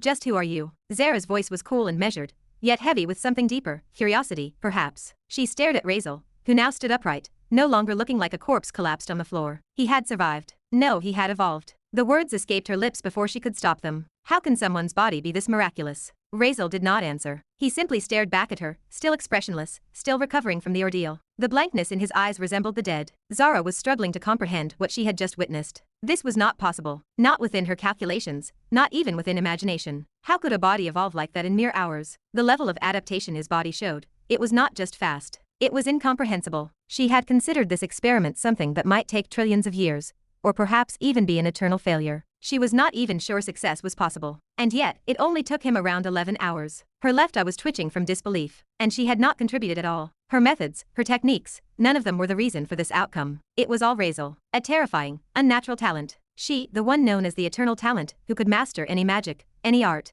any technique in a single glance, could never have survived what he did. Perhaps she could have tried, but she would have died attempting it. Her perfect body could not achieve this. Not without fatal consequence. Razeal, of course, had the benefit of the system's revival mechanic. But even that did not account for the raw, monstrous potential within him. Her musings were cut short. You wicked woman, stay away from me. Do not come any closer. I swear I will piss on you if you do, Razeal barked in panic. Razeal scrambled back in a panic. But misjudging the strength in his body, he leapt backward uncontrollably, soaring through the air. Ha! Just one step back, and his newly enhanced body reacted violently. Boom! A blast of air erupted under his feet. The lightest motion had launched him high into the air. He soared backwards, a mere twitch of motion hurling him several meters high. But instinct kicked in. He twisted mid-air, flipped in a somersault, and landed sharply atop a stone ledge, putting clean distance between them. Wicked woman, piss on me. Hearing those words, black lines formed on her forehead. Her face twitched, but she said nothing. She was clearly trying to control herself. She had just fulfilled a long-standing curiosity. This was the final stage. She still had to see the last result, so she had forced herself to hold back. Stay away from me, I am telling you, Razeal warned, raising his hands in a defensive posture. I will not do anything, kid. Stop already. Did you not want to become a villain? She replied calmly. Look at yourself. You have gained such a powerful constitution thanks to me. At least be a little thankful instead of using that kind of language. She guilt-tripped him without blinking. I am. I am just saying, stay away though, Razeal stammered, still keeping distance. She shook her head. Whatever. You can go now, she said, casually. She had already seen enough. When he leapt earlier, she analyzed the changes in his body, and honestly, it disappointed her. And now seeing his body reaction, it was not much other. And looking at his attitude even with his potential, it is just a waste. All in all, he failed all her evaluations. Also about the experiment, it's a failure, she thought. Just the skeleton reinforced, unbreakable maybe, but no real enhancement beyond that. The small advantages he gained were not even worth raising an eyebrow over. Razeal calmed down a bit, thanks to the system wiping away the trauma. It helped, but he still hated this woman. Ha, he blinked. Her reaction confused him. Just seconds ago she was burning with curiosity,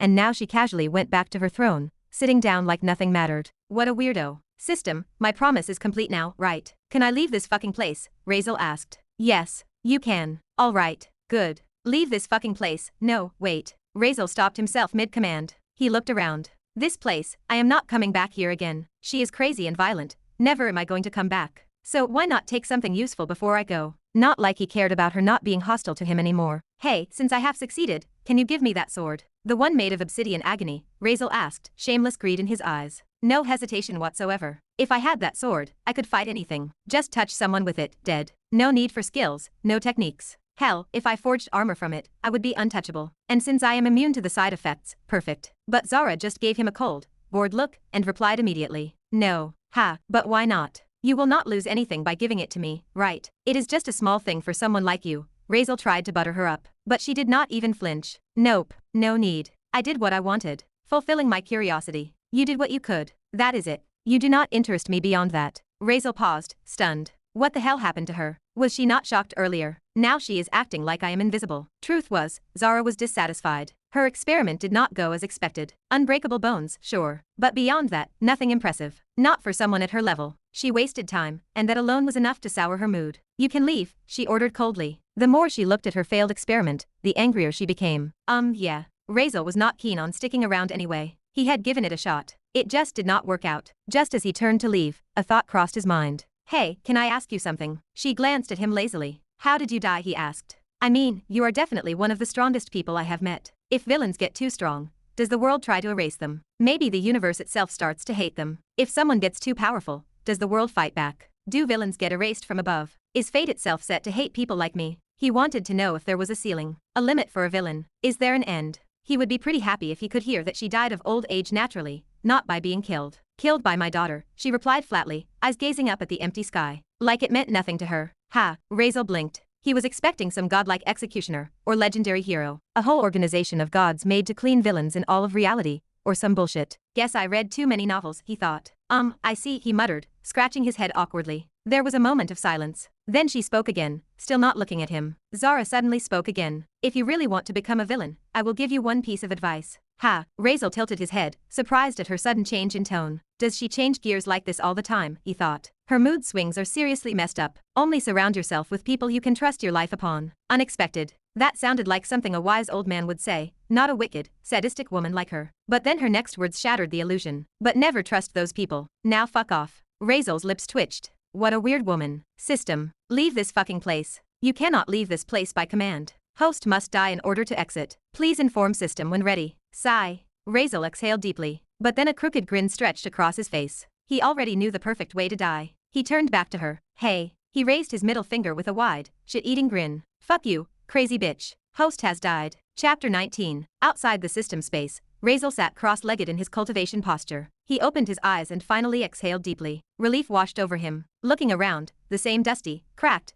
ruined landscape greeted him. He smiled. This place was 1,000,000 times better than that nightmare of a space belonging to that crazy woman. System, show me what I gained, he demanded. He was finally in the mood to see the skills earned after enduring that torturous ordeal. Skill acquired, Obsidian Skeleton, S rank. What? Only S rank, Razeal exploded. His eyes were wide with disbelief and fury. I got tortured, died 9,314 times, and this is the reward. Are you kidding me? Host, it is not easy to get skills at S rank or above. You are very lucky to have gotten this high. Lucky. His voice cracked. Veins bulged in his neck. Lucky. You motherfucker. I was ripped apart, drowned in agony, pain, and despair. I died over and over again, 9,314 times. And you have the audacity to call that lucky. Correction. Host died 9,314 times. Please refrain from exaggerating. Fuck you. The scream ripped from deep within his soul. He genuinely wanted to destroy something. Anything. His breathing was ragged. His fists trembled at his sides. After several moments, he let out a slow, defeated exhale. TCH, forget it.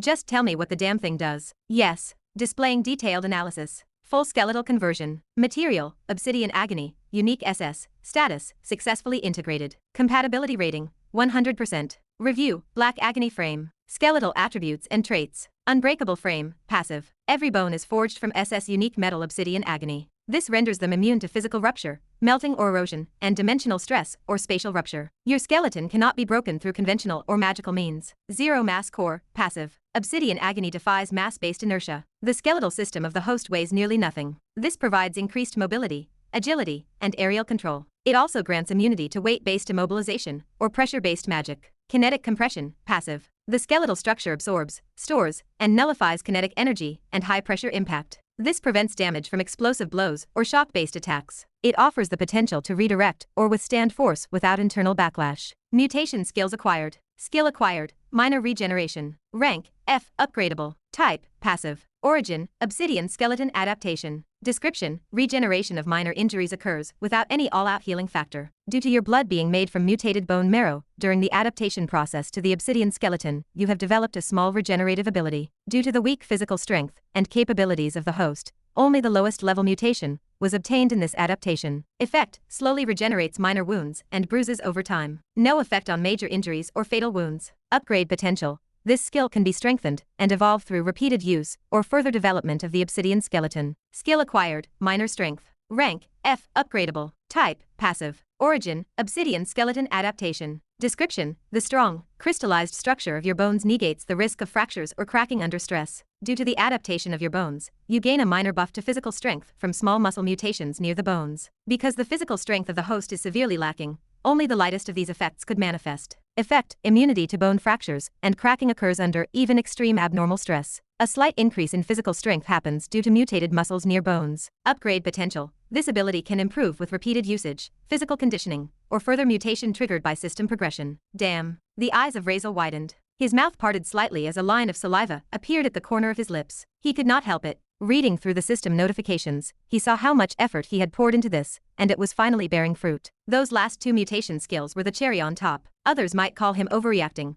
but only he knew the sting of having a system for 6 years without ever receiving an actual skill. This was the first time. It did not matter how much he trained, how many swords he swung, or how hard he pushed himself. No matter what he did, the system never responded with anything tangible. Nothing ever worked out. But this time, something changed. Razeal felt it. He knew it. Inside that system space, he felt different. He was truly free. Something unshackled had awakened. His understanding and his perception were moving fast. He was absorbing, adapting, evolving. Even that strange physical transformation, the unexpected skeletal and muscular changes, allowed him to land perfectly from the unnatural jump without even trying. That should not have been possible. But he had done it. Maybe it was a small detail to others, but Razeal noticed. It was different there, he muttered. His voice was low and thoughtful. System, are you hiding anything from me? There is nothing, host. The reply was short and dry, as always. Razeal shook his head. He was unwilling to dwell on it. This obsidian skeleton skill might seem useless to some, as it provided no flashy attacks or godlike powers, but he could already see the countless ways he could make use of them. Strong bones. He could do so much with that. No one could break his bones. Literally. If a grandmaster or even a sword saint swung a blade, and Razeal raised an arm to block, the chances of it breaking were slim to none. What about the shock from that strike? What about the blow that could blast someone insides from sheer force? The system stated these bones absorb kinetic energy and nullify impact. Though the limits were unknown, it was plausible. Apologies for the interruption, host, but allow me to remind you. Even the wind pressure from a sword saint swing can be sharp enough to rip your skin apart. Your bones may be strong, but if your veins are dry and your blood is gone, you will still die. Razeal blinked, surprised by the interruption. Whose side are you on? Of logic, the system replied. Leave it. Razeal shook his head. System, tell me how much time I have left to complete the trial, he asked. He had not forgotten about it, not even for a second. Remaining time, 2 hours, 3 minutes, 21 seconds. Damn, Razeal muttered. His brows furrowed. How am I supposed to complete the trial with so little time left? In his mind, one truth echoed louder than the timer ticking down. He had wasted nearly 7 hours inside the system space. It was a space where time flowed differently, pain lasted eternally, and each death taught a new kind of suffering. The trial of worth was only supposed to last 9 hours total. That meant it was already nearing its end. To enter the royal classroom, he needed to gather 1,000 elemental crystals, all within just a little over 2 hours. Reminder to host. You must pass the trial and be accepted into the academy. Failure to do so will result in your immediate disqualification and a high probability of fatality. Remember, your survival probability hinges on acceptance. The academy offers protection. Remaining within its walls buys you time to grow stronger. I know, Razeal exhaled in frustration. He whispered the words bitterly. He sat on the cracked stone with a stormy expression. He needed a plan, and he needed it fast. His memory raced. Currently, 3 major figures, 3 powerhouses, were dominating the battlefield, each controlling a direction. Aaron Dragonever, the protagonist, had taken the north. He charged forward with righteous fury, cleaving monsters with reckless efficiency. Selene Luminous, the saintess, secured the south. She was backed by her entourage of miniature knight-like constructs. Of course, the church would not dare send her in without at least 4 or 5 divine protection artifacts. They also sent an army of loyal followers disguised as candidates. Silva Fairlith, the monster in human skin, took the east. Razeal could almost see her perched on a branch, elegantly farming cores with unnerving grace. She was the strongest of the trio, perhaps of the entire trial, except for that one person. As for the fourth person in the south,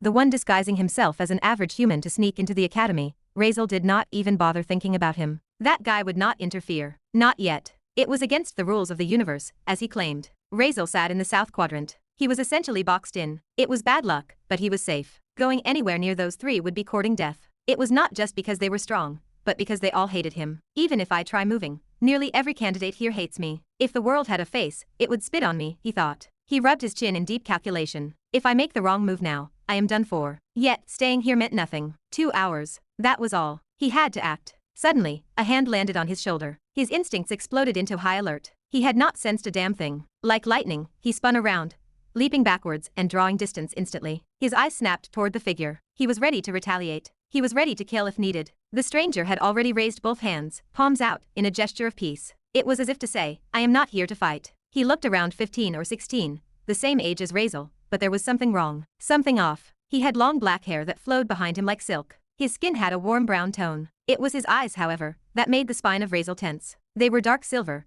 glowing faintly, sharp and gleaming like moons lit with madness. Charisma oozed from him, subtle and unnatural. Even when standing still, it felt like the world bent slightly around him. The pupils of Razeal trembled. His mind went blank for a second. That face, that presence, that absurd, unnatural calm. He knew exactly who he was looking at. No, of all the rotten luck. System, Razeal hissed internally. His heart pounded like a war drum. This was not supposed to happen. This was not in the plot. How? The strongest existence in the entire world. No, the entire universe. Chapter 20. Razeal sighed under his breath. The weight of frustration pressed against his chest. Why is my luck so shitty? He muttered. His eyes narrowed at the silver-eyed boy standing before him. The boy raised his arms in an exaggerated, carefree manner before lowering them slowly. He moved as if theatrically finishing a performance. Ah, looks like you already know who I am, young friend, he said with a gentle, knowing smile. The expression on the face of Razeal faltered for only a moment. A flicker of recognition passed through his features, but he quickly masked it. It was enough. The silver eyes of the boy gleamed with the calm assurance of someone who knew far more than he let on. Razeal did not respond.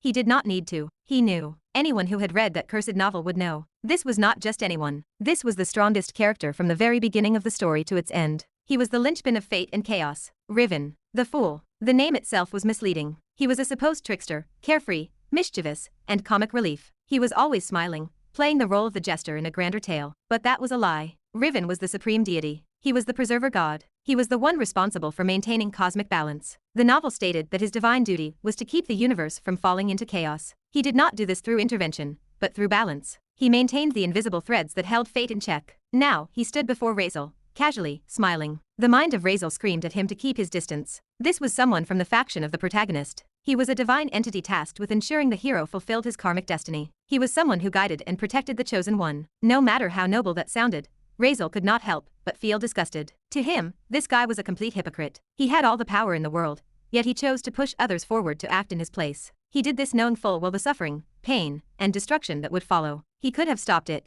but he never did. Razeal hated him for it. Or maybe he just could not understand him. As Razeal turned away, he forced his face into a mask of indifference. I do not know what you are talking about, he muttered. He had no intention of engaging with someone like this. It was better to escape and disappear before the conversation spiraled into something dangerous. But the voice of the boy came again. It was light and teasing, trailing behind him. And I think you know me better than anyone here, friend. Have we met before? Riven stood behind him, that same all-knowing smile still on his face. Razeal did not stop walking. I do not think so. I would have remembered. Now shut up and leave me alone. Razeal did not hold back. His voice carried a trace of hostility. It held a cold edge sharper than usual. He knew the kind of person Riven was. He was playful on the surface and deceitful beneath. He was the kind of person who spoke riddles, lied without blinking, and always smiled. What does he want from me? The thoughts of Razeal turned cautious and calculating. Oh. Riven floated the word gently. How about not in the past, but in the future? The voice of Riven rang out behind him. It carried an almost playful lilt. The steps of Razeal froze. His heart skipped. He turned, and his brows furrowed. What does that even mean? A chill danced down his spine. Was he in danger? Did Riven know something? Is he hinting that I know the future? No, that would not be it. If he meant that, he would say it differently, less vaguely. Gods and their damned riddles. His thoughts grew frantic. Stay calm. Stay composed. If he suspects anything, if he sees too much, I might die here. The mind of Razeal raced, trying to make sense of the words. What do you mean? He murmured under his breath. His thoughts grew tangled. He felt something shift in the air, a pressure he could not quite place. This was far beyond what Razeal had expected. Could this god truly see the future? Or was this some sort of riddle he was trying to trap him with? Razeal felt the sweat bead at the back of his neck. Why does this always happen to me? Riven laughed, his silver eyes shining. Leave it. Leave it. How about we introduce ourselves first? My name is Riven. I will be your future classmate. I just happened to see you around. His smile widened. It was soft and almost friendly. The eyes of Razeal narrowed slightly. Something was not right. Friendly. Why the sudden change? Why would a supreme deity act like this towards him? Towards a villain? Loud warning bells blared in his head. He kept his voice neutral. Right. Well, I am in a hurry. I need to collect some elemental cores. If you will excuse me. He turned again. But then, a hand landed gently on his shoulder. It was a weightless touch. Yet, it felt as though the skies themselves were pressing down on him. Razeal flinched. His breath hitched. A bead of sweat rolled down his temple. The voice of Riven was soft and friendly. Friend, do you know what your fate is? The world of Razeal slowed. His mind screamed. He knows. He knows I know. Am I going to die? His heart pounded. His breathing quickened. No matter how hard he tried to calm himself, he could not stop the anxiety curling like a vice in his chest. But then, something inside him snapped. His frustration, his confusion, and his desperation for answers spilled out like water through a cracked dam. My fate, do not you already know? Is not it you who is behind it? His voice trembled. The words were not planned. They came from deep within, filled with anger, fear, and raw honesty. The smile of Riven did not fade. Haha, is that so? Do I? Maybe I do. His tone grew quieter and more mysterious. You believe fate carved evil into your bones. But what is fate, truly? You must wonder. You have tried to fight it before. Many times, have not you? His silver eyes gleamed with something ancient and infinite. Razeal was taken aback. He stood silent for a moment. His brows knit together in confusion. Tried many times. What does that mean? Some of the words of Riven did not make literal sense, and yet, they stirred something deep inside his soul. Still, Razeal allowed himself to lean into the flow. The confusion, the fear, and the helplessness melted into something raw and honest. Then help me. Razeal finally burst out. His voice was sharp with desperation. Why do not you help me escape this fate? You know I have not done anything wrong. You know it, do not you? All of this, everything, it is happening just because the world decided I should be evil. His voice cracked with raw emotion. Is not that right? Tell me. You know everything, do not you, all-knowing one? The being who stood before him closed his eyes. The same calm smile remained unwavering. Haha, you are not wrong, friend. He said quietly. But remember, it is not my role to act. I do not intervene by will. I only witness and guide when asked. I act only when the cosmic balance is on the verge of collapse. He opened his eyes again. They gleamed like stars locked in a divine clockwork. And your destiny, fate and duty, it is yours to fulfill, just as I have mine. The jaw of Razeal tightened. If any other person heard this conversation, they would not understand a word of it. And yet, somewhere beneath all the vague talk of dharma, fate, and cosmic duty, Razeal understood. He did not understand in words, but in feeling. If that is what you are saying, will not you stand against me one day? Razeal asked. His voice was quieter this time, but no less bitter. Will you side with him? With the hero? Will you stand against me, knowing very well that I am innocent? He asked the question with surprising calmness, but his insides twisted violently. Riven did not answer immediately. He simply turned his eyes to the heavens, then back to Razeal. His expression was unreadable. The cosmic order protects those who protect it, he finally said. It was a cryptic answer, but not a denial. He paused. Then his tone shifted, becoming a little warmer, as if peeling away a layer of detachment. Even though I should not step outside my boundaries to help someone who may threaten the balance, as one whose duty includes guidance, I could not ignore your suffering. You have endured. You have persevered despite everything. His voice seemed to echo across planes of existence. It was too vast and too close at once. Fate and destiny can be cruel. Sometimes, they are even unreasonable. But they exist to serve a purpose, the greatest good, the harmony of all things. He looked directly into the eyes of Razeal. Maybe you are not wrong, not evil, not despicable, just burdened with a duty you never asked for, a path that only you can walk. He gently placed a hand on the shoulder of Razeal. But let me guide you. Razeal stood still, stunned. His mouth did not move, but his heart was screaming. He did not understand half the things this man said, and yet, somehow, something inside him understood everything. Then the silver-haired boy stepped forward, withdrawing his hand. Fate is not a chain, he said without turning back. It is a road, and even the darkest road can turn, if you dare to walk differently. A soft, mysterious smile danced at the corners of his lips. With those words, he walked ahead, hands behind his back, silent again. There were no more riddles and no more divine truths. Razeal stood still and unmoving. His mind reeled. What was he even saying? Every sentence felt like a riddle he was not meant to solve. Everything that had just been said was like trying to grasp smoke. The meanings slipped through his fingers even as he reached for them. His thoughts clouded and swirled in contradiction. And yet, somewhere in that fog, he felt as if he was close. It was as if there was something important just beyond the veil. A revelation hovered at the edge of his awareness,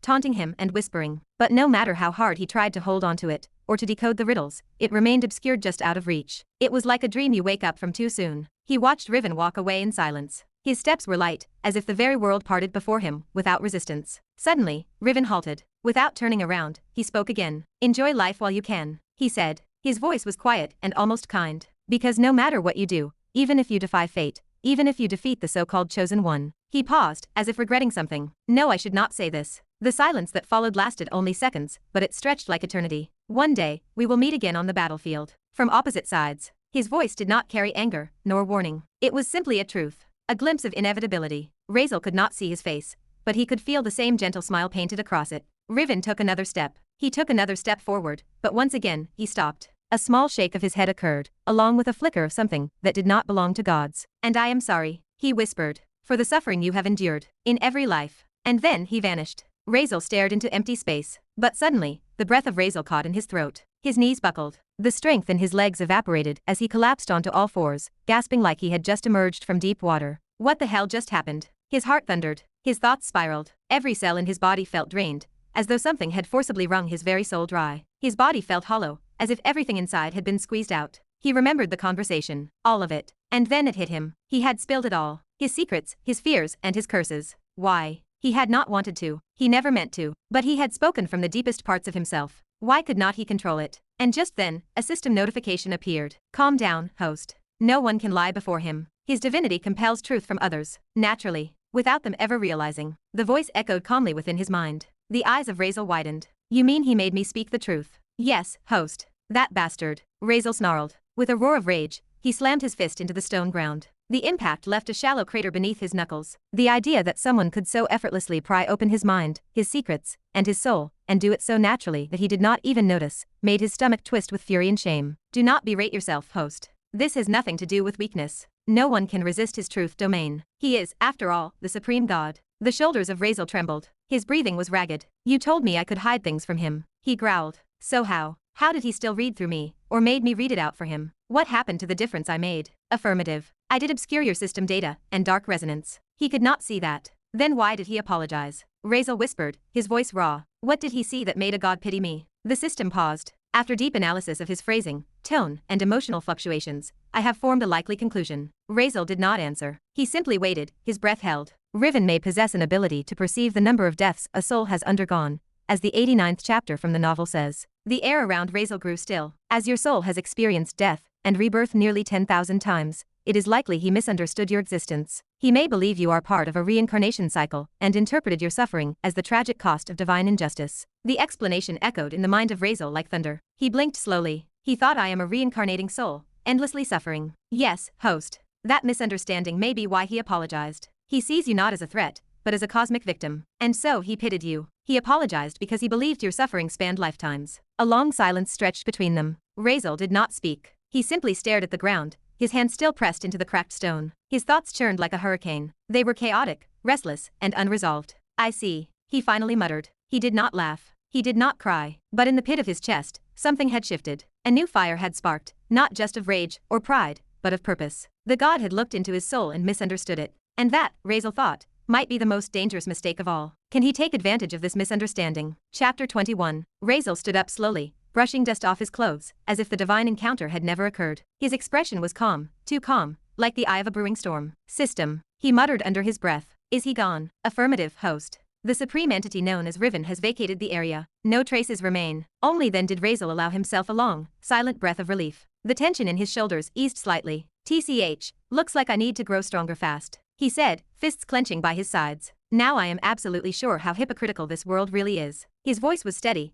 but rage swirled beneath it, the kind that carved itself into bone. He said it himself. I have done nothing wrong, but one day, I still have to die, just because the world has already decided what I am. What kind of logic is that? The bitterness welled up inside him like a poison. Razeal was not shocked. He had always known the world was unfair. A god had stood right in front of him, declaring with a gentle smile that Razeal was innocent, yet must die one day. Just like that. You may stand opposite me someday. Those words rang in his ears like a cursed echo. All-knowing, all-seeing, and still part of the game. He murmured. They pick their favorites, name them chosen, call it for the greater good. And the rest of us, sacrifices. His jaw tightened. Why should I pay the price for someone else's story? The peak of hypocrisy. Razeal spat bitterly. Just who gave you the right to decide who is fit to live or die, for your so-called greater good? His clenched fists trembled slightly, his breathing shallow but intense. Why should I, someone who did nothing wrong, be the one to suffer? He turned inward, calming himself, and asked the question that had been clawing at his soul. He turned his gaze skyward, fists trembling. System, is it possible to kill a god? Affirmative, host.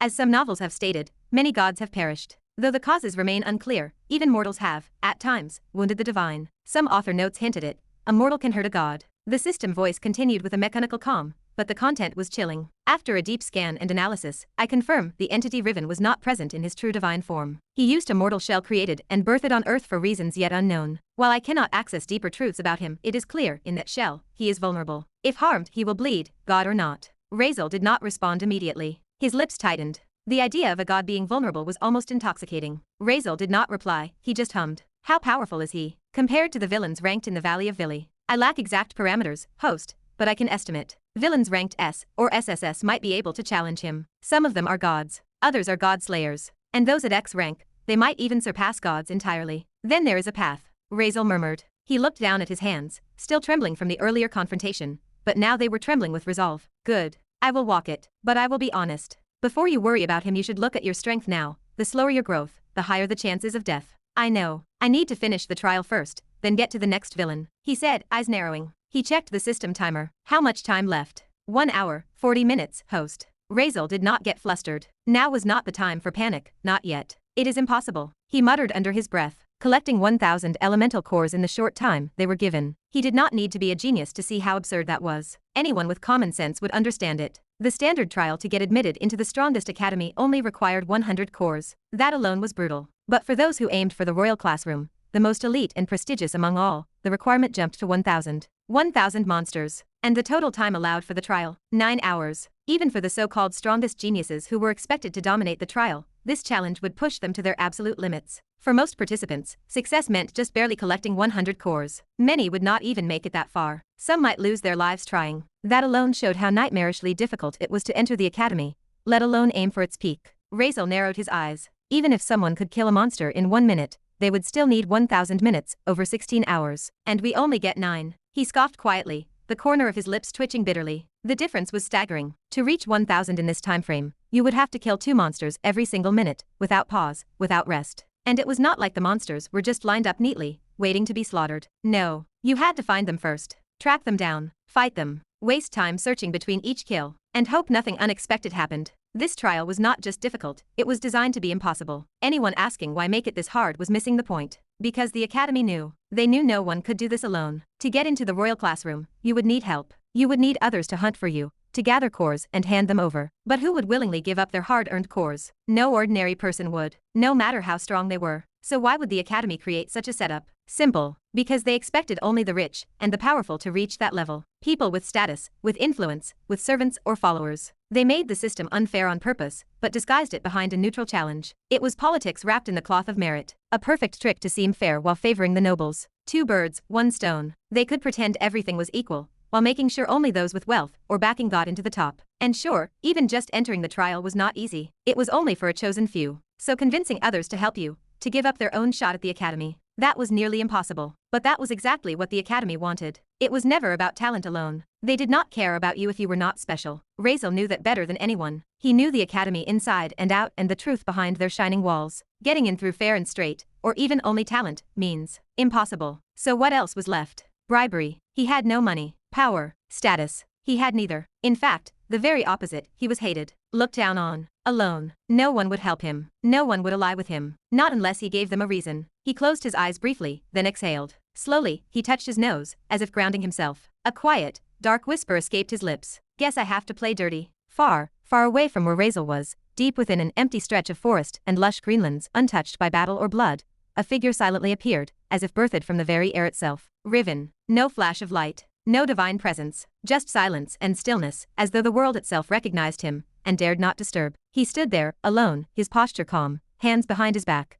gazing up at the sky with quiet contemplation. His eyes reflected endless wisdom, and a smile graced his lips, gentle, kind, and eternally patient. Then, suddenly, a voice. It did not echo like normal sound. It resonated, as if the sky, the earth, the grass, the wind, the very fabric of the world, all of them spoke at once. A sound only he could hear. Sacred, distant, omniscient. Are you really letting him go, Lord Riven? The voice asked, its tone carrying the weight of divine judgment, calm, all-knowing, and deeply respectful. Riven's smile did not falter. Why should I not? He replied gently, still looking skyward as if speaking not to the voice, but to something far beyond even it. His tone was soft, friendly, as if answering an old friend. No hint of irritation or concern. He can reincarnate, back in time. The voice continued, the tone still serene, but layered with caution and tension. You said it yourself. He might become a threat to the cosmic balance. A being like that should not be allowed to live. Riven's eyes did not blink. His voice remained steady, light, unbothered. It goes against the rules of rebirth and the cycle of death. Such things should not happen. How can someone die and yet continue living, not once,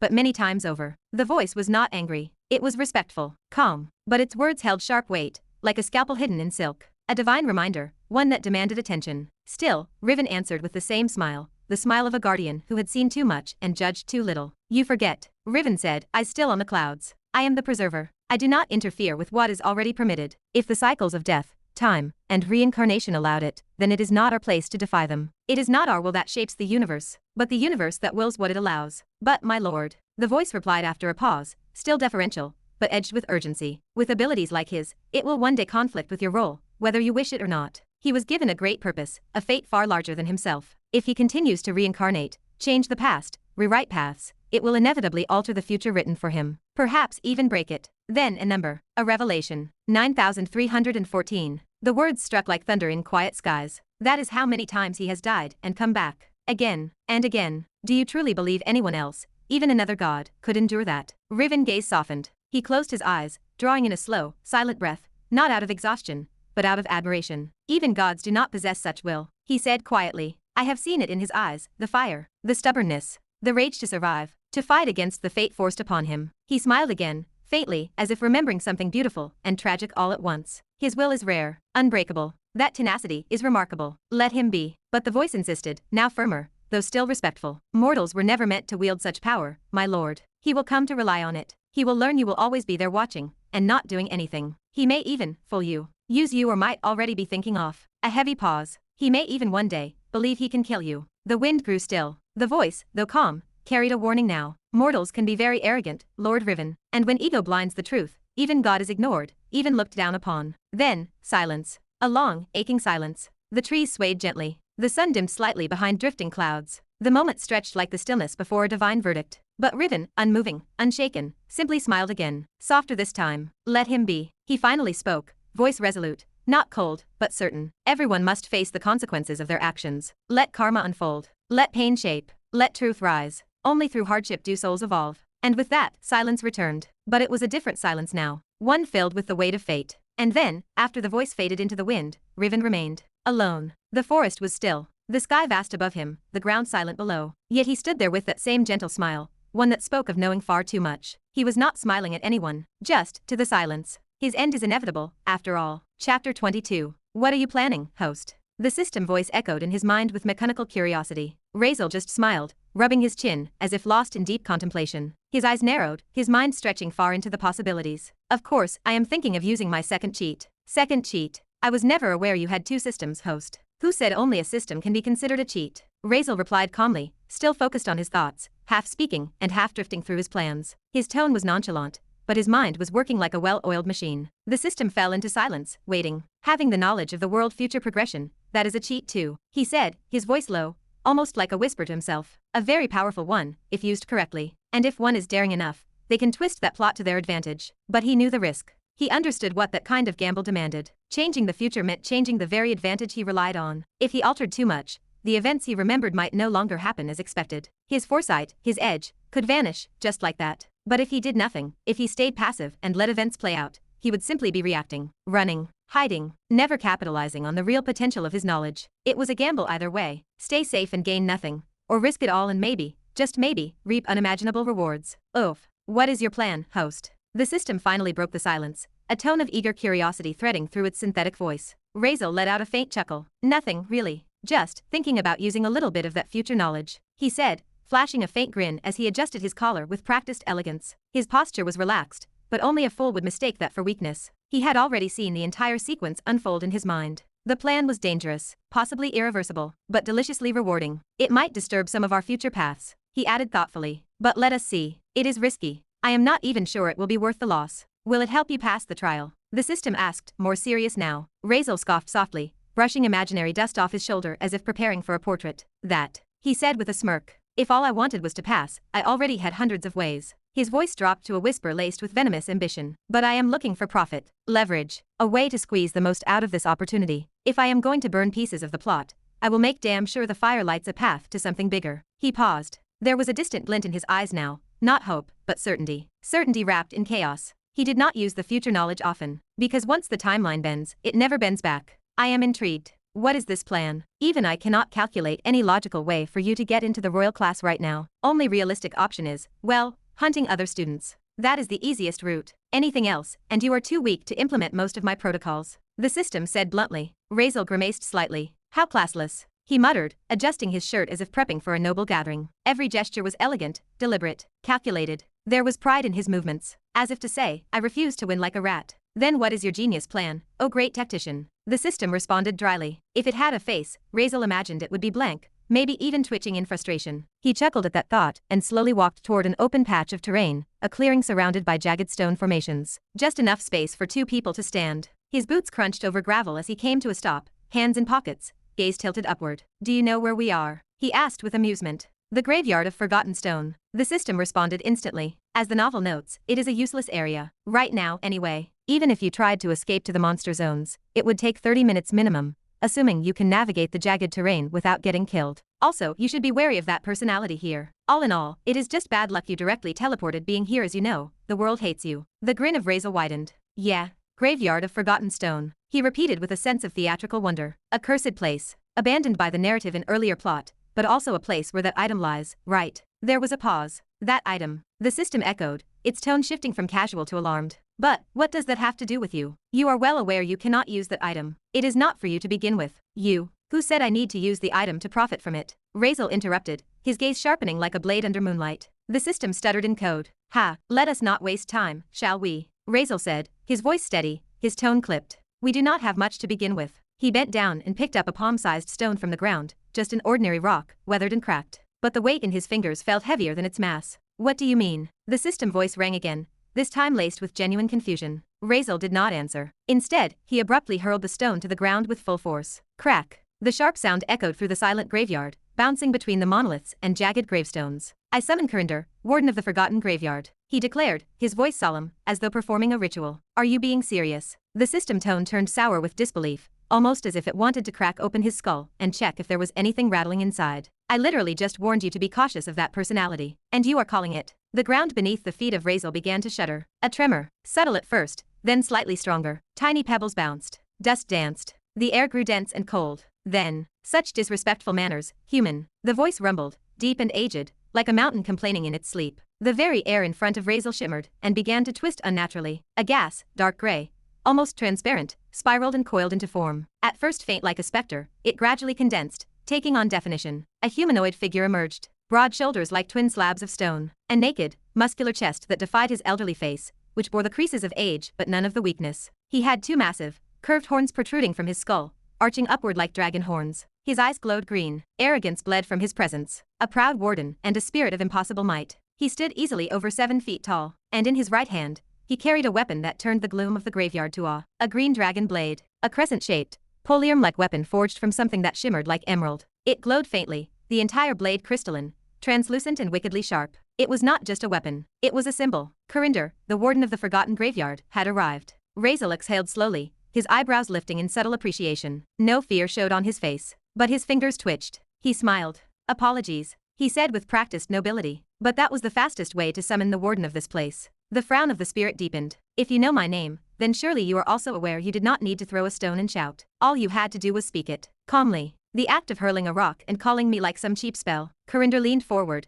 disdain blazing in his gaze. Did you intend to mock me, human? His tone turned darker, colder. Something was clearly bothering him beyond just being summoned disrespectfully. The fact that Razeal knew his name, that unnerved him. Razeal did not flinch outwardly, but his fingers trembled. His breathing hitched for half a second. Pressure, immense, suffocating pressure leaked from the spectral being. It pressed down on Razeal like a mountain placed upon his shoulders. Again, he hated this feeling. He despised it with every fiber of his soul. But unlike before, he did not collapse. The pressure was nowhere near that crazy woman, but it was still present. Instead, he clenched his fists and remembered the advice of the system. Imagine you can crush them. Imagine they are just ants. He repeated the words again and again. Just an ant. Just an ant. It was not working. His feet trembled. Sweat broke down the back of his neck. Every instinct screamed at him to kneel. The system could not read thoughts, thank the gods, because if it could, it would probably be laughing itself into oblivion. Still, Razeal lifted his chin. I do not have time to waste, Sir Kurinder, he said with strained composure. Please refrain from irrelevant questions. He stood his ground.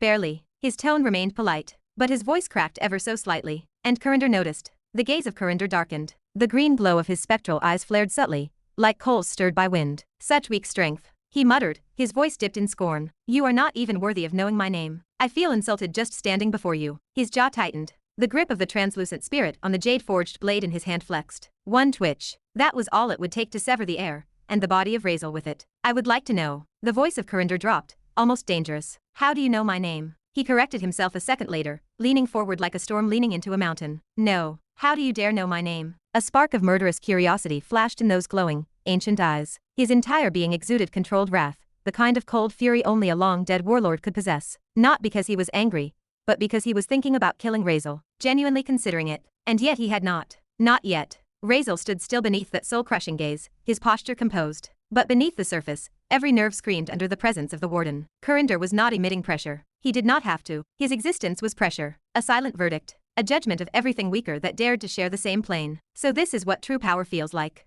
Razeal thought, a cold trail of sweat sliding down his spine like a whisper of death. Unlike the system space, this world did not offer even a fraction of the overwhelming aura he had felt there, yet the knowledge that this was reality, where death was absolute, made it all the more terrifying. This power was far more than enough to crush his meager strength. It was no big surprise he was feeling like this. Still, he did not step back. His lips curled slightly, forcing a grin that almost passed as natural. Of course I know, he said coolly. Kurinder. His voice did not tremble. His heart did. His instincts screamed to run, to kneel, to do anything but stand here and mock a legend to his face. But Razeal was no longer the child begging for mercy. He had died once before. That weakness had burned with his corpse. The expression of Kurinder froze just for a moment. Kurinder studied him, longer than expected. He stared deeply into the eyes of the young human, expecting to see the flicker of fear, a crack, a flinch. But there was nothing. No trembling gaze, no begging, no collapse. There was weight in the stare of this boy, an arrogance too unnatural for someone at his level. A grin still lingered on his lips, tight, unshaken. Kurinder paused. Then, slowly, the eyes of the spirit narrowed in a different way, like a judge reconsidering the sentence. Kurinder said nothing for several long, choking seconds. His gaze locked onto the gaze of Razeal, with such intensity it felt like the air between them might ignite. Then, slowly, his lips parted. Since you know my name, the warden said, his voice lower now, colder, and you seem aware of what this place is. He raised one brow, the ancient creases of his ghostly face deepening. Then I assume you also understand the most sacred rule of the graveyard of forgotten stone. The breath of Razeal slowed, but a crazy grin appeared on his face. The eyes of Kurinder narrowed further. No one, he said, his voice like cracking glaciers, leaves this place after learning even the smallest secret buried within it. System warning. You are crazy, host. This spirit Kurinder, his spiritual readings exceed high-tier saint class. At the minimum. What are you after? That item. Chapter 23. No one, Kurinder said. His voice sounded like glaciers splitting beneath ancient pressure. Leaves this place after learning even the smallest secret buried within it. The air grew heavier. The atmosphere became dense and suffocating. Razeal did not flinch. Despite the crushing weight of the presence of Kurinder, he kept his posture straight. He managed it barely. I do not think you can kill me, Warden. Not without first knowing if I am worthy enough, right? The eyes of the spirit narrowed. A flicker of something ancient stirred in their depths. This human. He knows about that thing too. The gaze of Kurinder sharpened. How do you know about that? A sudden chill slipped into his voice. It wrapped around the space like ice creeping across skin. He looked down at Razeal. He did not look with rage, but with something far more dangerous, suspicion. He felt perplexed. That information was not supposed to be known. It was not known by anyone. No one who had ever touched the secret of this graveyard had walked out alive. That was the rule used to preserve the sanctity of what lay buried beneath. So how had the word escaped? Did someone find out? If so, that would be a problem. A serious one. Outwardly, Kurinder remained still. His proud and dignified expression did not change. Inside, however, thoughts churned. The smirk of Razeal did not waver, despite the unbearable pressure weighing down on him, and his limbs trembling from strain, and his lungs burning. He held himself upright. He held himself there barely. You are very wrong, human, Kurinder finally spoke. His voice was quiet, but it was edged with steel. Do not delude yourself. If you think I am bound by rules that spare your life, you are mistaken. His eyes flashed. I am a guardian. I possess the authority to judge the worth of a person, even before the trial of worthiness begins. He exhaled slowly. He shook his head in disappointment. And I have judged you. You are not worthy. He observed Razeal for a moment longer. He saw only arrogance. He saw a child wearing the mask of control. He saw a bluff. You do not have that fire. The dragon blade in the hand of Kurinder stirred with mana. He lifted it slightly. He prepared to erase what he saw as an embarrassment. He prepared to erase the one who dared to stain this sacred land with arrogance and ignorance. Razeal only grinned wider. His spine remained ramrod straight. I know I am not. Kurinder paused mid-step. He was caught off guard. What? I do not even want the dragon heart in the first place, Kurinder. That thing is useless to me, Razeal said. His voice remained calm after a pause. I came here for something greater. The words hung in the air. They were weighty and deliberate. A long silence followed. Even the air seemed to hesitate. This place held the dragon heart. It was one of the strongest magical items in existence. It was a treasure so rare that even a hero would kill to get it. One must know that even a dead dragon heart was nearly impossible to find. That did not even account for the heart of a royal dragon. They were nobility among dragons, just one tier below an archdragon. Kurinder closed his eyes. He did not close them out of peace. He closed them like a blade being drawn back into its scabbard. He was tight, controlled, and dangerous. It felt like he had been slapped. He had not been slapped by strength, but by audacity. A human had dared to speak of the dragon heart, as if it were a mere tool. He spoke as if its worth were something to be weighed and dismissed. That alone should have warranted death. Yet, Kurinder did not move. He did not react immediately. Something about those words and the defiance of that boy clawed at the corners of logic. It was not just arrogance. It was conviction. That unsettled him more than any insult could. His eyes opened slowly. They were glowing slits that seemed to silence the air. Even the wind held its breath. Human, he said. His voice was low and ironclad. I will give you one chance. I will give you just one chance to apologize and speak reason. If you do that, I will grant you a painless death. It will be quick. It will be without horror. It will be without despair. You will not feel the real hell. His tone was not loud. It did not need to be. The graveyard, the stones, and even the magic embedded in the soil, all fell deathly still. The world itself seemed unwilling to interrupt him. Your words, they tread dangerously close to blasphemy. He was not just angry. He was insulted to the core. But his pride, though immense, was not blind. Kurinder was the warden of the graveyard not merely for his strength, but for his discernment. His duty was not to lash out like a beast at every provocation. His duty was to protect, to test, and to judge. He could have killed the boy in 100 different ways. He could have turned his bones to ash. He could have eaten his spirit whole. But that would not quiet the question now lodged in his mind like a splinter. Why? Why would someone, especially someone so seemingly insignificant, dismiss the dragon heart? Did he not know its worth? Was this arrogance? Kurinder clenched his jaw. To kill him now would be too easy. It would be too unsatisfying. It would leave a nagging unease. It would leave a question unanswered and a risk unmeasured. Is this truly the rambling of a fool? He thought. His eyes narrowed. The sacred artifact was not just powerful. It was sacred. It was the culmination of lifetimes of sacrifice, pain, and myth. To call it useless was not just wrong. It was insulting on a cosmic level. Kurinder was not a mere beast defending treasure. He was a warden. He was a judge. Right now he had to decide. The clawed fingers of Kurinder curled ever so slightly. His nails bit into the stone hilt of his weapon. The air around him burned with suppressed fury. His pride and his duty could not tolerate such blasphemy. To insult the dragon heart was to insult the entire legacy of the draconic race. He was its eternal guardian. He had to hold the dignity. He was the guardian of the dragon heart. He was its eternal warden, chosen by the flames of fate themselves. The very idea that someone would dare call it useless was unforgivable. In his eyes, there was only one appropriate response to such sacrilege. He had to make the offender kneel. He had to make him press his face into the ground. He had to make him beg for mercy with bloodied lips before ending his own life as penance. Only then could the fury of Kurinder be stilled.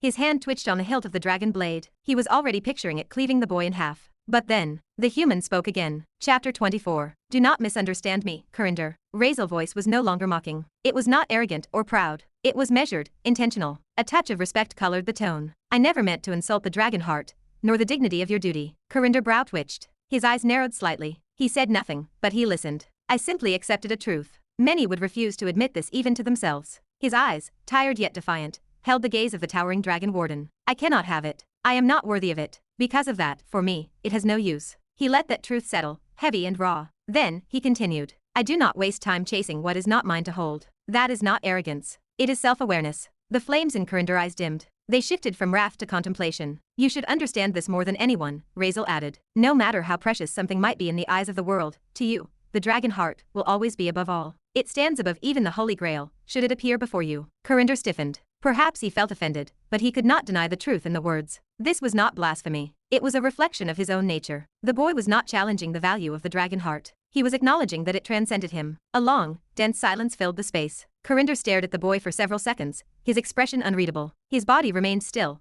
but something in his aura shifted and quieted. Then, his voice came low, calm, yet undeniably curious. Then tell me, human, if not for the dragon heart, what did you come here for? Razeal raised his eyes. Confidence flickered in their depths. A deal. His voice rang out clearly, echoing in the death-still chamber. I want to make a deal with you, Warden. Inside his head, the system voice exploded in utter chaos. Host, what are you trying to do? The system blurted into his mind, disbelief dripping from its synthetic tone. There is a 70% chance you are already dead, and do not know it yet. Razeal ignored the system. Kurinder's brows furrowed. A deal. What kind of mortal tried to bargain when they were already a breath away from death? It did not make sense. The boy did not even want the dragon heart. What was he playing at? You do realize, Kurinder said coldly, that no one who knows of this place is allowed to leave alive. That is the law. Even you. Razeal shrugged. The smirk returned to his face, now tempered with purpose. I know. But what if your duty to find someone worthy gets fulfilled? What if the dragon heart finally finds its destined owner? You would have no reason to keep me here, or fear the secret being revealed. Kurinder emerald eyes fixed on him, unblinking. A long, tense pause stretched between them as the warden weighed the words. Was this mortal mocking him? Moments ago he had admitted he was not worthy. How could someone unworthy bring forth the rightful heir? Razeal seemed to read his thoughts. I know someone worthy, he said quickly. I will bring them here. Let them take the trial. If they succeed, they get the heart.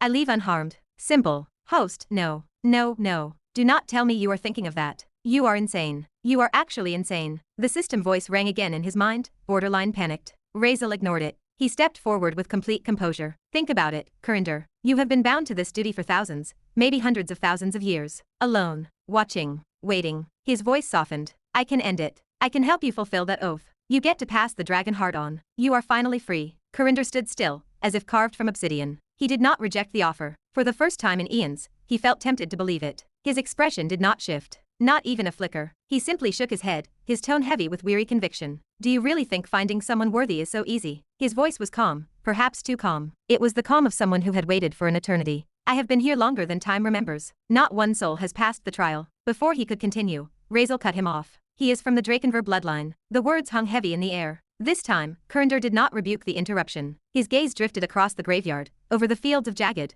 blackened stones that surrounded them like silent sentinels. Do you see these stones? He asked quietly. Do you know what they are? Razeal's voice followed calmly, without pause. I do. Each one was a person. His eyes swept over the cursed field. Challengers who tried to force the heart to obey them. Who sought to become dragons, but failed. The dragon heart rejected them, and in that rejection, it crystallized them. It made them eternal tombstones in your garden of ambition. Kurinder's brows twitched. It was the first visible crack in his composure. He turned back sharply, his eyes narrowing. How does this boy know that? That knowledge was not just hidden, it was buried. Forbidden. He studied the boy more closely. The human no longer looked like a fool trespassing. He looked like something else entirely. If you know this much, Kurinder rumbled, then you must also know that some of these stones once belonged to the Arkanveil descendants. His voice grew colder. Even they, those with bloodline ties to the royal dragons, were not enough. Their lineage, no matter how pure, has thinned through generations. Their strength diluted. Even the direct descendants tried, and still, they ended as monuments. Ashen trophies in a graveyard of failure. He looked at Razeal again. This time, he did not look with suspicion. He looked with pity. For the first time, he saw not arrogance in the boy, but perhaps naivete. Had this boy really come all this way,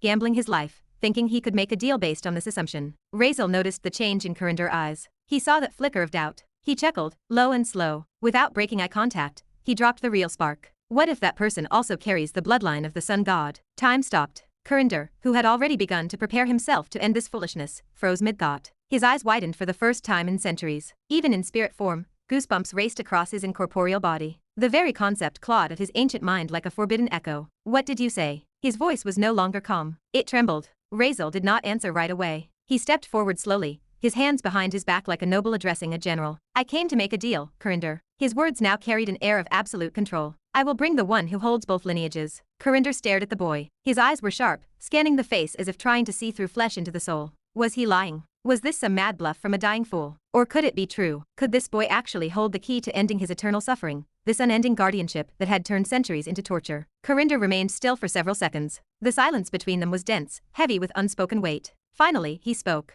What do you want? His voice was no longer cold. It was quiet and serious. At those words, Razeal's smirk returned. It was not smug, nor mocking. It was victorious. He did not speak his answer aloud. Victory, he whispered in his mind. Chapter 25. I want 4 things from you. Razeal's voice broke the heavy silence, calm and precise. He lifted a single finger. First, a pocket secret realm, bound to this graveyard by a teleportation circle. I will tell you how to customize it later. Kurinder did not even blink. He raised his hand and snapped his fingers. A tiny orb, no larger than a marble, but pulsing with ancient magic, materialized in his palm. A faint hum vibrated through the air around it. It was a compressed realm, etched with dimensional runes and locked with teleportation coordinates. He tossed it toward Razeal. Easy. Razeal caught it without a word. Second, he continued, a stone tablet. I will give you the inscription later. You just need to create it. Kurinder gave a slow nod. It was still manageable. It was still insignificant, compared to what this boy claimed he would bring. Third, Razeal said, narrowing his eyes, teleport me to the northern region of this trial land. At this, Kurinder's face darkened for the first time. A low frown etched across his features. His fingers twitched faintly. It was a subtle expression of rising caution. No, he said flatly. You are pushing now. The moment those words left Carinder's mouth,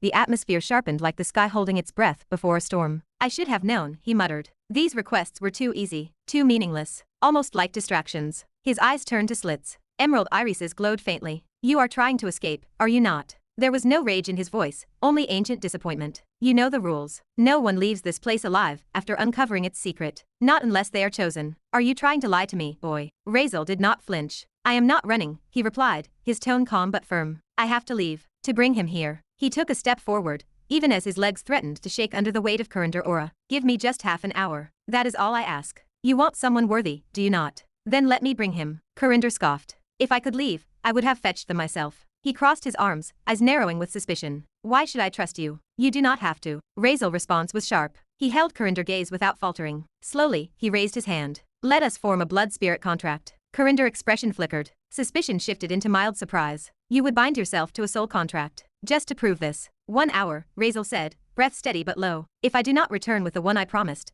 or if the dragon heart rejects him, I will forfeit my life. Carinder's eyes gleamed faintly. Ancient knowledge calculated possibilities. Razeal continued. In exchange, you fulfill all 4 of my wishes. And during the contract hour duration, neither of us may harm the other. Even the wind dared not move. Host, the system voice echoed inside his mind, hesitant. I do not even know what to say anymore. This is beyond insane. Carinder remained still. The ancient wheels in his mind turned. This child knew far too much. Too many buried truths. Yet, what if he was right? What if the boy truly could bring the one he spoke of? What if, after all these eons, the wait could finally end? After a long pause, Carinder exhaled slowly. I will allow the contract. Razeal grinned. Victory flashed in his eyes. He raised his hand, ready to draw blood. Wait. Carinder's voice stopped him cold. Tell me your 4th wish first. As for your 3rd, I will allow it once the contract is formed. Razeal paused. Just for a moment. A flicker of something unreadable danced across his eyes. He exhaled slowly. The 4th wish. His voice lowered. A glint of steel hid behind calm words. I want the poison of the Furvine serpent. That made Carinder blink. What? He asked, his voice rising just slightly in surprise. You are asking for the poison of a 6th rank, noble class beast. Is that all you want, kid?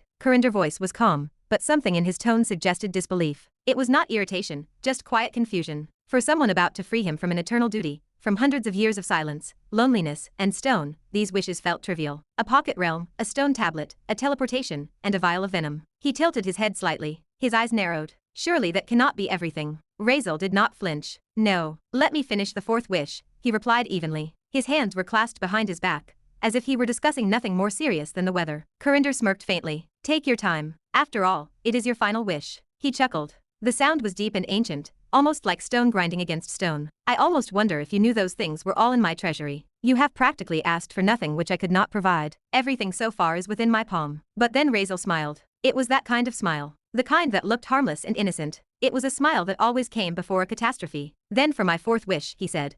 I want you to put the Furvine serpent poison inside the dragon heart. The air froze. A strange silence fell over the space, as if even time itself did not want to witness what had just been said. Carinder blinked. Sigh. His eyebrows twitched. The tension in the air did not explode. It stalled. It felt like thunder building in a storm that refused to break. Say that again, he said finally. His voice was steady. It was not angry, nor scolding. It was simply stunned. Razeal's expression did not change. He simply smiled a little more, as if he had asked for candy instead of defiling a divine artifact. I want the Furvine serpent poison injected into the dragon heart, he repeated. He was calm, casual, and dead serious. Carinder dragged a hand across his face. He sighed as his fingers pinched the bridge of his nose. This kid. Again. He did not even feel mad. He was just exhausted by the audacity. It was like watching someone carefully climb to the top of a mountain only to jump off it laughing. I know, he muttered, not looking up. I know you are going to explain it. Again. He exhaled slowly, giving Razeal a tired, sideways glance. You pull stunts like this and somehow make it sound reasonable. I do not know why,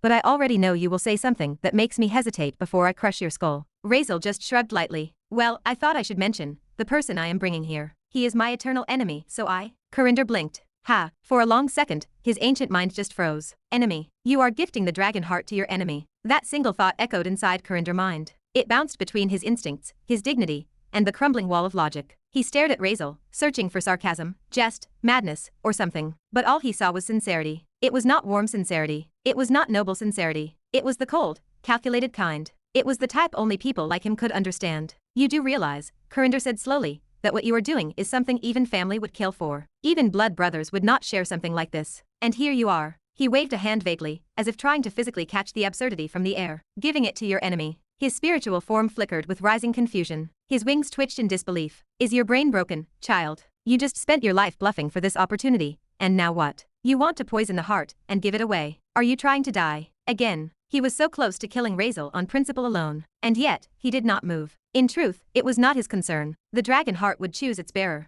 Worthy or not, friend or foe, it did not matter to Kurinder. His duty was only to safeguard, to test, and to pass the flame, when it was finally deserved. He looked at Razeal in silence. The boy stood there like a noble schemer hiding poison in honey. After a pause, Kurinder spoke again. His voice was quieter this time. You do not hate this person that much, do you? His eyes narrowed. You do know the fervine serpent venom will not actually damage the heart itself. Even in the blood circulation chamber, it cannot do more than a few months of harm. At most, it causes temporary monoblockage, dull heart pain, and blood flow disruption. 3 or 4 months, maybe. Then the heart nullifies it. He studied Razeal's expression, trying to read deeper. Maybe he does not hate that person. Maybe he actually likes them. He smirked in his thoughts. Maybe he is just too proud to admit it. Typical children. They say enemy when they mean I care. Had Razeal known what Kurinder was thinking, he might have vomited out of sheer disgust. Like them. I would rather kiss a flaming goblin. But Kurinder did not say anything else. He simply watched. He still did not understand the boy game. But one thing was certain. Whatever happened next would be unforgettable. I allow it, Kurinder said at last.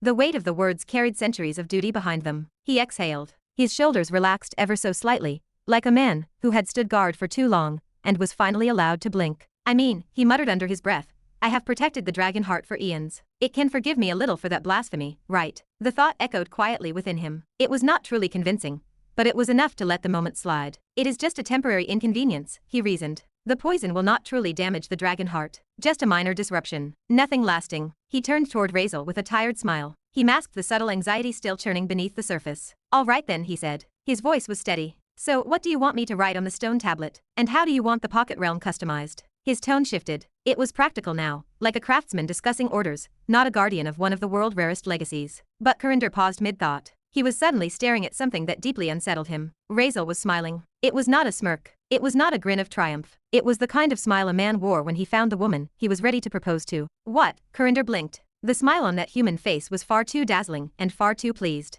A cold chill ran up the back of the ancient warden's spiritual spine. This human has not lost his mind, right? He stared at the boy. Right. Razeal looked like he had just received the greatest blessing of his life. A long, awkward silence filled the air, until Razeal finally snapped out of it. Cough. Cough. Razeal cleared his throat and adjusted his collar with practiced grace. His grin, however, refused to fade. It stretched across his face with smug satisfaction. Kurinder narrowed his eyes. Something was definitely off, but he did not press. Meanwhile, deep in Razeal's mind, the system voice trembled. It sounded both terrified and utterly exhausted. Host, I beg you. Please tell me you are not planning to gift the dragon heart to the protagonist. I cannot, my circuits, oh host, Razeal's eyes twinkled dangerously as he replied within his mind. His tone was as casual as a nobleman sipping tea. Do not worry, system. His smirk widened. I am about to show you how to ruin someone so perfectly that they will thank you while bleeding. Chapter 26. The north side of the trial grounds rested in the middle of monster territory. The winds howled faintly, brushing past thick foliage as silence ruled over the wild land. Perched high in the arms of a gnarled, ancient tree, Razeal sat with one leg dangling lazily, concealed within a dense thicket of leaves and branches. His violet eyes flickered with calculated anticipation, locked onto the pale marble platform far below. Preparations are all set, he whispered. Now. He leaned back against the bark with a soft, amused sigh. All I have to do is wait for the rat to take the bait. 10 minutes had passed since he landed here. 10 minutes since he tricked death itself, and signed a blood spirit contract with Kurinder, the eternal guardian of the dragon heart. It should have taken even less time, honestly. Razeal had insisted Kurinder fully customize the pocket's secret realm, and carve the inscription onto the stone tablet exactly as he required. He did not use the secret realm in the usual way. He butchered its traditional purpose entirely. Most people used a pocket realm for training, hiding, or survival. It was a miniature dimension, a priceless treasure hoarded by sect masters and monarchs. Razeal turned it into a stage. Literally, the secret realm stood condensed and anchored here as a white marble platform, suspended slightly above the ground like a sacred altar. It remained open on all sides, glowing faintly under the moonlight, and appeared almost impossible to miss even from several miles away. A gleaming pillar rose from its center, and atop it stood a stone tablet, inscribed with glowing ancient text that shimmered like firelight caught in crystal. It served as the ultimate attention grabber. No stealth, no secrecy, pure spectacle. No one uses pocket realms this wastefully, the system had muttered in disbelief earlier. It is basically a glowing billboard for your enemies to shoot at. Razeal did not care. It needed to be seen because what mattered was who would see it. On the front of the stone tablet, etched in majestic draconic script, a riddle burned softly with ethereal light. Where fire sleeps and silence sings, the dragon heart beneath flame clings. To tread the path, let power rise, or fall in ash beneath shattered skies. 1,000 cores, in balance laid, shall wake the flame where none have stayed. But woe to those who dare unfit, the pyre's feast where cowards sit. Let only strength and will remain. The weak shall die, the bold shall reign. Originally, Razeal had just wanted it to say, pay 1,000 elemental cores to enter the dragon heart trial. Corinder, being the dramatic spirit-bound warden that he was, insisted on writing it his own way. If the person is worthy, Corinder had said, they will understand the message. If not, they are not worthy. That is all there is to it. Razeal did not argue. He let the old dragon spirit have his poetry because the stage was set. It was baited, visible, and compelling. Come to the platform, pay the price, and get a chance at the dragon heart.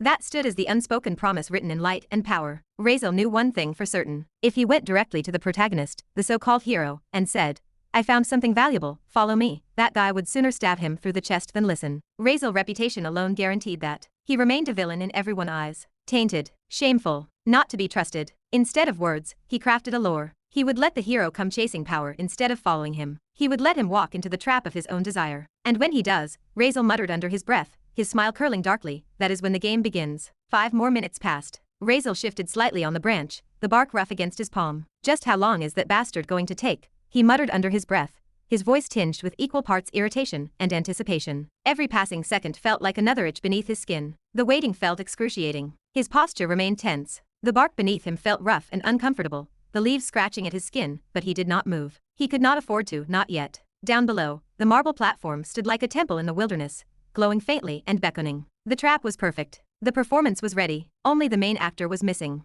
Host, giving up the dragon heart just to collect elemental cores is not worth it, the system said. Not even close. The system tone dripped with fatigue, as though it had aged centuries just watching Razeal operate. That relic is a mid to late arc artifact. The protagonist was never supposed to get it until at least 3 years into the story main timeline. We are in the beginning. This is basically handing him a cheat code and wrapping it in a pretty bow. Razeal did not even glance up. His violet eyes locked onto the glowing marble platform below the bait. His lips twitched. When did I ever say that getting a few cores was my only goal, he asked. A smirk crept across his face. You are still thinking too small, system. He reclined slightly on the branch, resting his back against the thick trunk. The wind ruffled his hair gently, brushing against his cheek like a phantom whisper. Calm down. I have calculated every angle, every consequence, everything. Just having the dragon heart does not make someone unstoppable, at least not now. There is a reason he was meant to find it years later. Razeal paused, his gaze sharpening like a dagger under moonlight. Right now, his body is weak. His mana circuits are underdeveloped. His foundation is barely stable. Giving him the dragon heart now is like handing a great sword forged for gods to a toddler. It will not make him powerful. He will not wield it. It will wield him. A short silence passed. The system, unconvinced but cautious, finally responded. I understand the metaphor, but statistically, you are still giving him a massive shortcut. By obtaining the dragon heart now, he will accelerate far beyond schedule. My projections estimate he will reach the strength meant for year 3 within just 1 year, maybe less. This is a dangerous variable. A reckless move. Razeal's smile did not fade. It grew colder. Then let him reach that level, he said softly, his eyes glowing with eerie calm. Because if I cannot crush him within a year with a system and future knowledge of my own, then I do not deserve to win this game. The leaves around him rustled, almost in agreement, or perhaps in warning. Razeal was not done. He leaned forward, his tone dropping into something more dangerous and predatory. Besides, those 1,000 elemental cores, that is just phase 1 of the operation. I will not just take a profit. I am going to suck everything dry. The system did not respond after that. Suddenly, Razeal's ears twitched. Footsteps echoed through the brush. His pupils narrowed, and a slow breath slipped from his lungs. They are here, he whispered in his mind. Without moving an inch, he steadied his breath and silenced even the beat of his heart, sinking deeper into the natural camouflage of the thick canopy. Nestled high in the crown of a towering tree, he remained motionless. Each leaf and shadow served as a shield against the approaching presence. He could not afford even the slightest sound, not the creak of a branch or the brush of fabric. One wrong move and it was over, not just for him, but for the elaborate plan he had spun from threads of deception and foresight. His only saving grace remained the fact that Aaron, the protagonist, did not possess particularly sharp sensory talents. That man represented a frontline warrior, brute force incarnate. He charged into battle like a storm, smashing through everything in his path with strength, not subtlety. Fortunately for Razeal, his followers were cut from the same cloth, blunt edges in a game that required precision. Had it been Selene, the Saintess, or Silva Fairlith with her army of whispering spirits, he would not have stood a chance. Those two were like wind and silk, sensitive to even the faintest tremor in mana. Just their proximity would have ripped through his veil of stealth like fire through dry parchment. He chose this particular spot high up in a tree because monsters rarely climbed, as they were too large and heavy for the delicate balance of branches. It was one of the few safe zones monsters ignored, and people, in turn, never thought to search. From up here, he had a perfect vantage. Leaves veiled him, but through the gaps, he saw everything below. From the ground looking up, however, the leaves formed a fortress. Then, the silence broke. A chorus of distant footsteps arrived, accompanied by the soft clang of steel against steel and voices, low but disciplined. Razeal eyes sharpened. Nearly 80 people were moving as one unit, weaving through the forest like a hunting pack. Some wore glimmering metallic armor, others preferred lighter gear, but the coordination was undeniable. Knights, mages, archers, and assassins were present, a mobile army cloaked in lethal purpose. They moved with trained precision, showing no wasted motions or mindless chatter. At the helm of this formidable force walked two figures side by side. One, clad in deep crimson armor with matching long hair, gleamed under the filtered sunlight. His crimson eyes were sharp, calm, and utterly commanding. Mana radiated from him in palpable waves, and the sword of his waist practically hummed with pressure. Aaron Dragonever, Razeal eternal enemy, the golden child of fate, the chosen one. 5 years. The last time he had seen this man, they had both been children standing on opposite ends of fate-cruel game board. Now, Aaron walked like a king in waiting, tall and broad-shouldered, every step radiating strength and confidence. His presence felt magnetic and undeniably heroic. He has grown, Razeal noted silently, his eyes following the protagonist form with a strange, quiet detachment. A little taller, a little sharper. The same flame burns behind his eyes,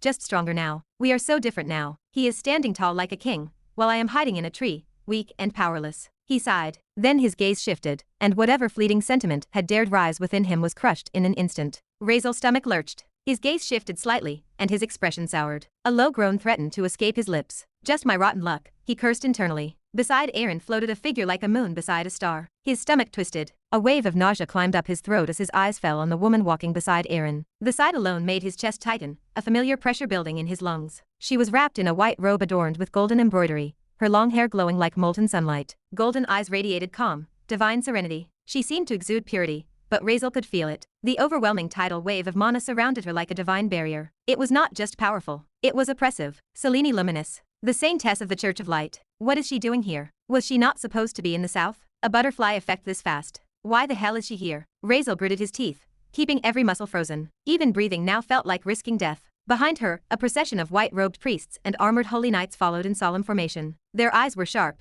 their hands hovering near blades and spell scrolls, ever watchful. It was clear that one wrong twitch near their saintess would trigger divine judgment without hesitation. Nearly half the entire entourage, maybe 50 people, belonged to her faction alone. The other half obeyed Aaron, and the remaining few were independent hunters and academy talents, who had simply gravitated toward strength and protection in numbers. Razeal grip tightened around the bark. He was surrounded. It would take only one flicker of awareness, one accidental noise, or one poorly timed heartbeat, and the saintess would zero in on him like a hawk. It was just his shitty luck. Chapter 27. Razeal held a storm of thoughts swirling in his mind, but outwardly, he remained composed, still as the bark he leaned against. No twitch, no breath. Right now, the only thing he could afford to do was not get caught. If he did, well, he would deal with that disaster when it came. For now he had not. Down below, a calm yet curious voice rang out. If I am not mistaken, that is draconic language, right? Selena's golden eyes were fixed on the raised platform of smooth, shining white marble. At its center stood a towering tablet, carved with mysterious glowing runes that spiraled up a pole like ancient declarations, frozen in light. Yes, that is correct, Lady Selena,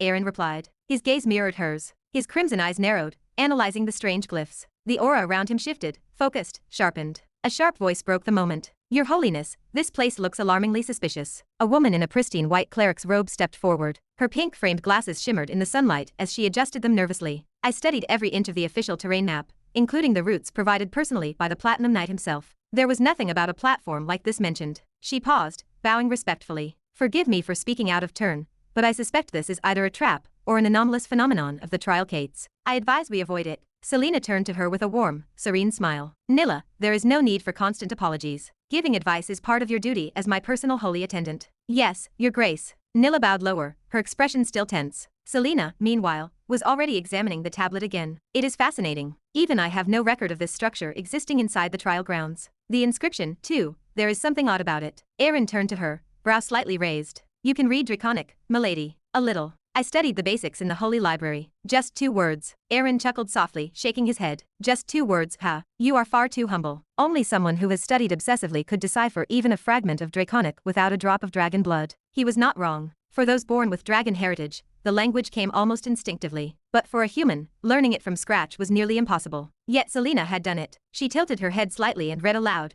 amusement dancing in her voice. 1,000 cores to reach the place where the dragon heart resides, to be claimed only by one deemed worthy. She glanced sideways at Aaron, a faint smirk curling her lips. Sounds like something that has been prepared for you, does it not? Aaron's brows drew together as his expression turned contemplative. It is impossible for any candidate to bring foreign items into the trial gates. The gates of worth would have purged them, which means this is not external. It must be part of the trial itself. He reached forward, tracing the glowing symbols with his eyes. The inscription was written by someone at least of king rank powerhouse, possibly even saint rank powerhouse. The craftsmanship, the mana etched into each word, this is not a fake. It feels real. Selena gave a soft hum in agreement. There is a teleportation array embedded within the base. It is subtle, cloaked, but active. It likely leads to the next phase of this trial. Aaron's fingers curled slightly. The runes pulsed under his gaze. Suddenly, his heart began pounding. It was not just anticipation. It was fate. That voice. That instinct. Since childhood, this pull had always guided him, an invisible whisper, a divine certainty. Every time he followed it, he found fortune. And this time, it was different. The feeling inside Aaron's chest,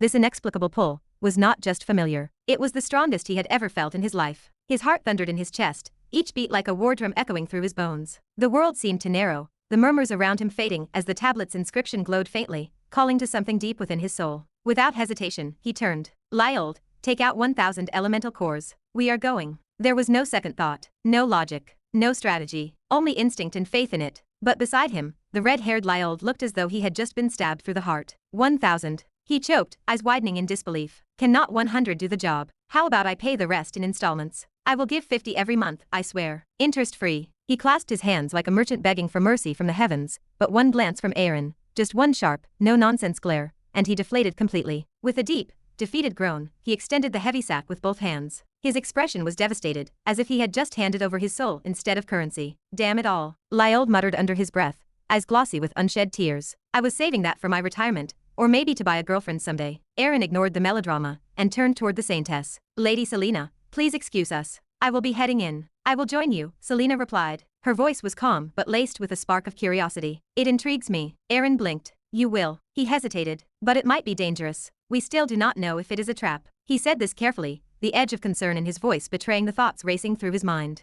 He did not dare say it out loud, but he did not need to. It was too obvious. If she got hurt, even the slightest scratch, the church, and those fanatics might very well tear down the entire gate of Worth stone by stone just to avenge her. If it was just danger, she could handle it. No doubt. In fact, if she so much as cracked one of the protective amulets she must be wearing, it was almost certain that within seconds, 8 no, maybe even 9 platinum-ranked knights would crash through the gates with divine fury. No exaggeration, she was, by far, the most protected person here. No, protected was not the word. She was practically worshipped, pampered, but Selena just smiled. That serene, radiant smile of hers that could silence storms. Do not worry, I will protect you all. She said this softly, golden eyes glimmering, her hair catching the breeze like sunlight woven into silk. That was not what I meant, Aaron wanted to say, but he bit back the words. Of course, the moment her words reached her entourage, priests, knights, and attendants, everyone froze for a heartbeat. Then, as if a silent command had passed through the air, they all looked at one another and nodded. No one dared object. She was the saintess. If she wanted to go, then she would go. Their role was not to question, but to shield. Even from the wind, even from shadows, even from gods, if needed. Their lives were nothing compared to her safety. Nilla, standing to the side, pinched the bridge of her nose and sighed deeply, already anticipating the chaos. If even a scratch appears on the saintess's body, then every single one of us will suffer the holy punishment of agony. Remember that. Her voice echoed through the clearing like a divine decree. The non-church members, Aaron's team and others, visibly paled. One archer audibly gulped, whispering under his breath, holy punishment of agony. But the saintess's followers, their response was chilling. That punishment is too light. If a scratch dares touch the saintess, we should all be executed instead. Aaron simply sighed, massaging his temple. He had long stopped trying to understand these lunatics. It was like they would sacrifice their own families if someone so much as joked about the gods in their presence. And when it came to Selena, their fanaticism was on another level entirely. High above, hidden within the dense canopy of twisted branches and dew-laced leaves, Razeal crouched with every muscle in his body taut. Pressure clawed at his chest. His lungs burned slightly from holding his breath for so long. Sweat slid down his temples despite the cold breeze. Now, I will get caught now. No now, or now. The thought repeated like a curse. But luck, sweet, fragile luck, had not betrayed him yet.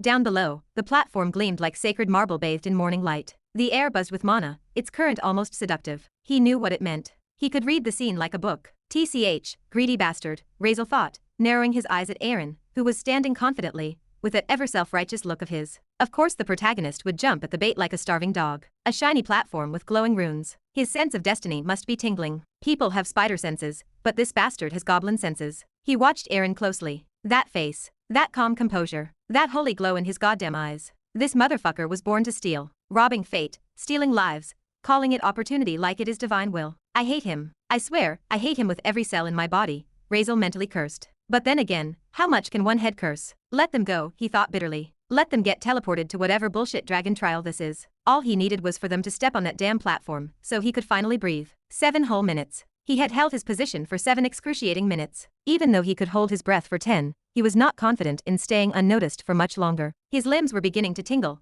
and his heartbeat echoed in his ears. Finally, he saw it. The group was moving. Aaron placed the 1,000 elemental cores on the separate raised altar. The magic responded instantly, humming with a low, rhythmic pulse. Razeal released a shaky breath of relief, but his brow furrowed. Why did she not notice me? The Saintess, Selena. He knew with absolute certainty, that she was sensitive to mana, to life force. She once detected a poisoned squirrel 2 meters underground. She once sensed the heartbeat of a dying sparrow in the middle of a bathing, which was 300 meters away from her. So how? Is it my luck? Is it finally returning? The thought made his throat tighten. If it was not for the risk of betraying his position, he might have actually cried. His luck had betrayed him for so long. The idea of it coming back now felt too good to be true. But then, the platform lit up. The glowing emerald circle burst to life on the marble floor. Symbols danced, runes aligned. Mana surged. They are leaving. They are actually leaving. A grin ghosted over Razeal's lips. Victory. And then, Selena. Her head slowly tilted upward. Her golden eyes locked onto his. Just for a moment. A second. Barely enough to call it a glance. But it happened. Their eyes met. Did she see me? Razeal's breath shattered, involuntarily sucked in between clenched teeth. His chest tightened with alarm. Our eyes met. I saw it. I know I did. Yet she turned away, smiling gently, as if admiring the leaves. As if nothing had happened. No, that was not random. Our eyes met. I know they did. I am not imagining it. Panic slithered up his spine. Then, hey, there is someone up in the tree, Nilla suddenly shouted, her voice sharp as steel. Her finger shot up, pointing directly at Razeal's perch. Mana trembled in the air, disturbed by the sudden breath he had released. Heads turned. Aaron's eyes snapped to where she pointed. Unlike the others, he did not need to squint. His eyes, superior in clarity, pierced through the leaves. His gaze sharpened. Is that the shame of House Virulin? Purple potato. His hand instinctively fell to the hilt of his sword. A pit opened in his stomach. Was this a trap? He glanced down at the glowing emerald array beneath his feet. Tension coiled in his chest. He did not know why, but whenever he saw that face, that presence, that cursed existence, something buried inside him would boil. Hate. Pure, guttural hate. Guys, this is a traw. He began to shout. Swish. A flash of emerald light exploded. And just like that, they vanished. All of them. Gone. Razeal blinked. Then, he leaned back against the rough bark behind him, body trembling with the aftershock. Holy shit. I almost got caught. His heart pounded like a war drum in his ears. But then the dread came creeping in. No, she definitely saw me. I am sure of it. His expression darkened. Wait, did she know I was here from the beginning? Razeal clenched his teeth. That crazy, disgusting, vile backstabbing. He stopped mid-thought, unable to come up with enough insults. But what the fuck is she planning now? As if she was just being nice. Whoever said that, Razeal swears to put 4 sharp daggers in their ass. That woman is one of the people he hates passionately. That woman accused him of trying to rape her. Chapter 28. Those fuckers are finally gone, Razeal muttered, wiping the cold sweat off his forehead. The tension that had coiled around his chest for the last several minutes slowly began to unwind. He exhaled deeply. His breath was shaky but relieved. The dense foliage around him no longer felt like it was pressing in to crush him. A faint breeze stirred the leaves above, but it no longer sounded like footsteps. Phase 1 complete. With deliberate care, he climbed down from the thick branch he had been perched on. His movements remained cautious, his muscles still taut with the echo of adrenaline. As his boots touched solid ground, he allowed himself a rare moment of stillness. A breath, a heartbeat. Most of his worries were over, for now. Still, a lingering anxiety prickled at the edges of his thoughts like static. What if Aaron was not worthy enough to claim the heart? What if he failed the trial? What if Razeal had just signed his own death warrant? After all, the contract he made was not just a bluff. If the heart did not choose its bearer, Razeal would die. Yeah, that was fucking insane, he muttered bitterly, shaking his head. To hinge his own survival on someone else's actions, it was reckless, borderline suicidal. People might ask him later, mockingly even. Do you trust the protagonist that much? Do you believe he is worthy? He would scoff at that. But well, that would be the wrong way to put it. It was not about trust. It was about certainty. Not in the person, but in the narrative. In the novel, the heart had always been meant for the protagonist. It was written into fate itself. That sacred relic was not just made for him, it waited for him. So Razeal did not trust Aaron. He trusted his insight. He believed in the blueprint buried within the world. The pattern only he knew. And if that blueprint still held weight, if the plot had not entirely derailed, then Aaron would be chosen. Still, there were cracks in the narrative. Subtle, shifting fractures. Some characters had already veered away from their destined paths, most notably Selena. He narrowed his eyes, thinking back. That woman. That conniving, vile, saint-faced snake. She had definitely sensed him earlier. That moment of eye contact, a flicker of recognition in her gaze. The gentle smile she wore, a mask. And yet, she had said nothing. Why? What the hell was she planning now? Selena had already proven that she was not following the original script. Years ago, long before the plot official beginning, she had already begun to deviate. Her personality, her actions, utterly different from how the novel had portrayed her. Razeal remembered. There was no event in the original story where she accused him of attempted rape. Yet in this timeline, she had done exactly that, out of nowhere. And the fallout was enormous. That one false accusation twisted the entire foundation of the plot. It shook public opinion, his reputation, and the trust of key figures. It was one of the major reasons why so many future events became unpredictable. The butterfly effect. She was an unstable factor, a walking contradiction to destiny. Still, whatever she was planning could wait. For now, his focus was elsewhere. His admission into the royal classroom had been secured. And why only that classroom mattered? Why was he taking so many risks to get in there? There were many reasons, actually. First of all, because even though the academy said all classes were the same, there was only one true classroom in the entire academy. The rest were illusions of prestige, places for the weak to pretend they were strong. The cannon fodder, in simple words. And also, if he wanted to execute his long-term plan, if he wanted to survive what was coming, he needed to be in that classroom. Too many of his contingencies relied on that space. Too many alliances, resources, secrets, all converged there. His boots hit the grass softly as he approached the platform the hero party had used. The area was quiet, with the wind gently brushing the leaves overhead. No one was around. Perfect. He moved fast. At the base of the stone altar, tucked just beneath the raised platform, lay a heavy cloth sack. He grabbed it with both hands, feeling its dense weight immediately. Inside were 1,000 elemental cores. He opened it slightly and looked in. A quiet smile touched his lips. The bag shimmered with power. Each core was polished, nearly perfect in shape, small, round, marble-like spheres of glowing color. Red, blue, green, yellow. Each orb pulsed with restrained elemental energy, whispering promises of power. These were not just rocks. These were third-rank elemental cores, each one harvested from a monster slain in battle. A 1-to-1 ratio, one monster, one core. And they were invaluable. Elemental cores were crystallized manifestations of a creature elemental affinity, created when a monster evolved or was born in prolonged exposure to a specific monotype. Fire, ice, wind, earth, lightning, light. They were used in every major profession. Blacksmiths infused them into weapons. Alchemists used them to balance volatile brews. Magicians refined spells with them. Knights used them to reinforce their bodies. Ors, priests, spirits, tamers, even engineers and farmers had found uses. Artifacts, mana fuel, structural stabilization, construction, medic, agriculture. They were everywhere. And more importantly, they could be absorbed. If you possessed elemental affinity and compatibility with a specific core,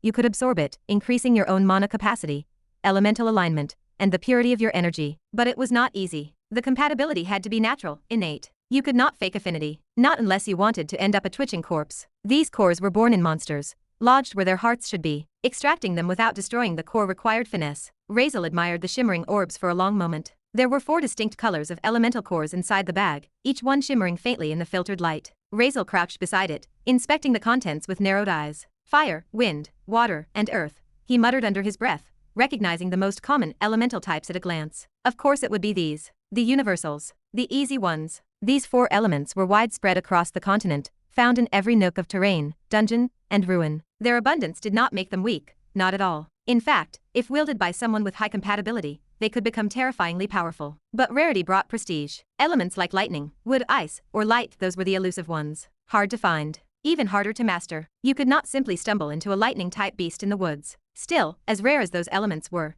they did not always translate to value. Cores were only useful to people born with an affinity for them. Without that, they were just shiny, glowing marbles with no purpose. In some places, rare elemental cores sold dirt cheap, because there was no one to use them. In others, their price skyrocketed, especially if someone in power needed that particular element. It was a strange and tricky economy. The cores in Razeal bag shimmered with gentle pulses of color, like the breath of something sleeping. The light was faint, as expected. After all, these were only common ranked elemental cores. He exhaled, pulling one out. Still, 1,000 of them. He eyed the smooth, round core in his hand, no bigger than a marble. Each glowed in its respective color, a crystallized drop of elemental essence. They were divided into broad categories. Common rank, 1st to 3rd tier. Professional rank, 4th to 6th tier. Legendary rank, 6th and 7th tier. Mythical rank, 8th tier. Unranked, a mysterious 9th tier, so rare it defied classification. Naturally, the higher the rank, the more potent the mana and affinity it contained. The advantages gained were proportional, stronger elemental attunement, increased purity, more efficient mana control. Razeal, however, simply clicked his tongue in annoyance. These are all light faction aligned, he muttered. Of course they are. Useless. Completely and utterly useless to him. Because of the system damn cursed debuff,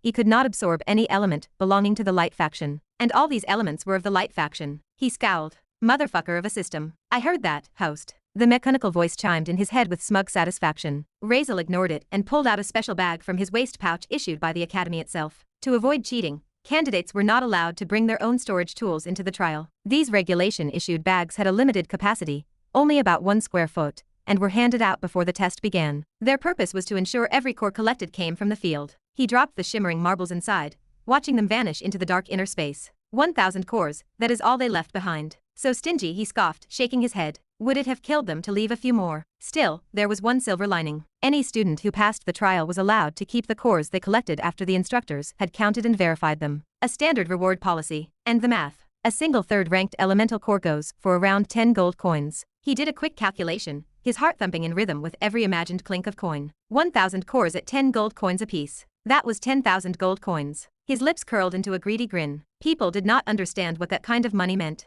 A middle-class family, 3 meals a day, school tuition, house maintenance, clothing, everything could survive a whole month on a single gold coin. And he had 10,000. That was generational wealth. That was power. It was also the minimum price. Fourth-ranked cores, the entry level of the professional tier, started at 10,000 gold coins each. From there, prices skyrocketed based on demand, elemental rarity, and the strength of the creature it came from. Razeal eyes gleamed with golden fire. I am about to get rich. Just as he closed the bag and slung it over his back, a low, guttural growl rumbled through the air like thunder scraping against stone. Razeal froze. His lips twitched. A bead of sweat rolled down his temple. Very slowly, he raised a hand to his face and dragged it down. Just my fucking shitty luck. The growl deepened. Something heavy shifted behind him. Do not tell me, he whispered to himself. Do not you fucking dare tell me there is a monster behind me now. His heartbeat spiked. His breathing halted. His fingers tightened around the bag strap. Everything had been going perfectly. Absolutely, stupidly, wonderfully perfect. And now, he exhaled through gritted teeth, barely keeping himself from screaming. Why? Why the fuck? Why now? A shadow loomed over him. Whatever it was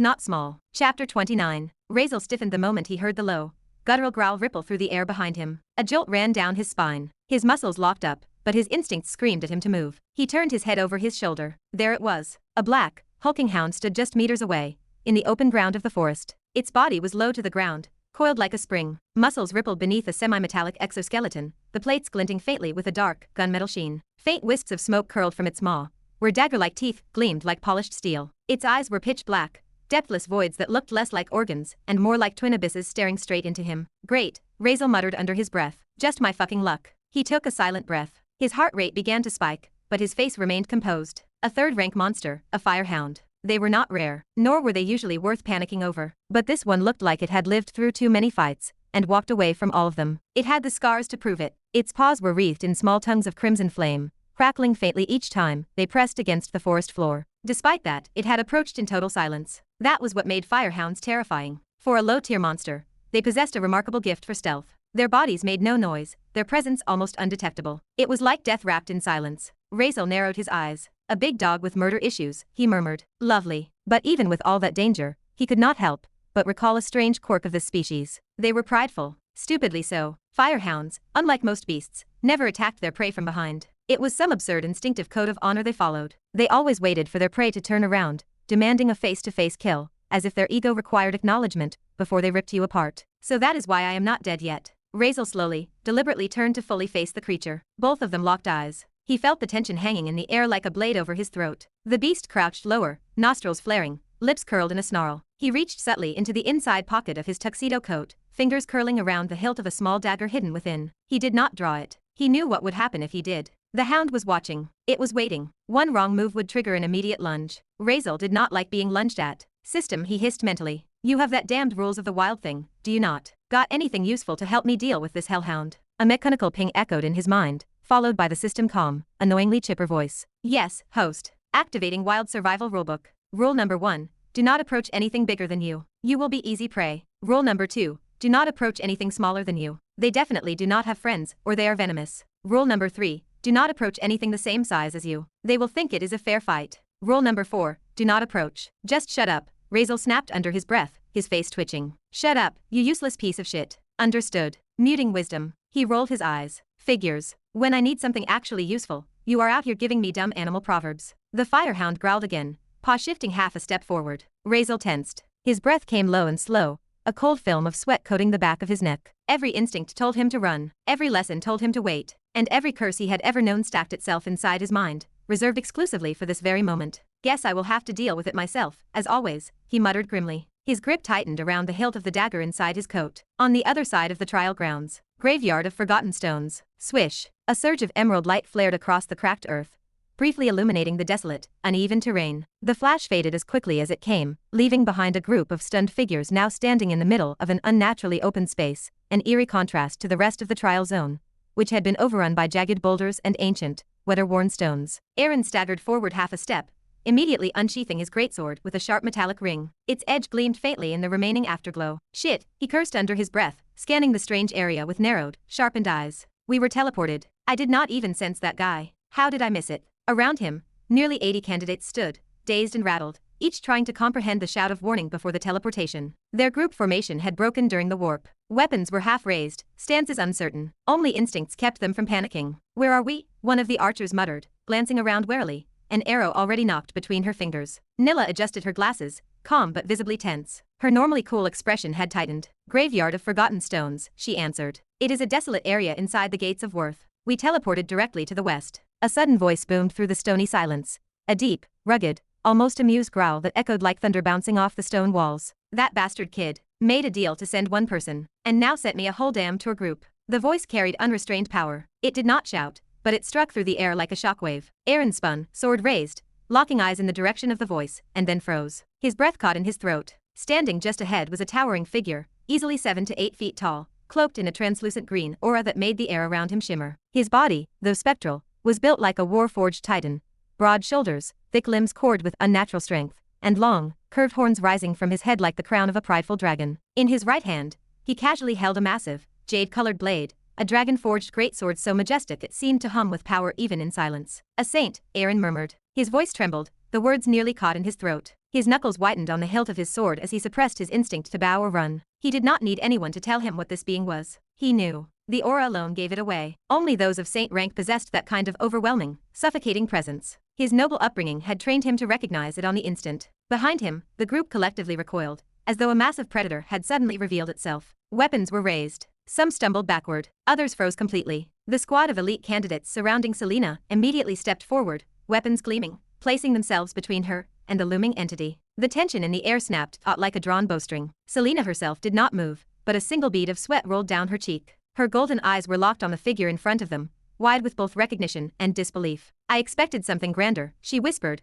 almost to herself. But this is insanity. Now that is more like it, Kurinder said with a satisfied nod, arms folding over his broad chest. Finally, some normal reactions. That lunatic who came before you, he was just crazy. That is all I can say. His other hand rose, rubbing his chin thoughtfully as his gaze settled on the red-haired boy standing at the front of the group. So, you are the one that crazy bastard sent here, Kurinder's voice held a strange mix of curiosity and condescension. A slow, predatory grin formed on his lips. Without another word, he leaned in, ignoring the wide-eyed children around him as though they were nothing but shadows. His attention honed completely on Aaron, his piercing eyes studying every inch of the boy face. Aaron felt his throat tighten. Senior, he stammered, the word coming out dry, uncertain. He did not understand what this spirit meant, or what kind of test he had already walked into. And then it struck. A wave of pressure, raw and suffocating, descended from above like a mountain crashing down on their shoulders. It was not visible, but everyone felt it. The very air grew heavy, humming with ancient power. Most of the students staggered where they stood. Their legs shook violently, teeth clenched as if gravity itself had turned hostile. Some dropped to one knee,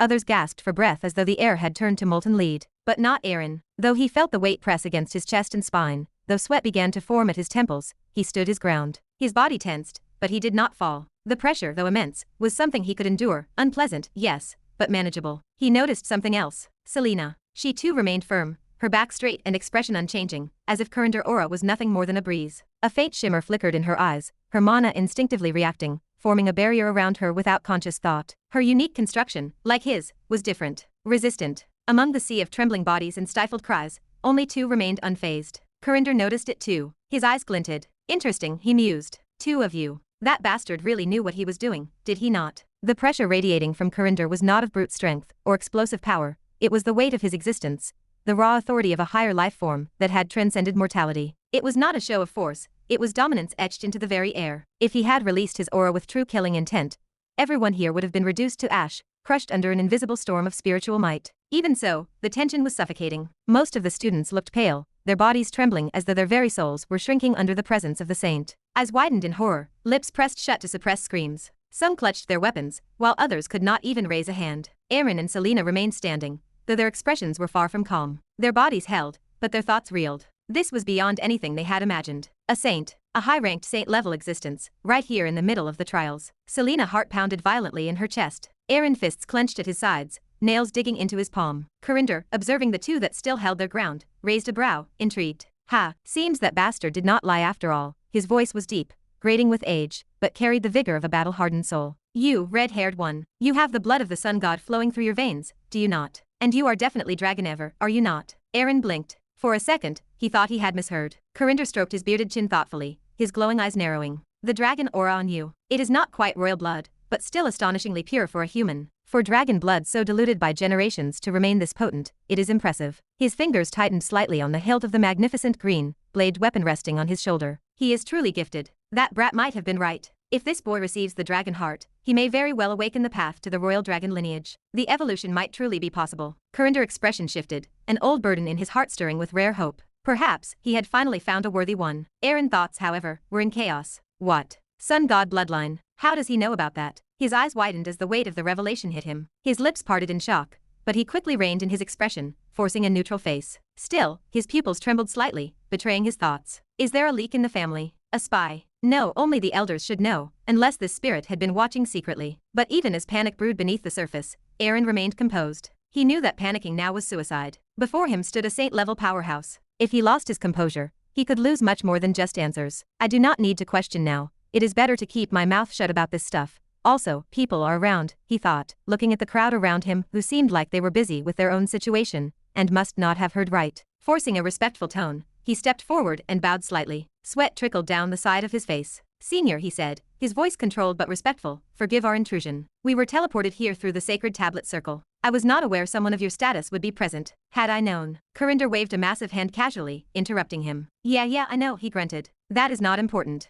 You are in the right place, boy. In fact, you are meant to be here. He leaned forward slightly, a strange gleam in his eyes. You are in the right place. You have earned the right to take the test. I have judged your capabilities. I allow it. This is the final test to see if you are really worthy of the dragon heart. The words hit Aaron like a thunderclap. His heart skipped a beat. His eyes widened, this time unable to hide the glow of surprise and excitement. But before he could react, Corinder continued, his voice softer, almost fatherly. And you can just call me Elder. You are of dragon lineage, after all. The dragon heart. It was real. It actually exists. So it really was not a scam. Also, the tension in his chest loosened slightly, and he exhaled slowly. More importantly, Corinder had allowed him to call him Elder. That was no small gesture. In Dragon-Keen culture, that was an acknowledgement of kinship, a bond. Even if distant, it meant the saint recognized him as one of their own. So long as I do not make a fool of myself, he will not harm me. He is not hostile, at the very least. Understood, Elder, Aaron replied, bowing his head with renewed reverence, his voice steadier now, more composed. His heart still raced,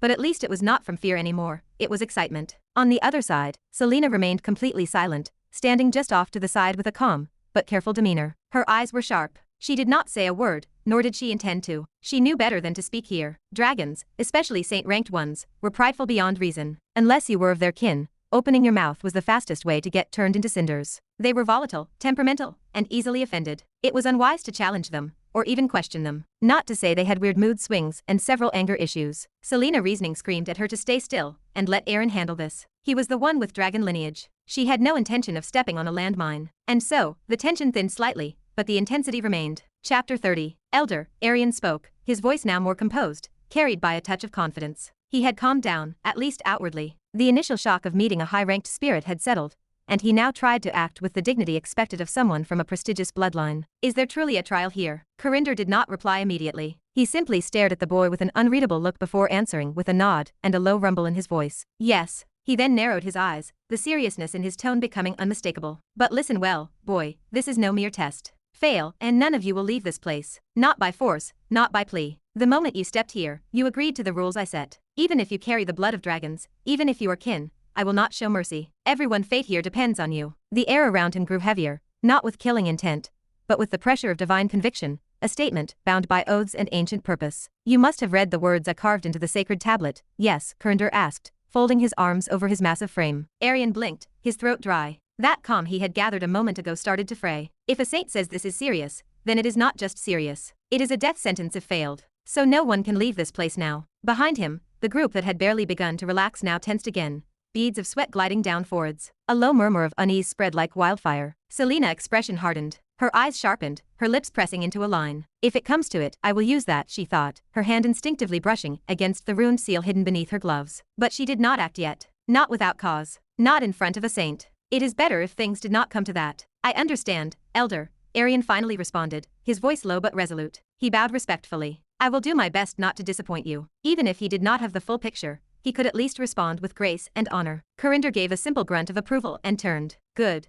Then follow me. As his towering figure moved forward, the very stones ahead of them, giant, ancient sculptures, began to tremble and shift aside on their own. The earth rumbled as though responding to his will, revealing a narrow stone path hidden beneath. Arian instinctively turned to look back at the group, worry flashing in his eyes. Kurinder, without turning, raised his voice. You all stay here. The words were not a request. They were a command, and one that shook the group down to their cores. His finger then pointed directly toward Arian, and then toward Selena. You boy. And you girl. You both come. His golden eyes briefly flared. If the boy fails, the girl shall be tested next. A stunned silence followed. The others nearly gasped aloud. Even the Saintess guards looked as though they wanted to object, but none dared to speak. Selena met Arian's gaze. She gave a slight nod, letting out a slow sigh. This was happening. Saintess, Nilla called out, her voice trembling, uncertain. Selena turned her head over her shoulder and replied calmly. Stay here. That is an order. I will be fine. But, I said I will be fine. I am well protected, she replied with soft finality before stepping away from the group and walking beside Arian, following Kurinder. The moment they reached the spirit side,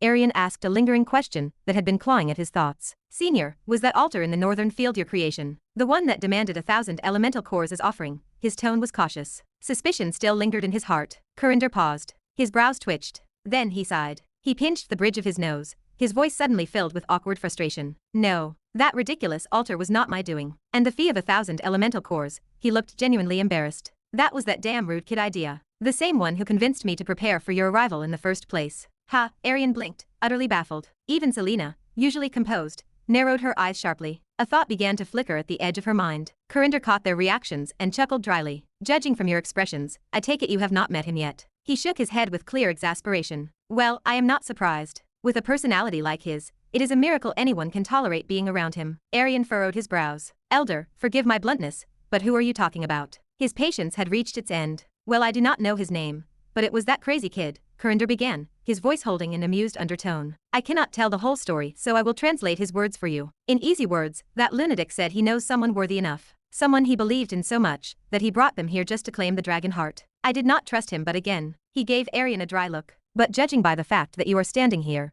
maybe he was not entirely full of nonsense. There was a brief pause. Kurinder chuckled softly, shaking his head, his ancient golden eyes gleaming with something akin to nostalgia. I must say, for someone so arrogant, rude, and disgustingly brash, he sure seems to care a lot about you. To offer someone a chance at the dragon heart, that is not something done lightly. You must be very close friends or something strange relationship with him. He glanced at Arian. He paused, then scratched his chin as if recalling something odd. He even called you his greatest enemy, but somehow still insisted you were the only one deserving of it. Ha, strange lad. His words made no sense, but his conviction was so damn loud I could feel it shake the pillars. Kurinder added with a smirk, I think his personality is just disgustingly poor at expressing what he truly feels. There was a strange softness in the way Kurinder spoke now, as though, after centuries of solitude, he had finally found someone he could speak freely with. The words kept tumbling from his lips, unfiltered, unstoppable, as if he had finally found his kin to freely speak with. If Razeal could hear him now, he would probably die laughing. This old dragon must have lost his mind, he would say, most definitely. For me, Arian blinked, stunned.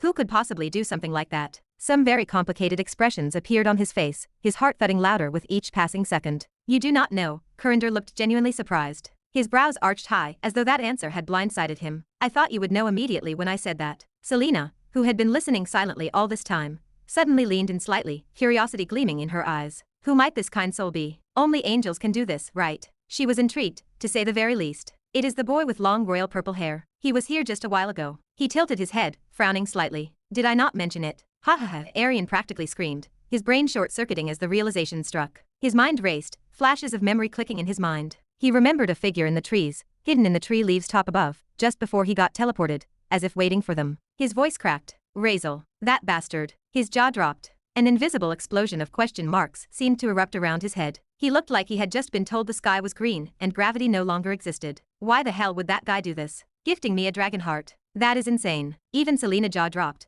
her mouth agape in complete disbelief. She blinked several times, then rubbed her ears as if trying to make sure she had heard right. What the foo? She bit back the rest of the curse, but could not hide her shock. A saintess was not supposed to speak like that, but this moment did not care about titles. Razeal. Razeal Virulin. Giving someone the dragon heart. Has the world turned upside down? Corinda raised an eyebrow. Ah, so that is his name. No, Elder, there must be a misunderstanding.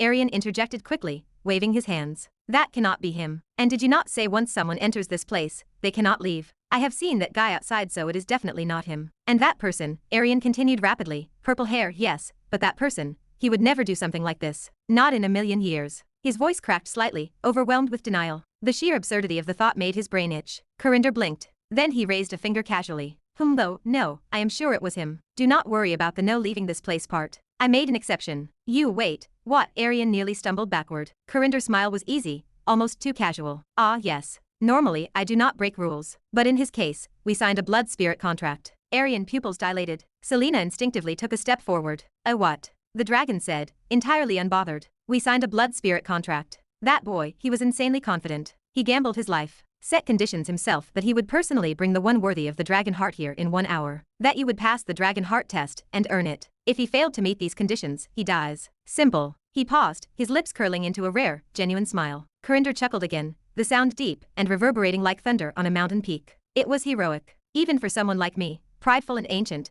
I could not help but be impressed by that boy. There was silence. And then, Arian. He did way out. The saintess screamed. The air trembled at her outburst. Selena's expression was a perfect picture of absolute, earth-shattering shock. Her eyes were wide, glimmering with disbelief. Her mouth hung open, trembling slightly. He what? Her voice cracked in half as if her brain was refusing to process the words. He bet his life on that. For Arian. He did what? He finally asked in a whisper. Chapter 31. Her voice cracked mid-sentence, slicing through the air like a whip. Her expression was frozen, eyes wide, breath caught somewhere between shock and fury. He bet his life on that. For Arian. Selena's disbelief hit the air like thunder. Her voice trembled, half outrage, half confusion, as if her brain itself refused to process the information. He did what? Arian finally asked in a stunned whisper, his tone low, nearly inaudible. His mind had officially stopped working. It was like someone had appended a bag of punctuation in his head, 1,000 question marks flying in all directions. Is the elder lying? No. That does not make sense. Why would a saint, not to say dignified a dragon saint, lie? But then again, why would that guy, that bastard, do something like this? He was still reeling when Selena moved. Without warning, the saintess who had been standing at his side turned and grabbed him by the collar. Ha! His voice broke, eyes going wide. His entire body stiffened as if struck by lightning. His head snapped toward her in disbelief, mouth falling open. Selena, sweet, noble, angelic Selena, was now inches from his face, her golden eyes burning like twin suns dipped in ice. What are you doing? He did not even get to finish the question. If you fail to get recognized by this dragon heart, or whatever shit, her voice dropped several octaves, slow and quiet, and venomously cold. I will kill you before the dragon does. Her grip on his collar tightened. Arian blinked. His brain short-circuit. What the hell? Why would she, of all people, act so rude and so suddenly? Was she not the gentle one? The saintess. The composed light in darkness. And what about those cursing words? Is a saintess even allowed to? Still, her words hit him like a slap to the soul. He stared at her, stunned, not afraid, but absolutely bewildered. That was not just anger in her tone. It was something else. Something deeper. He frowned, trying to make sense of her sudden, murderous declaration. He narrowed his eyes slightly. Wait a minute, is she saying this because of that purple-haired bastard contract? Because if I fail, he dies. But then, that did not make any damn sense. She should be the one who hates him the most. Hell, she ruined his life. Why would she care if he... A pause. No. There had to be more. He looked at her, really looked at the trembling edge of her lip, the way her breath caught ever so slightly. Wait. Could it be? Was she worried about him? The thought made his heart skip a beat. No way. She was not like that. She was not the type to care. She was a saintess, yes, but not sentimental. She always maintained distance, control. But still, was she just too awkward to show her concern properly? Was this her twisted way of saying, do not die? His heart thumped a little harder. That is almost sweet. But almost immediately, logic hit him again. No way. That is just wishful thinking. He shook the thought off. Selena was never the sweet type. If anything, she might be. Is she worried she will die if I fail? After all, this woman has never been normal. Maybe she is just pissed off from the stress, or whatever this whole thing is. Yeah, that must be it, he mumbled internally, sighing. I was overthinking. She is just scared for herself. Of course. He gave her a tired look. Weird women, I never understand them. He scratched the back of his neck, trying to shrug it all off. I did not even ask her to come. I told her I would go alone. She insisted herself. And now she is angry at me. Still, he smiled a little, forcing some calm into the moment. He let out a tiny sigh, trying to play it cool. Yes, your saintess.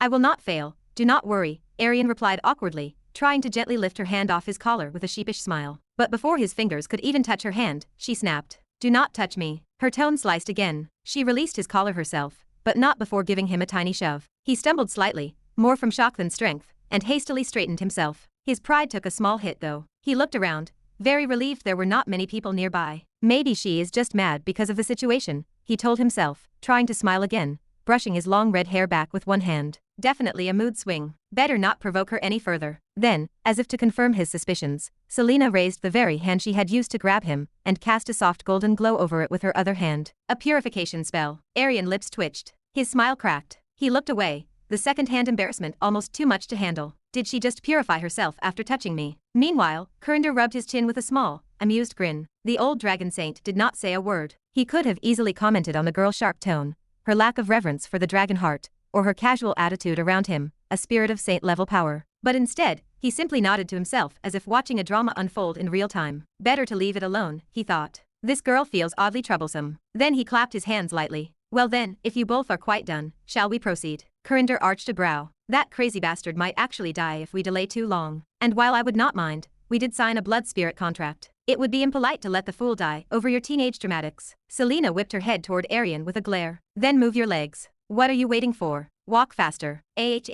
Yes. Arian hurried forward, his dignity in shambles, practically tripping over his own feet to keep up. As they walked, he muttered in his head, what the hell is wrong with this woman today? I have never seen her like this. While on the northern side of the chamber, Razeal stood still, his eyes locked with the beast-burning gaze. System, he murmured silently, keeping his posture composed. Show me my stats again. Host Razeal. Alignment true villain. Villain rank F. Infamy rating 0. Title none. Sin resonance 0%. Attributes. Strength F-. Agility F. Mana F-. Endurance F-. Will negative. Mental SS-. Charisma S. Luck negative. Potential rating undefined. Threat level negligible. Embarrassing as always, the system added dryly, as if unable to help itself. Razeal eye twitched. Did it really have to add commentary every single time? Still, something felt off. His brow furrowed. Wait a minute. Was not my mana negative before, like Will? He asked mentally, suspicion creeping into his thoughts. Correct. However, the residual mana you absorbed within the system internal space has finally begun to affect your neural pathways. You have had sustained exposure to dark faction mana, and this allowed your intelligence attribute to stabilize. Razeal fingers twitched slightly. Finally, the desire to scream in cathartic joy bloomed in his chest, but he exhaled through his nose instead. Now was not the time. He was still in the middle of a potential deathmatch. With composure returning to his features, he stood straighter. The firehound remained across from him, snarling, sparks falling from its breath like embers from a forge. All right then, let us see what I am really up against, he whispered. System, show me this dog stats. Name Firehound.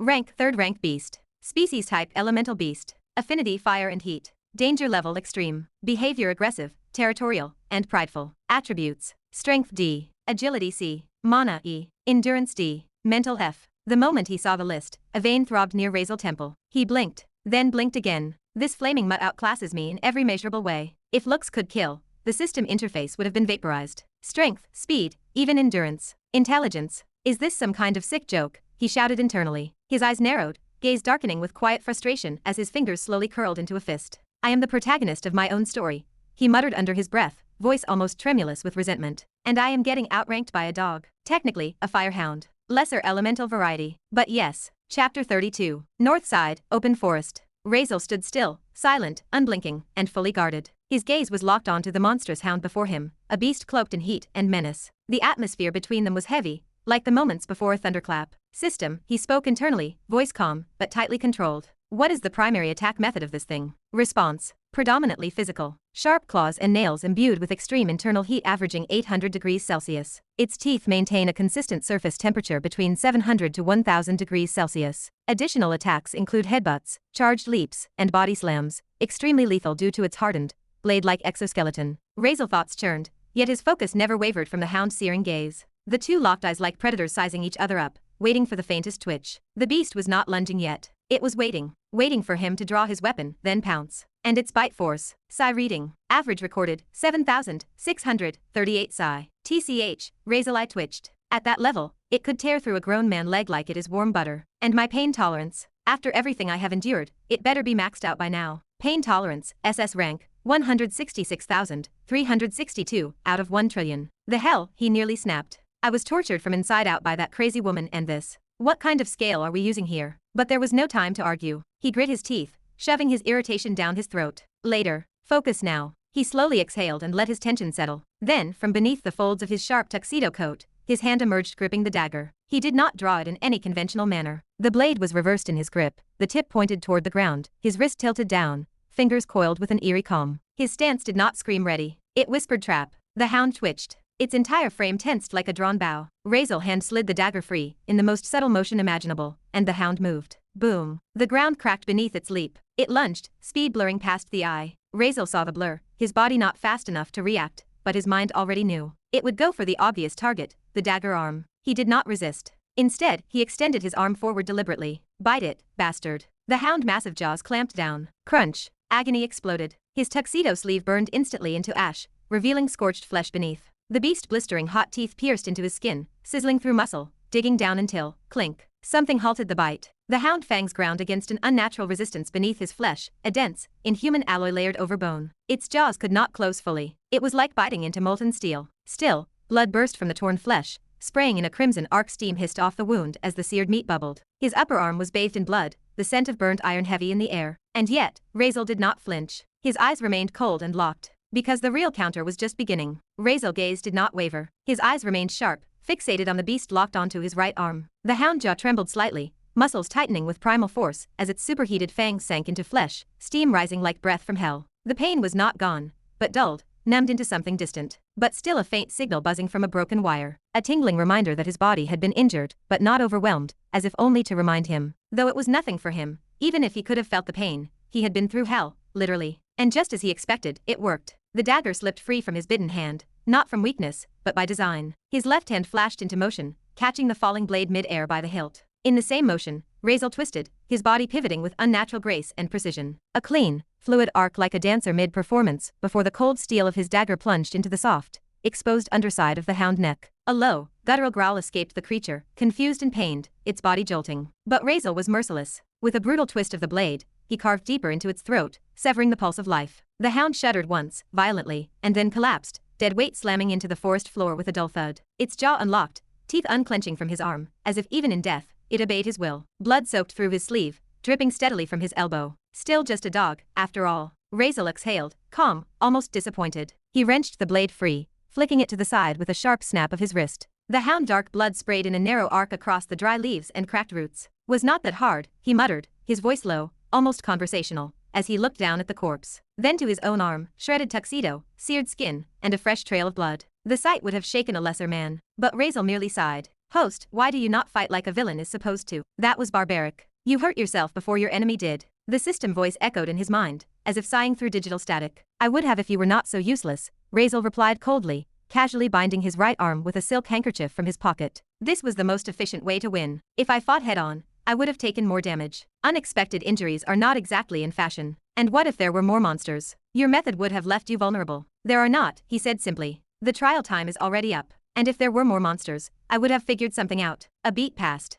I call it, using my brain. He paused, his expression sharpening into irritation. Also, I am really glad I did not put all my trust in that obsidian agony skeleton of yours. What do you mean? I mean, he said, tightening the knot of the handkerchief with one hand, mind explaining why the sharpest, most painful material in existence did nothing just now. I expected the hound bite to trigger the agony reflex. Instead, nothing. Ah, that. The hound fangs never reached the obsidian skeleton itself, host. I suppose I did not explain properly, but the structure has partially integrated with your body. Some layers of your skin have mutated, hardened, mimicking the outer shell of the obsidian material. That micro-thin covering, 0.0000001 millimeters, to be precise, absorbed the damage. Razeal eye twitched. So what you are saying is, the trick I thought was genius, letting it bite me so the pain would trigger a berserker state, was pointless. Completely. Bruh. He groaned, rubbing the side of his head with his left hand. And here I was planning to rip the skin off my knuckles next time, just to punch with full agony boost. My luck really is cursed. He exhaled through his nose, then crouched down beside the beast corpse.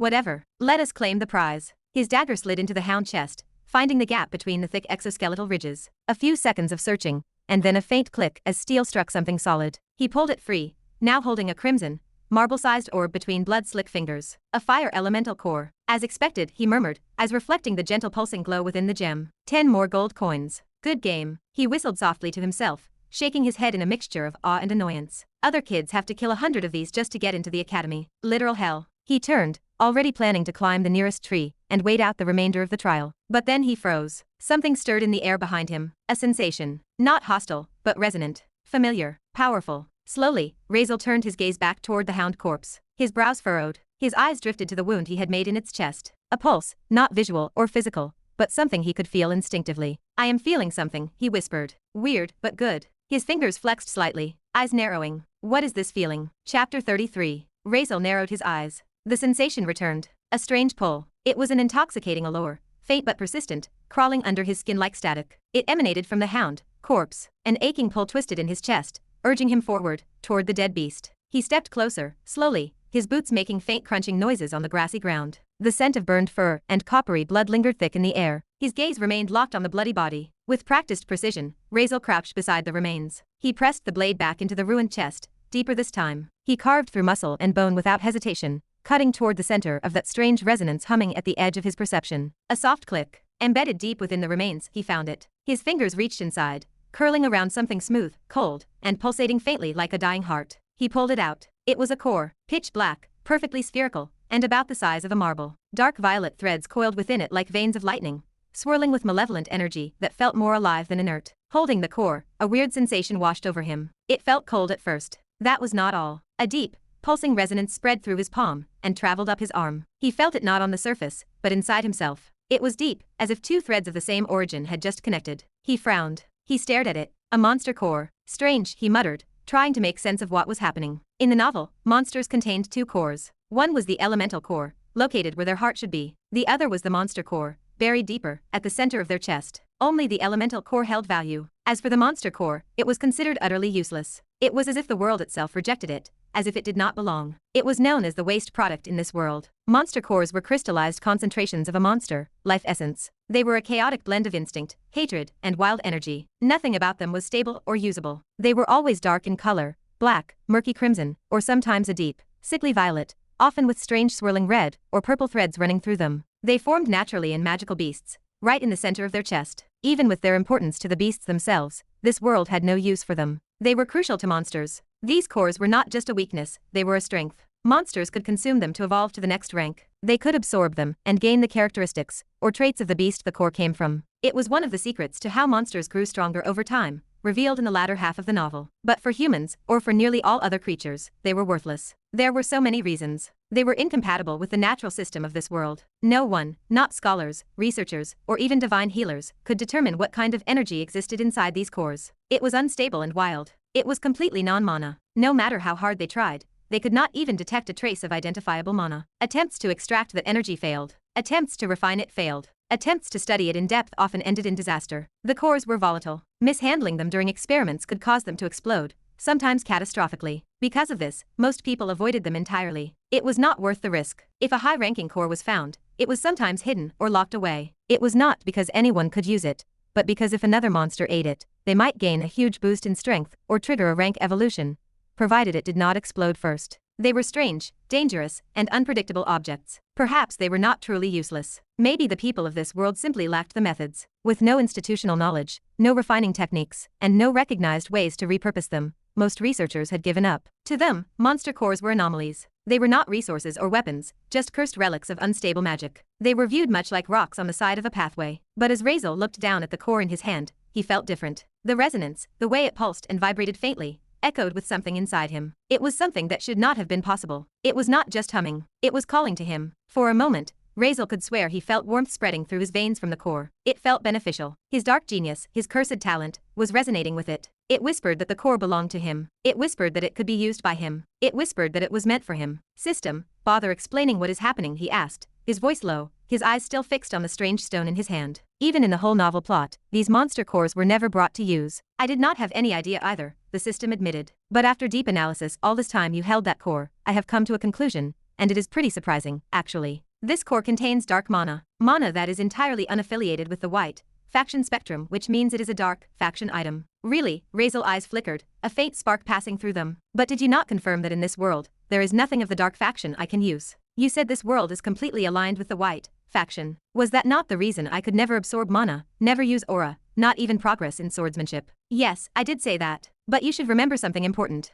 Chapter 34. The system voice resonated clearly in his mind. The monster's origin was never revealed in the novel plot. Even at the end, all we knew was that there were different channels, dimension rifts, gates, forbidden areas, and such, always kept mysterious. They were only described as dangerous places filled with all kinds of monsters, almost endless in number, and sometimes capable of breaking into civilian areas and causing chaos if not handled properly. But they also brought opportunities and profit. So, naturally, I was not aware back then either. But now, after deep thinking, I can guess. Whatever places these monsters came from, their originations must contain dark mana and dark type energy. And these monster cores, they can be beneficial for you, just like elemental cores work for others. This also explains why people in this world have never been able to identify this energy. They are all born of the white faction. They literally cannot perceive this hidden, formless dark mana, due to its very own unique nature. Razeal stood there, absorbing the system words in silence. His expression remained unreadable, but his thoughts raced like a storm. After what felt like a long moment of contemplation, he finally spoke. So, you mean, like how others get advantages from elemental cores, I can get something similar from a monster core? His voice remained calm and measured, but a flicker of expectation appeared in his eyes. He remained deep in thought. Perhaps now, he would need to alter some of his plans. Yes, though I cannot yet predict what kind of benefits you will get until you try it, I can confidently say this energy is not harmful to you. In fact, I believe your talents are already resonating with it. Yeah, Razeal murmured, staring down at the core. Its dark, eerie glow looked almost hypnotic. I can feel it. It remained such a small thing, sitting in his palm, yet it gave off a strange, almost primal sensation. It felt alive, calling to him. System, show me my talents again. The ones making this resonate with me. Yes, as of now, 2 of your talents are resonating strongly. First, Dark Resonance Affinity. This automatically absorbs and resonates with dark, cursed, forbidden, or evil energies. You can learn dark spells or skills that no one else can. Monsters and corrupted creatures may mistake the holder of this talent as one of their own, or even submit. Second, Absolute Dark Genius. If you say you are the second most talented dark user, no one dares to claim first. This provides unparalleled comprehension, affinity, and adaptability to all dark faction-related paths. Dark Genius and Dark Resonance. Razeal read the descriptions quietly, processing them. The second one, Absolute Dark Genius, remained obvious. He did not need to think much about it. But the first one, Dark Resonance, that mattered now. It says automatically absorbs and resonates with all kinds of dark energy. Razeal's eyes narrowed slightly. His fingers curled a little tighter around the core. So, does that mean I can directly absorb the dark mana inside this core? Make it mine. No methods, no rituals, nothing like what mages and experts use to draw from elemental cores. His voice stayed low and cautious, but it burned with an underlying edge of restrained anticipation. Totally. In fact, most of the methods used by practitioners in this world only allow for partial extraction. Basic to intermediate users can barely absorb 2% to 35% of the core energy. High-tier techniques, those reserved for nobles or duke houses, might raise it to 50 or 60%. Even then, those techniques are extremely rare and heavily guarded. You should remember, one of the protagonist's greatest cheats was exactly this. He could absorb 99% of elemental core energy because of his divine bloodline, specifically the sun god legacy, and the purest strain of dragon bloodline. But you, host, you are even more special in this context. Your talents do not require a method. They bypass the entire need for it. You will absorb the core automatically. No effort or cost. And not partially, but entirely. 100% of the dark mana contained within the core will become yours. Razeal blinked. Then he slowly, mechanically nodded. His expression stayed stone cold, but deep inside, he was screaming and roaring. Finally, something that was truly his. Not denied, not locked away because it was light faction. Something meant for him. Yet he kept calm. Razeal Virulin had long mastered the art of silent celebration. Still, he glanced back at the skill descriptions burned into his mind, letting his eyes drift down until they landed on a specific line. Monsters and corrupted creatures might mistake the holder of this talent as one of their own or submit. His gaze narrowed. His brain clicked quickly through the implications. So, as the skill says, and considering monsters like this carry dark cores, and like you explained before about dimensional rifts and unknown origins. He exhaled. That make them part of the dark faction. So then why did the monster attack me? Should it not have recognized me? Been submissive? Friendly? He asked with a flicker of anticipation, perhaps hoping he had found one more cheat to make things even sweeter. I have no concrete answer, but I can guess. It could be due to the monster's extremely low intelligence. Or perhaps, your strength is still too low. Maybe you did not trigger submission conditions yet. Or, and this is plausible too, Maybe these monsters are not purely of the dark faction. Not completely. Hybrid origin, maybe. These are only assumptions, but all of them are valid. TCH, Razeal clicked his tongue softly. I see.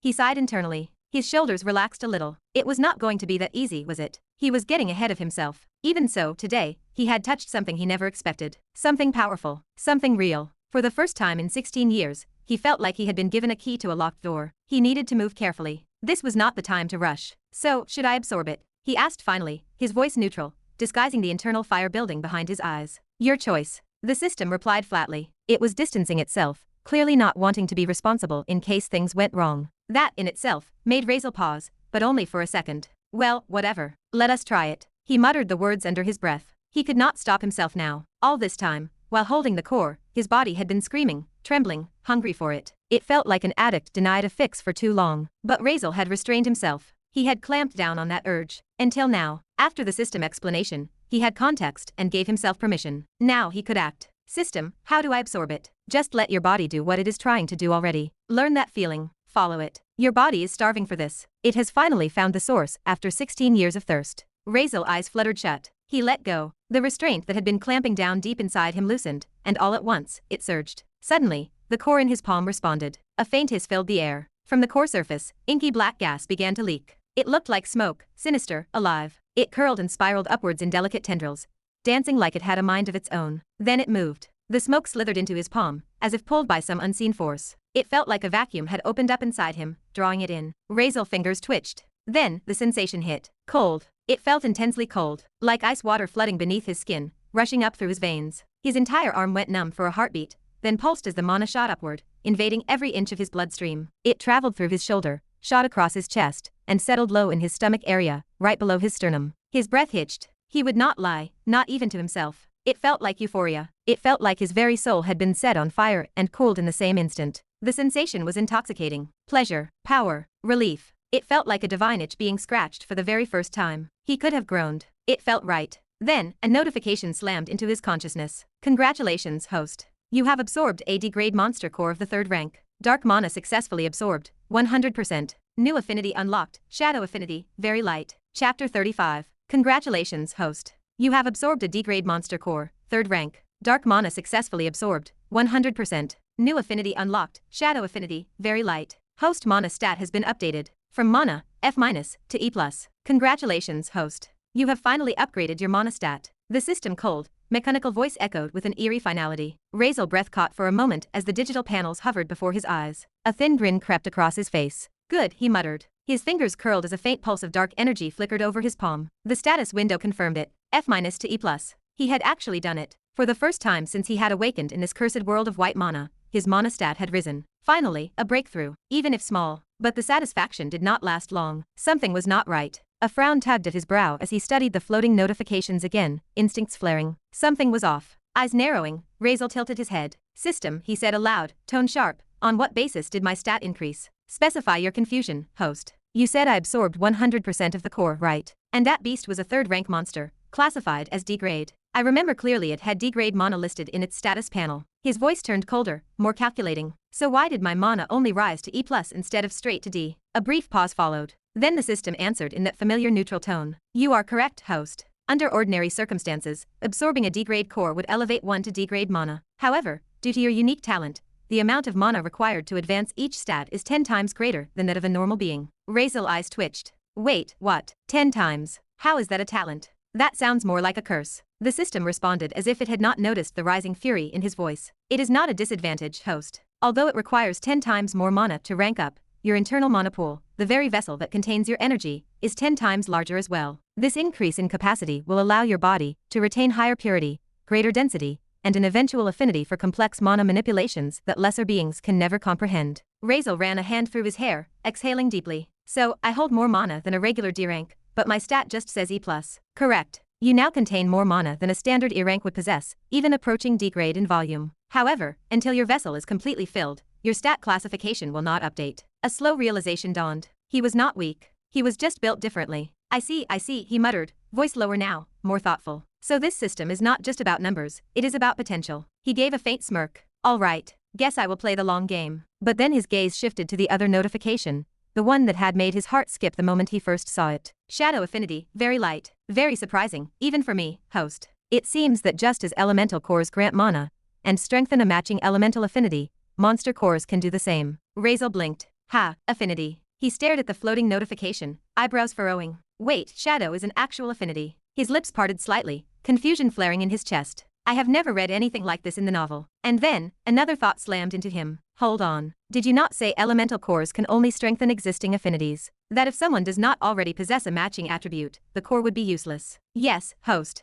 That is correct. Razeal breath hitched, heartbeat accelerating. Then this notification, unlocked. You are saying I already had this affinity. It was not granted by the monster core, just awakened. There was a long silence before the system finally responded. Affirmative, host. You have always possessed shadow affinity. It was simply locked, dormant. Razeal stood frozen. His mind reeled, piecing things together like shattered glass falling into place. So all this time, he had carried this hidden power, never knowing. And yet, how could he have known? In a world dominated by the White faction, where all elemental affinities were monopolized by the holy spectrum, earth, fire, water, wind, ice, lightning, wood, light, every single one of them aligned with the White, and he had been told he could not use any of them. Damn it, Razeal muttered, an almost childlike awe breaking through his usual calm. So many surprises today, and I thought I was just collecting some monster core scraps. He looked down at his hands, still faintly tingling with residual mana. This affinity, host, belongs to the Dark faction. Shadow is one of the elemental affinities unique to it. In fact, it is considered one of the higher-ranking elements among its kind. Razeal eyes widened. Wait, the Dark faction has its own elemental affinities. Why the fuck you never told me? He had never even considered the possibility. His chest tightened. So all along, while he was mourning his inability to wield fire, or ice or lightning, the truth was far deeper. He had his own elements. System, you said I had this shadow affinity locked inside me. So, he took a breath, his voice rising with anticipation. Do I have only this? Or are there more? For once, he felt hopeful, hungry to know. Could it be that the monster he killed just by pure, blind luck happened to have the same affinity as him? What are the odds? No, never mind. With how shit my luck is, that probably was the only time an affinity-matching monster ever crossed my path. If I only had one affinity, I would probably never have found that affinity monster in life. Unless you possess the absolute genius talent of the Dark. Naturally, you are compatible with every elemental affinity of the Dark faction. Everything stopped. Razeal stared ahead blankly for a moment. Wah. Then he threw his head back and laughed. Loud. Ha ha ha ha. Finally this damn bullshit talent is actually doing something. Guess he had finally gone crazy. He almost jumped on the spot,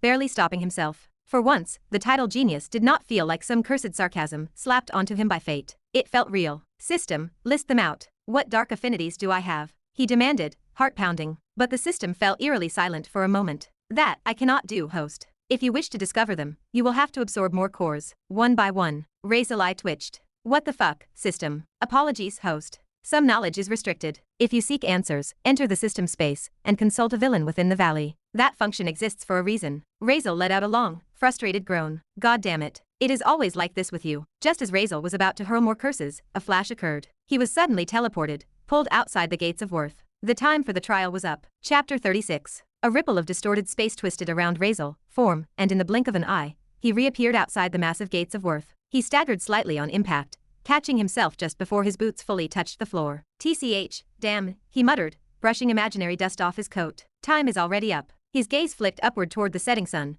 casting a bleeding orange hue across the field of survivors. The warmth of it contrasted harshly with the cold reality around him. All around, one by one, others began appearing in pulses of glowing light, teleported just like him, dumped outside the trial grounds with no fanfare, no applause. Some stumbled forward with haunted eyes, others limped, bloodied, limbs wrapped in hasty bandages torn from their own clothes. Mud, ash, blood, despair. The air reeked of iron and exhaustion. And silence. Dead, heavy silence, only broken by murmurs like ghosts lingering in the wind. I only managed 23 cores, fuck, a boy hissed under his breath, his hands shaking as he tried to count the bloody bags strapped to his hip. I almost died in there, and I did not even pass. Has anyone seen my brother? Red scarf, green shirt, hey, anyone? A panicked girl called out, her voice rising in a desperate pitch as her eyes searched the crowd, but found no answer. Razeal stood there quietly, observing. He did not say a word, but his eyes caught everything. The trembling lips, the muttered curses, the rage, the disbelief, and worst of all, the numb acceptance. Most of them failed. As expected. After all, the test was not difficult, it was brutal. Designed to break even those labeled as genius. Razeal exhaled slowly, watching as another candidate collapsed to their knees beside a tree stump, clutching a torn arm and sobbing quietly. No one helped. No one could. Killing a single third-rank beast is already an achievement, he thought. That alone would earn you recognition in a guild or mercenary group. you would be D rank minimum, maybe even C, depending on how clean the kill was. He narrowed his eyes at a boy vomiting into the grass, barely able to stand upright. Most people spend years just trying to reach that level of strength. Some only get there in their late 20s, maybe early 30s if they are lucky, especially if their talent is mediocre. And yet, here stood dozens of youths, most barely past 16, bloodied but alive, each one having taken down at least one third-rank beast. By normal standards, they were monsters in their own right. Every single one of them has the potential to go far, he mused. Rank 4, maybe even 5 if nurtured properly. That is no small feat, and yet. He glanced at the towering gates, dark and unfeeling. They came here willingly, gambling everything. For what? The advantages of joining the academy, of course. He clicked his tongue, disapproving. Greed.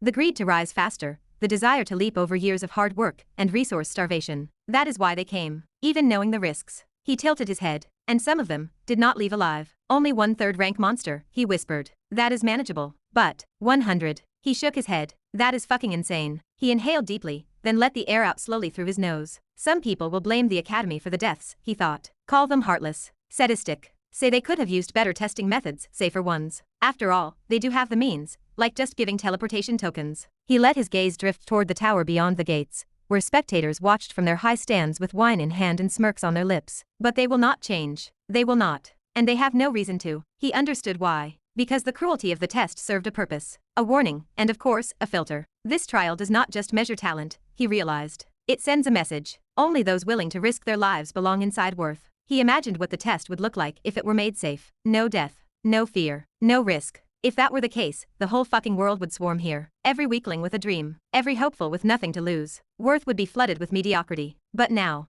people would think twice, thrice. The blood on the floor ensured it. This was not a school. It was a proving ground, a forge. And if you could not survive the flames, you were discarded like scrap metal. Razeal lips curled slightly. Cruel, but undeniably effective. Because of this one ruthless rule, the quality of participants had skyrocketed. No more cannon fodder to flood the academy halls. No more arrogant fools here to waste instructors' time. Only those confident in their strength dared to step forward, those who believed they could survive. It made everything easier for the academy. Less chaos, manageable numbers, no sympathy, no mercy, just cold, clinical selection. Razeal shook his head faintly as his eyes swept across the Colosseum, watching the scattered crowd of survivors. They looked nothing like the eager hopefuls who had once stepped inside. Some were limping.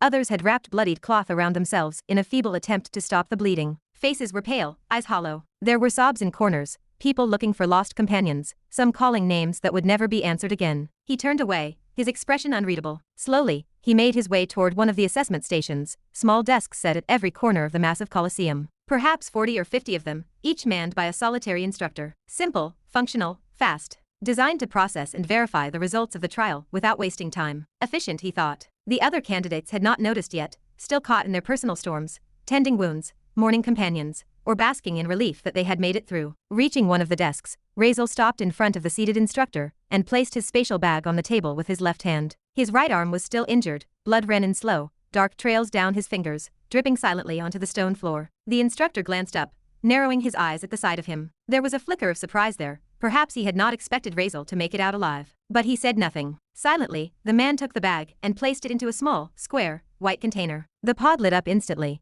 pulsing with a soft blue glow as arcane inscriptions shimmered across its surface. Razeal did not look away. His gaze remained fixed on the device. Verification pod, he mused inwardly. It was not just for show. The pod not only confirmed the authenticity of the bag and tied it to the unique candidate number, it also scanned and counted the monster cores within, automatically and precisely. No need for manual inspection. No risk of cheating. The instructors did not even get to see the results. All the data was transmitted directly to the head assessment instructor, the vice headmistress, and even the headmaster himself. There would be no mismatches, bribery, or manipulation. Just numbers. Cold, clean truth. It was transparency in its purest form. A brutal but fair system, just like the trial itself. Razeal chuckled to himself. After all, who knows if the head instructor or principal wants to pass someone? The instructor checked the reading, gave a brief nod, and returned the bag to him. You have passed, he said without emotion. Wait for the vice headmistress to announce the end of the trial and the top 3 rankings. That was all. Razeal took the bag without a word, slinging it over his shoulder once more. His movements were slow, measured. He turned and walked to a distant corner of the Colosseum, choosing to remain apart from the others. Silence wrapped around him again like an old friend. His gaze dropped to his hand. Resting in his palm was the last monster core he had taken just moments before the teleportation had dragged him out. Now, it had turned completely transparent. The once dark hue was gone, vanished, perhaps because he had fully absorbed it. Is a monster core supposed to look like this after being absorbed? Razeal wondered, frowning slightly. The smooth, round crystal glinted faintly in the light, like a glass bead. It looked beautiful now. Pristine. Almost sacred. Host, you have not forgotten the danger, right? Vili's voice echoed in his mind, slightly hushed but laced with urgency. I do not want to disturb your moment of rest, but after the announcement, you will have to step out of this Colosseum at the very least. And when you do, there will be a direct attack. From the Church of Light. Not to mention that warden you pissed off before the trial. A pause, then the warning darkened. With your current strength, you will totally die. Razeal's lips curved into a faint smirk. He did not even blink. I know. He raised his eyes, watching the golden banners flutter high above the arena, the announcement yet to come. Do not worry, Vili, he said calmly. I have got it all planned. I will walk out of here, and no one will dare lay a hand on me. Vili did not respond. At least, not with words. If the system had a face, it would have been grim, suspicious, maybe even a little scared. Because from everything Vili knew, every scrap of data, every calculation, it simply could not see a path forward. There was no logic to Razeal's claim, no route of escape, no possible scenario where a half-injured person, an outcast fresh from a trial, soaked in blood and still weak from overexertion, could survive a direct assault from the Church of Light, much less walk away untouched. And yet, he was confident. No, the system wanted to say the host is being very arrogant, but then again, he is supposed to be a villain. Chapter 37. So Vili, Razeal spoke inside his mind, eyes half-lidded, boredom bleeding through his expression as he sat hunched in a shaded corner of the arena. What exactly does that shadow affinity do, and how the hell am I supposed to use it? A moment of silence passed. Then the familiar, emotionless voice of the system echoed back. Why ask when you already know the answer, host? Razeal's eyebrow twitched. My authority over affinity-related data is restricted. If you wish to learn about shadow affinity and its applications, you must access the system space and consult with the villains. I am confident they will have all the answers you are looking for. Figures. Razeal sighed internally, shaking his head as if he had known this would happen all along. He leaned back slightly, blood from his still injured arm pattering softly onto the ground near his feet. The crimson trail had lessened, but had not fully stopped. Pain felt dull now, but present, like a silent reminder of everything he had just crawled through. 10 minutes had passed since the instructor had told him to wait. 10 minutes of doing nothing but watching, Razeal thought, his gaze drifting across the bustling Colosseum. Candidates moved about with frantic purpose. Some sprinted toward the exits, unwilling to face confirmation of failure. Perhaps they knew they did not meet the quota. Others argued, laughed, or tended to injuries. Cores were being counted, bags returned. The energy in the air felt tense but vibrant, the aftermath of survival. Slowly, steadily, the crowd began to shrink. More and more people left the grounds. Some in groups, some alone. Many faces carried heavy disappointment, but they bore their weight with the kind of silence that only near death could bring. Eventually, the filtering reached completion. Only those who had passed remained. The once crowded arena now held barely 700 candidates, scattered in small groups. Despite their injuries, despite the exhaustion still weighing down their limbs, most wore quiet smiles, the kind that came not from pride, but from relief and belonging. They also wore the flicker of dreams that felt finally within reach. Bright futures, glorious prospects. All of them now belonged to an elite. One could see it in their expressions, the shared understanding that these people would one day be generals, leaders, famed mages, or elite nobles. The socializing had already begun. Connections formed. Words exchanged with gravity. They were not just making friends. They were securing alliances for the future. Razeal observed it all with passive interest, unmoving. So they have already started playing the next game, he thought. He did not move to join them. He never would. He had no need for friendships. Not yet. Not here. Just as the social warmth peaked, a sudden, sharp, commanding voice sliced through the Colosseum like a blade. Attention, candidates. The air froze. Every head instinctively turned toward the raised platform at the far end of the arena. A figure stood there, tall and poised, cloaked in a flowing violet-silver robe, threads shimmering faintly with ethereal embroidery under the afternoon sun. Her very presence demanded silence. Vice Headmistress Selvara. Razeal's eyes narrowed. I would like to extend my congratulations. Her voice sounded smooth, controlled, neither warm nor cold, but balanced in that delicate in-between that made her impossible to read. Her gaze swept across the battered survivors below, her sharp silver eyes pausing only for brief seconds on different faces, measuring, weighing, judging. You stand here because you survived. A beat passed. You earned that survival, not by luck, cheating, or any accident, but by clawing your way through a trial meant to break you. And you did not break. Razeal noticed several around him straightening instinctively, as if responding to an unspoken challenge. Some even clenched their fists in pride. From this moment on, you are no longer wanderers, no longer hopefuls or nameless candidates. You are now, officially, students of Arkanveil Academy. A ripple of breath swept through the crowd. A few gasps. A few tears held back. And the smiles, they widened. Razeal's face did not change. Selvara continued, her tone shifting only slightly. What you endured was a reflection of the world outside. Brutal, unfair, unforgiving. And yet you passed. Good. Because that means you might just be worth the resources we are about to spend on you. That last line stung a few smiles off faces. Razeal's lips curved slightly, but it was not a smile. So that is how it is, he thought. Blunt, honest, unapologetic. The academy did not exist to pamper anyone. One was a calculated investment, and nothing more. Vice Headmistress Selvara let her gaze sweep once more across the small sea of survivors, battered, bloody, but unbroken, standing with pride. Then, her voice rang out again, calm, crisp. Yet beneath it lay an almost imperceptible weight, like a steel blade wrapped in velvet. Starting tomorrow, your formal instruction begins. Murmurs flickered through the crowd, excitement stirring beneath the surface like a restrained tide. But before that, I would like to announce the privileges you have already earned, rewards granted simply for passing the trial. The air seemed to hold its breath. Every student, regardless of the future results, will receive the following. Her eyes sharpened as she began. 103rd rank elemental cores per month, tailored to your preferred elemental affinity. From rare to common, no exceptions. Gasps filled the room. A few candidates could not help but exhale sharply. Even some of the nobleborn widened their eyes in disbelief. For a commoner, a single rare elemental core could equal months of wages. This represented wealth and power in its rawest, most consumable form. A total of 1,000 gold coins, literally at the very least. A middle-class family could live for 1,000 months with that. Free access to Tier 4 of the Grand Library, containing knowledge across every major magical discipline, spellcraft, enchantment, alchemy, elemental theory, mana control, cursecraft, summoning, and more. A ripple ran through the students. Knowledge was power, especially for those whose families had never had access to such elite-level theory. For some, this was more valuable than gold. Monthly resource packs, potion sets, mana recovery elixirs, low-tier artifacts, ritual scrolls, all provided at no cost. A stunned silence followed. Eyes flicked sideways. Whispers began to rise. Access to training chambers reinforced to withstand Tier 6 magic. More heads turned. Some students audibly gasped. That was the kind of facility even major noble houses could not afford to construct. One-on-one evaluation sessions with advanced instructors every 2 months. More whispers. Medical care at no charge, including limb or organ regrowth up to Tier 3 loss. A single injured student sitting near the front dropped to his knees, covering his face with a trembling hand. Free meals, housing, uniforms, clothing tailored specifically to mana compatibility. Some began nodding in disbelief, as if trying to convince themselves this was real. Full education coverage, combat theory, history of mana, beast lore, noble etiquette,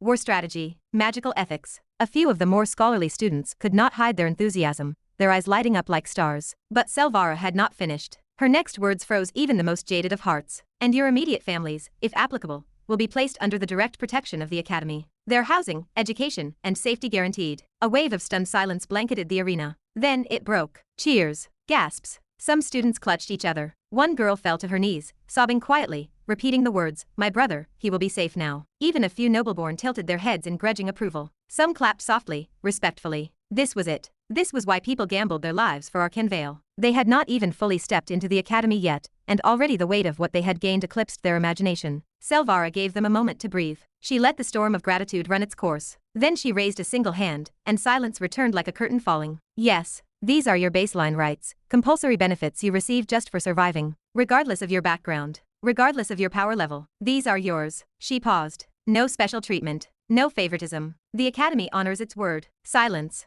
This time, it was thick with awe. Then, with a shift in her stance, her voice grew colder, sharper, like frost spreading across warm glass. Razeal silently chuckled at her words. These fucking politicians, he thought. But the word rang like thunder. If any of you believe this is not enough, if your greed, your hunger, your ambition still claws at your chest. She tilted her head slightly, her expression unreadable. Then work for more. She shrugged, as if it was the most natural thing in the world. Become stronger, climb faster, take more. A crackling energy pulsed through the air, now charged and electric. There is still more. Damn. Commoners were shocked at the richness already. Other students clenched fists. Some breathed faster. One boy near the back whispered, "That is what I am talking about. The path forward is open to all of you. Contribution points will determine it. From tomorrow, your instructors will explain how to earn them. Missions, academic excellence, research, combat merit, or service to the academy. Your opportunities to rise are endless." Her final words fell like a challenge branded into the air itself. There is no cap, no ceiling. Take as much as you can carry. Razeal yawned. These sly foxes. He did not know whether to laugh or respect it. After all, manipulation had already started.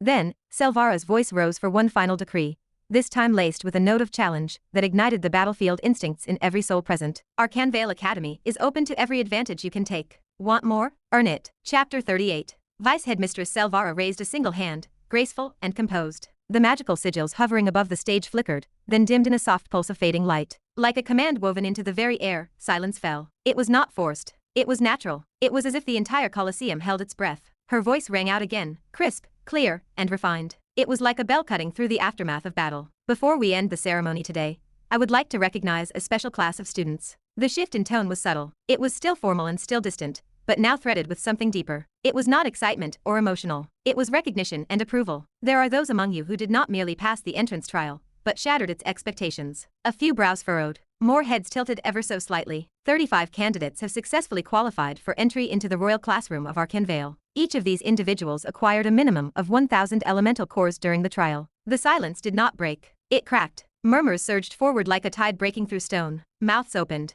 Eyes widened. Tension rippled across the arena like a rolling quake. Royal classroom? 35? Wait, did she say 35? A beat later, disbelief followed like lightning after thunder. How is that even possible? What are they, monsters? Collecting 1,000 cores? Was that even possible? Even among those who had trained their whole lives for this, such as nobles, warrior scions, and descendants of famed bloodlines, there was visible unrest. Some students stared down at their bags, suddenly feeling the weight, or the lack thereof. 102, 137, 106. Not even close. A heavy silence fell over a boy with clenched fists and shallow breath. He held his spatial bag tightly, his jaw locked. He had exactly 100 cores. It was just enough. He was one lucky kill away from rejection. And now, hearing this, it made his hands tremble. Selvara's voice, in contrast, was undisturbed. It was like iron smoothed beneath velvet. The royal classroom is a tier above all other divisions. Its members will receive access to resources and instruction unavailable to the general student body, such as classified spell formations, tier 5 dungeons, legacy techniques,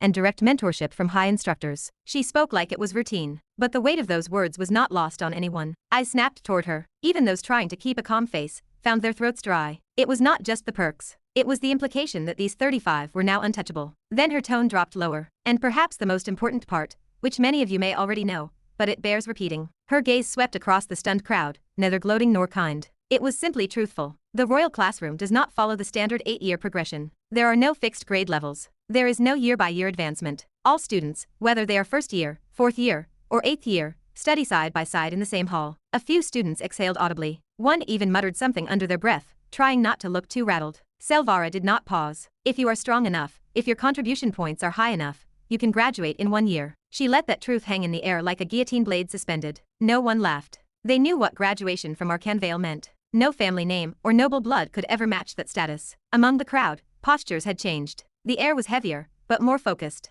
Students gulped, not from fear, but because reality was setting in. There would be no easing into greatness. Selvara allowed the tension to settle before continuing. And now, her voice sharpened again, slicing through the dense fog of anticipation that had settled over the crowd. The top 3 achievers among this elite group. The atmosphere tightened like a coiled spring. Dozens of gazes snapped to attention. Some students subtly straightened their backs. Off to the side, away from the noise and shifting stares, Razeal watched. He was silent and unreadable. He was not interested in the names. He already knew them. Rank 3, Aaron Dragonever, 1,023 cores. Rank 2, Selena Luminous, 1,101 cores. A few audible gasps followed this time. It was not from shock, but from the sudden awareness of how close those 2 scores were. They were mere dozens apart. And then, Selvara paused. A heartbeat of silence passed. A breath was held by hundreds. And first, the entire courtyard seemed to lean forward. Silva Fairlith, 705,562 elemental cores. The silence that followed was not dramatic. It was primal. It struck the courtyard like a void collapsing in on itself. Every sound and every movement froze. The reaction was not confusion. It was fear. A spatial bag slipped from a student's numb fingers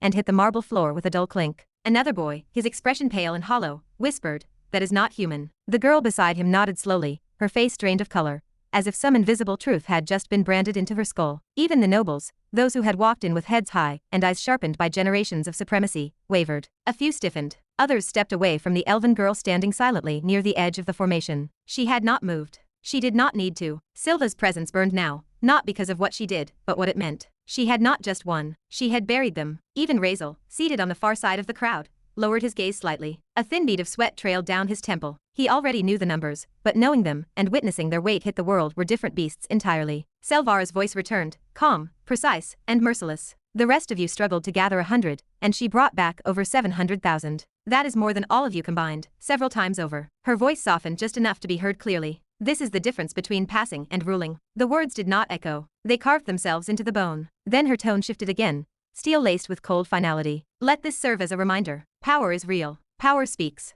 And in Arkanveil, only power determines your worth. She raised a hand once more. The sigils that had hovered above her burst into brilliant light before fading into smoke, as if seared from the air itself. To those of you still standing, congratulations again. You have earned a place among monsters. But never forget, some monsters are still far beyond your reach. The tension never left. Selva turned, her cloak rippling faintly with her movement, and stepped forward once again. And now, before we officially close the trial ceremony, one final decree. Etch it into your memory. It will not be repeated. Her voice had sharpened into something else now. It was not iron. It was judgment. Within Arkanveil Academy, combat between students is permitted. The words rippled through the crowd like thunder wrapped in silence. You are free to challenge, to scheme, to duel, to humiliate, or even to break bones, if you so desire. Some students sucked in quiet breaths, while others let out low chuckles. It was impossible to tell if they were nervous or thrilled. No instructor will intervene. No hand will protect you. In this academy, conflict is curriculum. Strength is privilege. She stopped. A heartbeat passed. Then another. However, Selva's voice fell like a blade from the sky. There is one absolute line. Killing within academy grounds is forbidden. Violate this rule, even once, and you will not face trial. Her next words dropped like death. You will be erased. Obliterated. Regardless of background. Regardless of family or name. Her gaze swept the sea of faces once more. That is the only law etched in stone. Everything else is permitted. Then, she spoke quietly, but every syllable rang like scripture. Power is privilege. The strong take. The weak serve. If you want more, become more. Inside these walls, respect is not given. It is taken. And only one language is understood, which is strength. She lowered her hand. Welcome to Arkanveil. Chapter 39. Now you may all leave. Say your goodbyes to your families and friends. Tomorrow morning, report at the academy gates. The vice headmaster's final words hung in the air. That is it. Good luck. With that, her form shimmered, then vanished, leaving only silence and the echo of finality behind. The students below did not wait. Like a dam breaking, murmurs and voices burst into the air. Excitement, confusion, fear, and disbelief all bled together into a chaos of overlapping emotions. Some began to move immediately, reuniting with families at the edge of the field, while others simply stood frozen, still trying to make sense of what they had just heard. 700,000? That is not even possible, even if you went 20 years into the future. She must have cheated, or she is some divine race. There is no other way. They whispered in disbelief, not even bothering to lower their voices. How could anyone process that number? 100 was considered a success. 1,000 was considered an elite. But 700,000? It did not just feel unfair. It felt wrong. It felt as if the laws of reality had been bent for one girl. Then there were the rules. Everyone had heard rumors. Whispers about how brutal Arkanveil's academy grounds were. How they encouraged violence. But to hear it, delivered so coldly and clearly from the vice head herself, that was something else entirely. One could feel it. The pressure settled like a storm cloud over the field. It was a weight that did not lift even after she left. They knew now that survival was not guaranteed. The only thing that gave them some comfort was the healing division. In the distance, green light began blooming like fireflies across the broken marble. Teams of robe-clad healers moved quickly between the wounded, their chants soft, hands glowing, soothing both flesh and mind. Their voices remained calm and reassuring. It is all right. You are safe now. You did well. Just breathe. The staff from the Academy's elite healing unit were trained for this. They were not just there to mend bones, but to stitch hope back into the students who would need it most. They would be seeing these healers again, often, because in Arkanveil, pain was part of progress. Every time a fight broke out, those injured would be treated immediately. Without that, the brutality of their progress would be too slow to match the expectations set upon them. It was a system where every student would get beaten, bloodied, and bruised, and the only way to reclaim their pride was to beat back the one who bested them. But once they did, someone even stronger would come along. And then again, and again. That was the cycle. The Academy did not care how many times they broke, so long as they got stronger. In fact, it applauded it. Anything that does not kill you makes you stronger. That phrase was not a motto here. It was a doctrine. Yet, amid all this motion and recovery, one student still sat alone. Razeal. He remained seated quietly in the far corner of the Colosseum, shadows curling around his posture like a second skin. He was watching. Not one healer approached him. Not even one glance. Not to say help. They passed him by as if he did not exist. They must have been ordered to ignore him. Guess I will not be getting any healing help in Academy. How predictable. Racism. Razeal chuckled softly under his breath, shaking his head as he watched green robes flutter by him, without ever glancing his way. From afar he caught movement. In the distance, his eyes locked with a lone figure. The warden. He was still there, watching. His eyes locked onto Razeal like a predator awaiting weakness. That same smug expression still painted his face. It was casual, but beneath it lay a sharp gleam of hunger. A killing intent so suffocating it distorted the air around him. It was not even hidden. How petty do you have to be to try killing a 16-year-old while smiling like that? Host, it was you who provoked him in the first place. Razeal chose to ignore the system. He only sighed, shaking his head. Then a voice came. System, everyone is leaving now. I can sense killing intent. It is starting to radiate from the entire Colosseum. All directions. All aimed at you. What is your plan? Will you run, or are we dying? Razeal's gaze did not shift. He remained seated, his left arm resting on his knee, his eyes half-lidded as if he were merely bored, not surrounded by people who wanted him dead. Then he smiled. Do not worry, system, he said, his voice low. They will be here soon. As if summoned by those words, the soft echo of footsteps began to sound across the marble floor. They were measured, deliberate, and too synchronized to be casual. The murmur of the crowd grew louder, then instantly shifted into silence as a large group made its way toward him. People stepped aside, parting instinctively to give them a clear path. No one dared to interfere. Students looked on in disbelief. Their eyes widened. Whispers scattered like dry leaves caught in the wind. "Saintess," someone murmured, barely audible, reverently staring at the woman walking in front. Her golden hair flowed like divine silk in the wind, catching rays of the setting sun and turning them into halos of grace. Her expression was unreadable, cold as steel, and serene as a blade mid-flight. "Aaron? That is Aaron Dragonever. From House Dragonever." Even the Duke's son came down from the VIP stands. "What are they doing here?" The crowd rippled with confusion and alarm. These were not just spectators. These were the Empire's future pillars, its chosen elite. What business could they possibly have on the lower grounds? Then, the realization struck like thunder. They were walking toward him, toward Razeal. "They are going to that guy. Do you think they will attack him? Right here, inside the Colosseum? That rapist?" Someone whispered with a mix of disgust and fear. "Yeah, I think that is it. There is no way the Saintess would let him live." But did the Vice Headmistress not intervene earlier? She even stopped the Holy Knights. She warned them. She said the Imperial Princess was here. Would they still attack him? Idiot. Of course they would.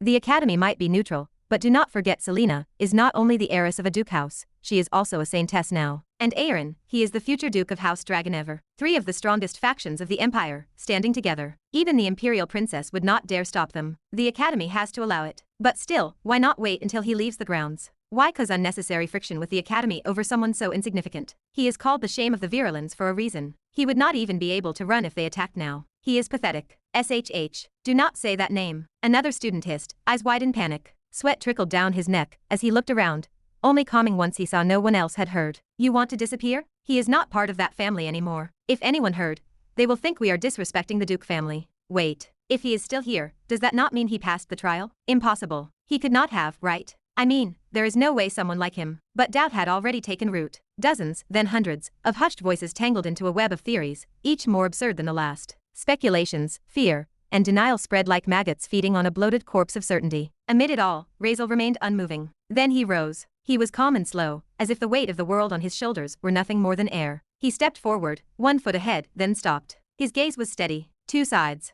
a breath's distance apart. No more than 2 steps separated him from the approaching storm. Aaron Dragonever, Selena Luminous. Behind them, a disciplined procession of nearly 80 elite students, each one of whom had passed the trial, each one deadly. They stood in perfect silence, their expressions unreadable, waiting for whatever judgment the two at the front had come to deliver. Farther back, the Holy Knights remained frozen in place, held at bay by the Saintess's direct command. They did not like it. Their hands twitched against their weapons. Every instinct screamed at them to move, to protect their divine vessel from that abomination. But they did not. That piece of blasphemy is standing before their Saintess and they could not, because she had ordered them not to. Their jaws clenched. Their pride bled, but they obeyed. Aaron stared at Razeal. His lips parted slightly, but no words came. His brows furrowed, and something flickered behind his eyes, a mix of conflict, doubt, and hesitation. The image of the dragon spirit resurfaced in his mind. The words the spirit spoke echoed repeatedly inside his head, talking about Razeal like a heroic figure, a passionate, generous person, but too stubborn to admit it. All in all, he did not know what to believe anymore. Selena, standing beside Aaron, said nothing either. Her gaze lingered not on Razeal's face, but his arm. His right arm. It was completely ruined, disfigured, charred beyond recognition. A bite wound, inhumanly large, tore through flesh and sinew. Blood dripped freely despite the white handkerchief tied tightly over it, now dyed entirely red. And yet, Razeal did not flinch. He did not show even a flicker of pain. It was as if the arm were not even his, as if he could not feel the pain. Selena's golden eyes narrowed, but her face betrayed nothing. No emotion, no pity, no disgust. She simply stared, calm and unreadable, yet not absent. She looked as if she were measuring something. Razeal, finally, looked up. Their eyes met. And then he smiled. A smirk bloomed like sin incarnate across his lips. It was not forced. It was not even intentional. It was instinctive. It was natural. He looked dangerous, charming, and beautifully villainous. It was not that he wanted to smile like that. The expression was simply a result of his natural talent. He could not help it, even if he tried. Chapter 40. Razeal came to a sudden halt. His gaze slowly settled on the two figures standing ahead, the protagonist and the heroine. A calm smile tugged at his lips, noble yet unreadable, the kind that concealed far more than it showed. His plan was dangerous, risky, even by his standards. But it would work. It had to work. Just as he lifted one foot to move, ready to initiate the sequence, an arm uninvited wrapped itself around his shoulder from the side. Razeal's body froze mid-step. A soft, cheerful voice came along with it. "Hey, friends, you did not miss me, right?" The sudden intrusion broke the tension like a slap across still water. Razeal turned his head slowly, eyes narrowing. A face came into view, Riven. That infuriatingly sweet smile sat on his lips, as if they were lifelong companions, just reunited. That same friendly grin shone, teeth gleaming as if nothing in this world could ever bother him. The divine clown, the trickster, the comic relief of this world. Without waiting for a reply, Razeal lifted his left arm, his only good one, and shoved Riven's arm off his shoulder like one would brush off an insect. His eyes, however, drifted downward. A subtle shift in expression occurred, just the flicker of realization. But Riven, as always, did not mind. He just kept smiling. His eyes twinkled with mischief that almost seemed genuine, almost. Come on now, Riven said, undeterred. That is no way to treat someone who has no evil intentions toward you yet. But suddenly, he shifted his gaze to Razeal's arm, his right arm. The one still drenched in blood, dripping onto the marble like a ticking clock of mortality. Riven blinked once, then dramatically covered his mouth in mock shock. Friend, you are injured. Do not you feel pain? And no one has healed you yet. He looked around, theatrical concern plastered across his face. His voice rose a little, addressing no one and everyone at once. Anyone? Any kind soul here feel like maybe doing something about that? No healers around? Silence. No one stepped forward. But the healing unit, they only turned away, as if the very air around Razeal was cursed. As if healing him would infect them with the same darkness they all pretended not to fear. Riven turned his head next toward the large group of elites standing behind Selena and Aaron. They stared, unmoving, like frozen statues carved from resentment and disdain. Even Selena, at the center, did not move. Her expression remained unreadable and emotionless. She glanced around, her lips set in a flat line, but she said nothing. Cold, distant, willing to let whatever happened happen. No one stepped forward. Not from her group. Not from the hundreds surrounding them. Only cold, unmoving stares met Razeal, judgmental, condemning, distant. Like he was not a wounded person, but an abomination. A smudge on their perfect world. Riven's smile did not falter. If anything, it grew warmer. He looked at the church's people within the group next. Surely the faithful would not let a wounded soul suffer, right? He asked sweetly, his tone laced with barbed irony. His head tilted with feigned innocence, lips curled into that same damnably kind smile. He raised his eyebrows at them, as if inviting a moral display. None came. Suddenly, as if she could not take it anymore,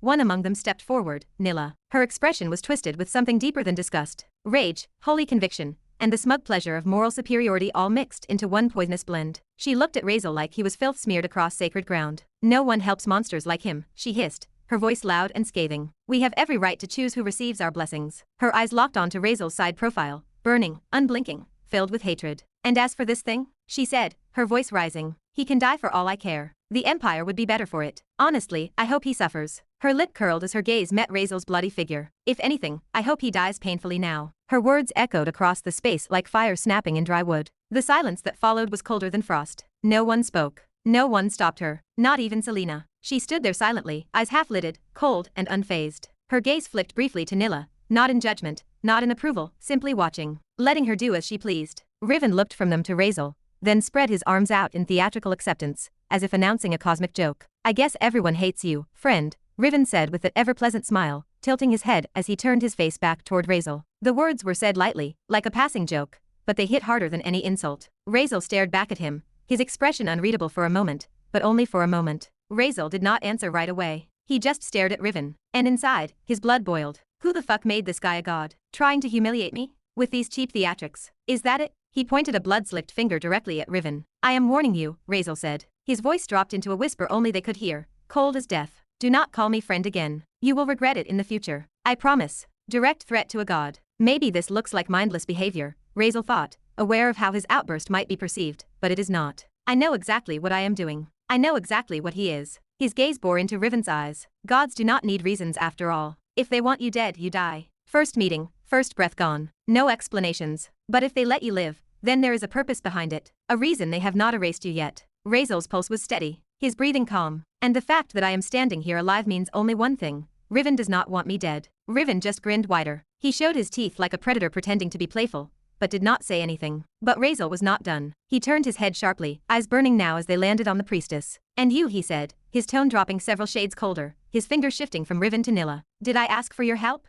His voice rose with disdain, each word cutting deeper than the last. Why are you acting like I begged you, becoming overly righteous all of a sudden? Even if you had offered your so-called divine healing, I would have spat in your face. He took one step forward, gaze unflinching as it met Nilla's. I do not want help, especially not from any of you. His lips curled downward, the disgust on his face raw, unfiltered and venomous. You all disgust me. His eyes swept across the crowd behind her, each person, each face. I would rather die than be touched by any one of you. Do you hear me? A wave of muttering rippled through the spectators. A few flinched, others scowled, but Razeal did not blink. He did not even breathe heavier. He meant every word with the kind of icy, noble detachment that came from someone who had already burned everything behind him. Nilla's face darkened. For a split second, she actually looked like she might attack. Her foot shifted forward, her hand curled into a fist. But she was stopped. Selena, who had not said a word, simply raised a hand and placed it calmly on Nilla's arm. No words, no warnings, just presence. That alone was enough. Nilla froze mid-step. The hand she had raised to strike or speak dropped back down,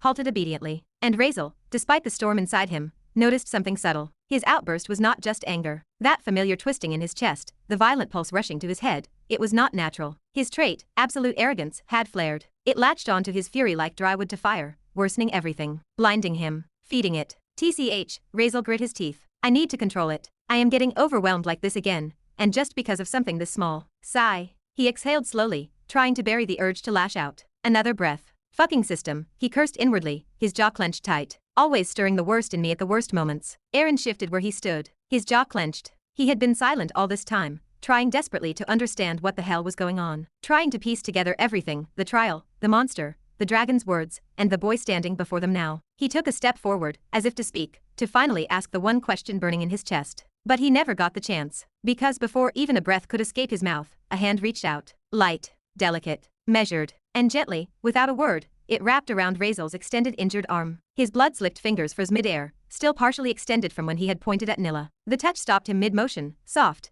but impossible to ignore. He looked down. Selena. She had moved forward, just a single step, and in that moment, with all eyes watching, she cradled his battered arm in her palms carefully, reverently, as if holding something precious. She held his hand gently in her other delicate, soft hand without caring about blood getting on her skin. The silence around them deepened, like even the Colosseum itself forgot how to breathe. Her voice was barely above a whisper. Let me heal it, she said, since no one else wants to. Her tone was flat, so quiet it nearly vanished, but the intent behind it was unmistakable. Her lips pressed into a thin line, unreadable, and her golden hair shimmered faintly beneath the sun. She did not look up at his face. She only looked at his wound. And in that moment, she was not the saintess, or the heir to a noble house. She was just a girl trying to reach out. But Razeal's expression twisted. His brows furrowed sharply, his breath shortened, and his gaze, ice-cold and sharp as obsidian, snapped to her at last. Without a word, he yanked his arm back. Hard. The force tore his arm from her gentle grip, blood flicking into the air like red petals falling between them. Do not fucking touch me. His voice was low, controlled, but there was fury barely caged beneath the surface, fury edged with pain that was not physical. From the beginning until now, he had not spared her a single glance. Not once. He had looked at everyone, mocked, glared, even smirked, but not her. Not her. Just because she did not matter. Because if he looked at her too long, his composure might shatter. Maybe he would just fuck everything up. And that, he could not afford. Selena met his eyes then. Calm, soft, and gentle. I just want to help, she said, softer now. No anger. No pride. Just the faintest trace of something else. Regret maybe. Or something close to it. But Razeal only stared back at her like her voice offended the air. Fuck off. Chapter 41. Fuck off. The words left the lips of Razeal like a curse spat at the heavens. His voice, low but cutting, echoed across the Colosseum, slicing through the tense air like a blade. A deafening, oppressive silence fell over the massive arena. Every spectator, from the lowliest commoner packed into the upper tiers to the nobles seated in their gilded balconies, froze as if time itself had stopped. Faces turned pale, and mouths hung open in stunned disbelief. The entire Colosseum seemed to have forgotten how to breathe. Did he just say that? Did he truly just use that kind of language? And to her of all people, the saintess, jaws seemed to crash into the floor from the sheer audacity of it. Wide eyes and trembling hands appeared everywhere. Even the wind dared not stir, as if the world held its breath, terrified of what might come next. How could someone be this reckless, this mad? Was he simply resigned to death? Had he decided that, since his doom was inevitable, he would unleash every last shred of rage bottled inside him? That thought ran wild through every mind, like a wave of horror spreading through the crowd. They had already declared him dead in their hearts, and now, his words had sealed it. They said even thinking unkindly of the saintess was a sin severe enough to warrant death. And yet here was Razeal, glaring at her with defiance in his eyes, his voice dripping with venom. He was not just thinking but speaking, shouting his blasphemy aloud for all to hear. He was not in the shadows where cowardice might shelter a man, but here, under the open sky, before thousands. And still, the question gnawed at them, why? Why did the saintess even try to help a man like him? A man who once tried to force himself upon her. If there were anyone in this world she should hate, it should be Razeal. She of all people should have turned her face away in disgust, let him bleed out on the sands without a second thought. But no, that was what set her apart. That was why she was the saintess, chosen by the divine. When others would turn away in revulsion, she stepped forward with open hands. When all others refused, she alone dared to step forward, offering her healing light to even the most vile. Her mercy was boundless, her forgiveness, limitless. Her nobility shone like the sun at its zenith, warm, blinding, pure. And so she had stepped forward, past the hateful glares of the crowd, past the whispered protests of those who could not comprehend such kindness. She had reached out to him, this man who had once sought to ruin her, and she had offered to save him. It only made the defiance of Razeal more monstrous in the eyes of the onlookers. Their anger boiled over. How dare he? A woman who had every right to hate him, who had descended from her pedestal of purity to heal him even after all that, and he repaid her with such foul disrespect. Rather than fall to his knees, grovel for forgiveness, and thank her for her divine mercy, he spat in her face with his words. The crowd could hardly contain themselves. Fists clenched, teeth ground together. If the saintess gave the word, there was not a man or woman there who would not leap forward to end Razeal where he stood, to rip him apart for this final, unforgivable insult. All held their breath, waiting, watching. What would she do now? What would the reaction of the saintess be to this betrayal of her grace? Their eyes flicked from Razeal to the saintess, expecting fury, or at least sorrow. The very air grew cold, heavy with tension, so thick it could choke. Aaron, standing apart from the seething masses, felt his gaze sharpen. His heart raced, not from outrage like the others, but because he noticed something no one else had. His keen eyes caught the moment. His breath hitched. She had taken the hand of Razeal. His mind reeled, remembering. How had she reacted when he had dared to touch her hand, or tried to? The disgusted look on her face, the way she had immediately cleansed herself, as if his touch had stained her. His heart had burned with shame, his pride shredded. And now she held the bloodied arm of Razeal, his gore-stained hand, as if it meant nothing. As if his filth was beneath her notice. The blood smeared her own pale skin, but she did not even flinch, did not try to purify it away. A hot flush of embarrassment prickled at the neck of Aaron. It was not as though he cared. Why should he? She was nothing to him. And yet, watching this, seeing how she had recoiled from him, and now stood calm and unbothered at the side of Razeal, it stung. It made his skin crawl with awkwardness, made him want to look away from the scene unfolding before him. Still, he said nothing. What good would it do? This was not his battle.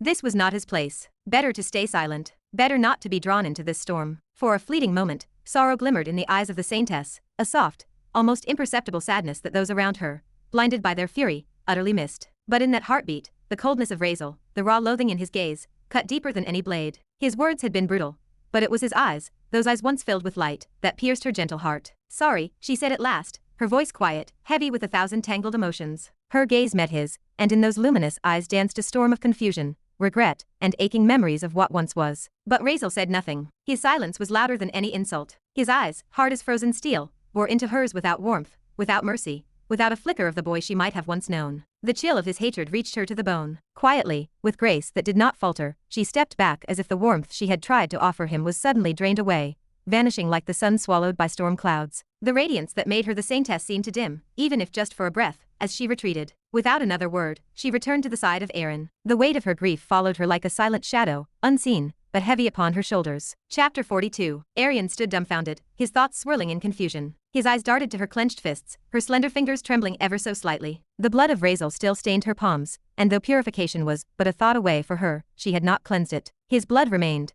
dark against her pale skin, a reminder of the moment she reached out, and how bitterly she had been rejected. Why had she apologized? The question flashed across the mind of Aaron like lightning. She had touched him, that man, and then she apologized for it. His heart beat uncomfortably fast, his mind filled with unspoken questions as he stared at her clenched hands and the sadness she tried so hard to conceal. The saintess had always been strong, unshaken, yet now she trembled. He has changed so much, she thought, closing her eyes for just a moment, remembering the Razeal of long ago. The warmth that used to shine in his eyes, the light that had once made her heart ache with kindness, it was gone. Snuffed out. She reopened her eyes, now empty of visible emotion, her face serene and unreadable. Whatever storm raged within her, no one could tell. The crowd, still burning with anger, ready to leap onto the sands and cleanse this blasphemer from existence even at the cost of their own lives, froze. Confusion spread among them like wildfire. Why had the saintess apologized? Should she have? The thought barely formed in their minds before they all settled on the answer they wanted to believe. The saintess is so pure, so innocent, that she backed down,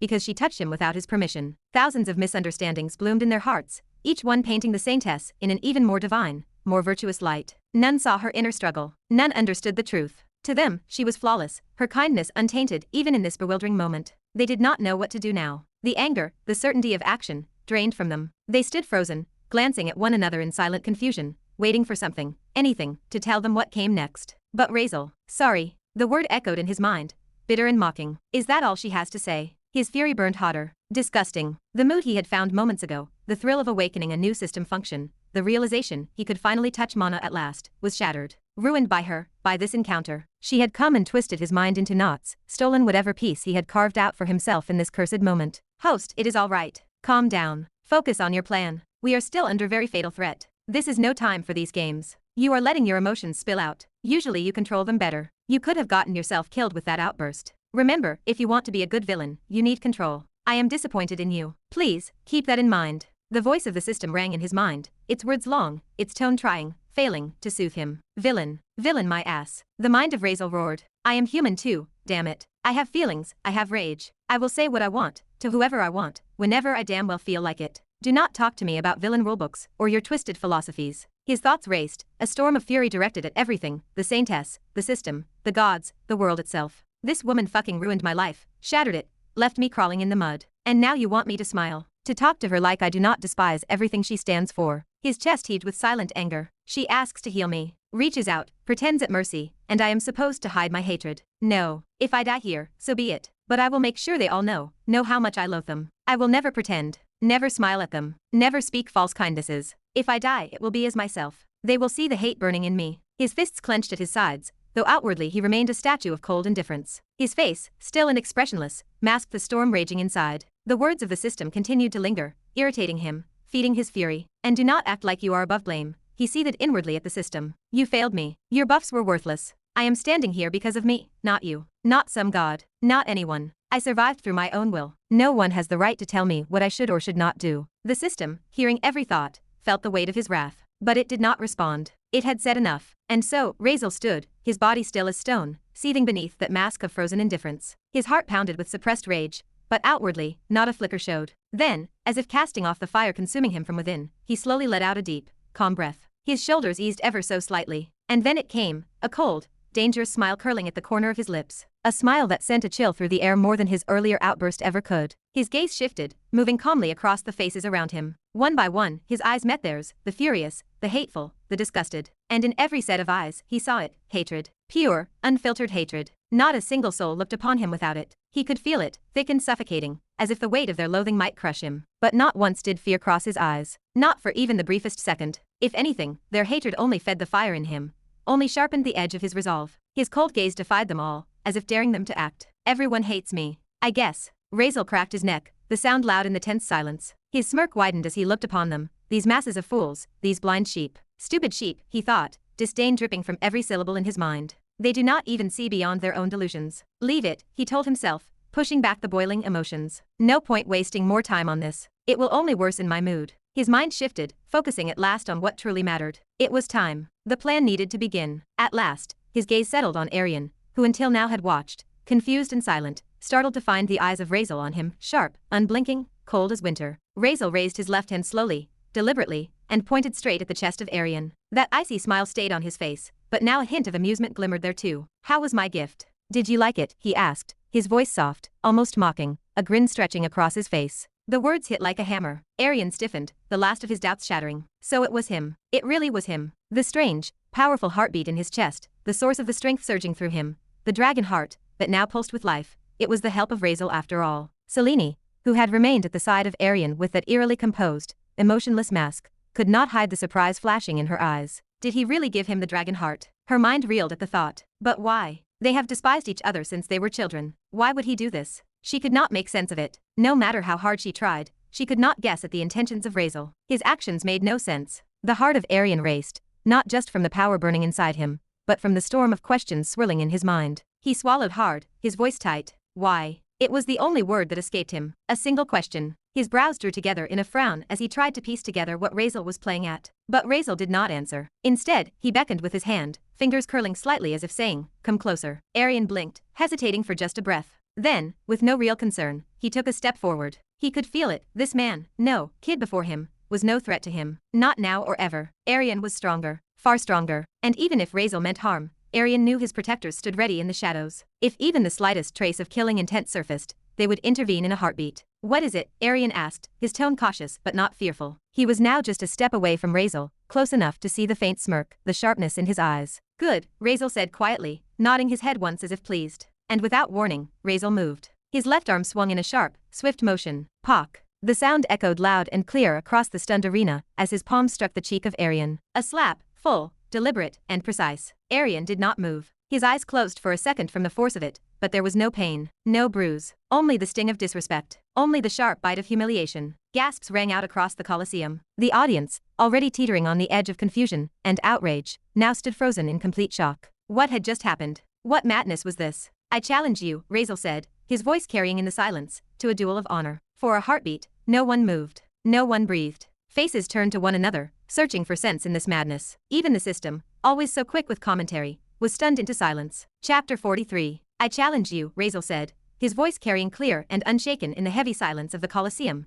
to a duel of honor. System, _____. Are you fucking crazy, host? After everything you went through, after all the hell you survived just to throw it away like this? The system screamed inside his mind, panic lacing every word. Razeal did not so much as flinch. He did not even bother listening. He knew exactly what he was doing. He understood better than anyone the dangerous edge he now stood upon, and the best way to survive it was this. And how would this save him? A duel of honor. In this empire, that phrase was sacred, woven deep into the history, the culture, the very soul of the land. From the humblest commoner to the highest noble, all respected its ancient right. A practice older than any empire, any bloodline. When men had conflict, true conflict, they settled it through the duel of honor, where strength and courage decided the victor, and the gods bore witness. In this empire, the strong held privilege. Always. No one could deny a challenge without admitting their own weakness. To refuse without reason was to forfeit face, to be shamed as a coward. The rules were clear. Each duel required terms, a price. Both sides must agree on what was at stake, and it could be anything: gold, land, pride, life itself. A winner took all. And once agreed, the duel was sacred.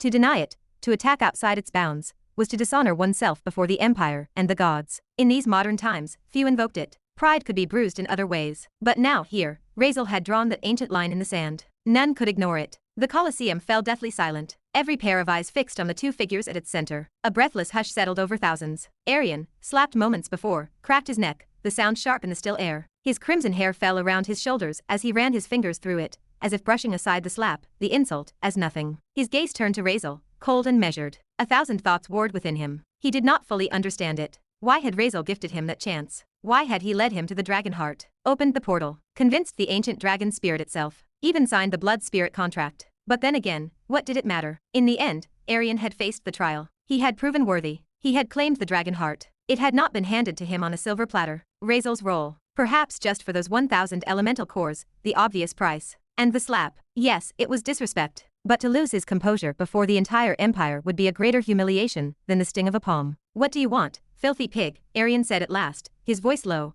cracking his neck again, as he regarded Razeal with frost in his eyes. His pride burned, but his expression stayed calm, his body language noble, collected outwardly. Inside, his blood seethed, his heart thundering in his chest as the power of the dragon heart flared within him, demanding he return the insult. The smile of Razeal widened, soft, almost innocent, as if he had not just called down a storm. The curse on the lips of Arian. He let it slide, unbothered for now. After all, this kid was going to pay a far higher price. I will forgive the slap, Arian continued, lifting his chin slightly, because of the indirect help you gave me, the dragon heart. Whatever your motive behind it was. But for this duel of honor, you know the meaning. The price. The weight of what you ask. He tried to project the image of a noble heir, a calm and righteous man above pettiness, but inside, his pride clawed at him. The blood of the dragon heart, it all demanded satisfaction. The smile of Razeal did not falter. He had expected this. He knew Arian too well. That pride fed by his dragon lineage, swollen now with the power of the dragon heart, and sharpened further by the blood of the sun god that ran in his veins, would not allow him to step back. Arian might spare a life, but he would never surrender his pride.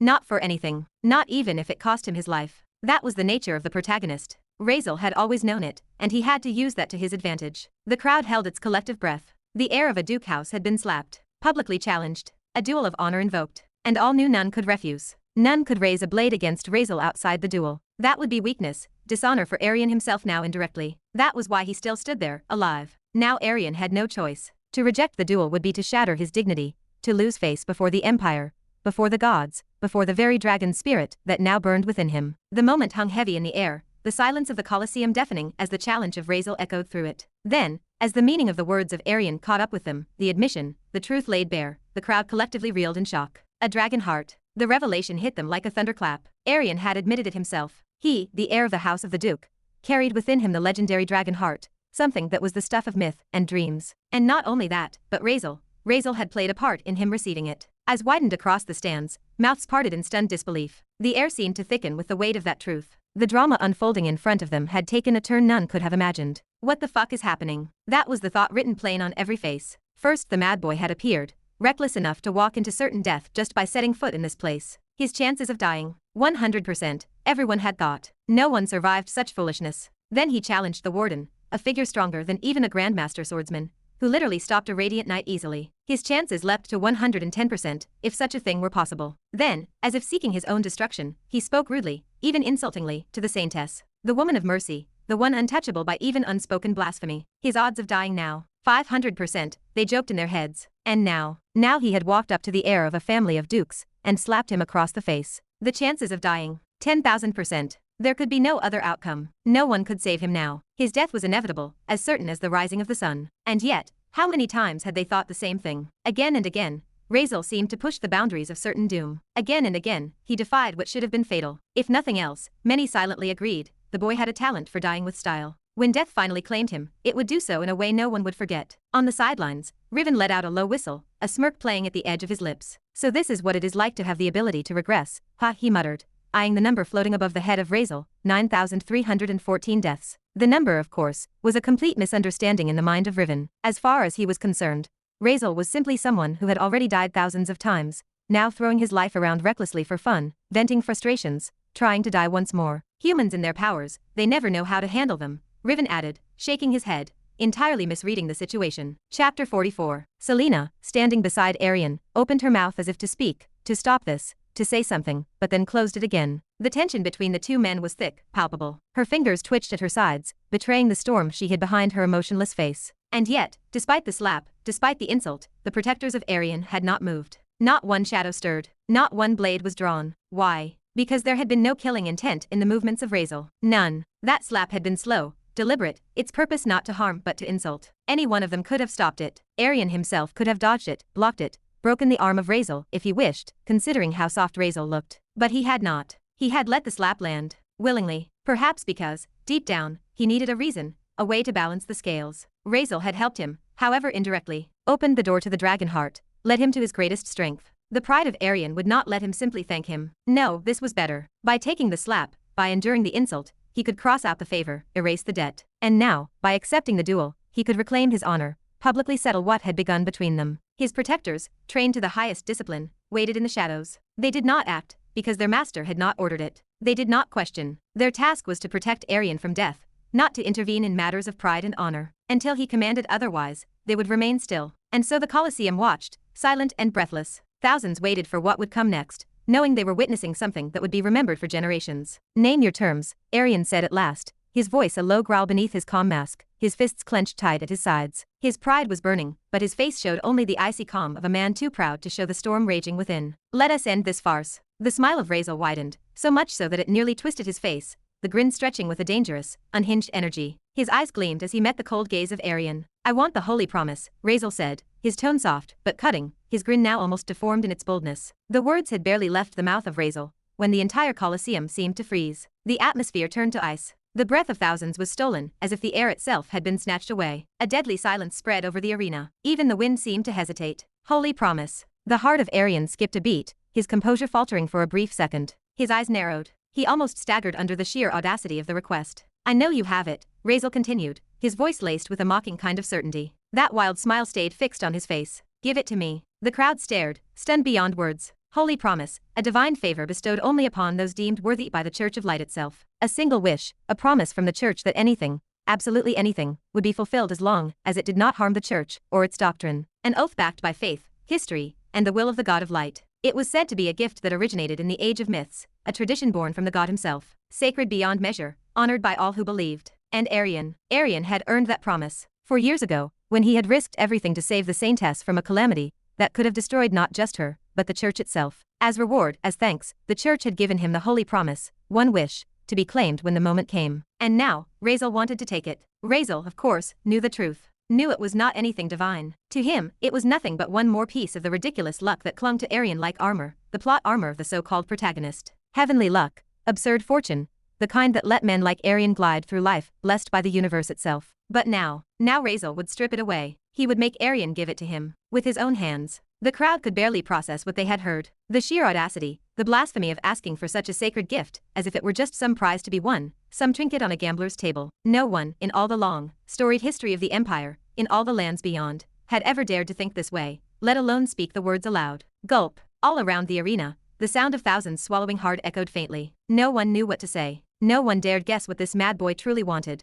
What scheme burned behind those cold eyes? Arian opened his mouth as if to speak, but no words came. He shut it again, his mind whirling, stunned by the weight of the demand. The holy promise was not just valuable, it was priceless. Sacred. The idea of placing it as a wager in a duel was obscene. It felt similar to placing a bet on your own wife. It is not about the worth, it is just that she does not deserve to be treated in such a disrespectful way. Razeal raised his eyebrows at him, mockery in his gaze. Are you afraid? His voice dripped challenge, daring him to say yes. Arian took a slow, deep breath, willing the storm inside him to calm. His heart pounded, his blood ran hot. And yet, he would not retreat. His gaze met the gaze of Razeal, steel for steel. A flicker of wildness entered the eyes of Arian. If this fool wanted madness, he would not back down. His pride would not allow it. He stared at the boy before him, this boy who stood without a flicker of aura, without even the faintest touch of mana.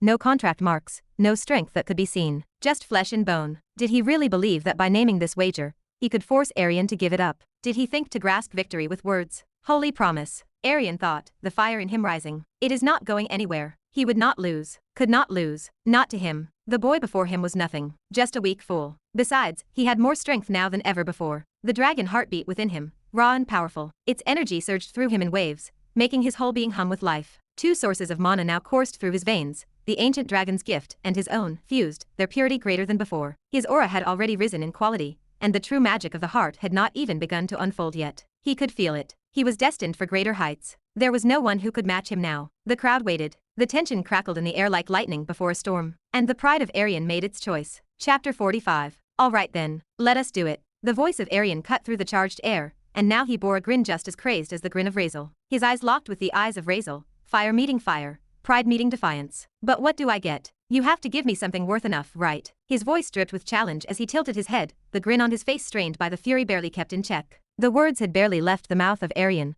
when the entire Colosseum gasped as one. A shudder ran through the stands, a sound like the collective heartbeat of thousands stopping for a moment. If the demand of Razeal had been blasphemous, the response of Arian had taken it even further. Now both of them had spat in the face of the sacred. Not only had Razeal dared to put the holy promise on the line, but Arian had agreed to wager it, reducing the sacred gift of the church to nothing more than a bargaining chip in a duel. Far off, near the shadowed edge of the arena, a radiant knight, dressed in gold armor that gleamed faintly under the sun, tensed. His hand slid to the hilt of his sword. His eyes blazed as his fingers curled tightly around it. The insult, the dishonor, the sheer audacity of what had just been spoken, all while the saintess stood silently near these two. His duty screamed at him to act, to punish this disrespect, to defend her honor, to cleanse the ground of this filth. But before steel could leave its sheath, Selena raised her hand, graceful but firm, stopping him without a word. Her senses had already reached out, as sharp as the coldness that had settled in her gaze. She had felt it. She felt how the moment the knight had twitched, 20 greater killing intents had locked onto him, ready to strike. Silent, hidden, waiting. He could not even sense their positions. But Selena had, and she knew. If he had drawn, he would already be dead. The radiant knight straightened at once. His fingers relaxed on the hilt. His eyes shut for the briefest moment as he mastered himself. He fell back into stillness, a statue hidden in plain sight,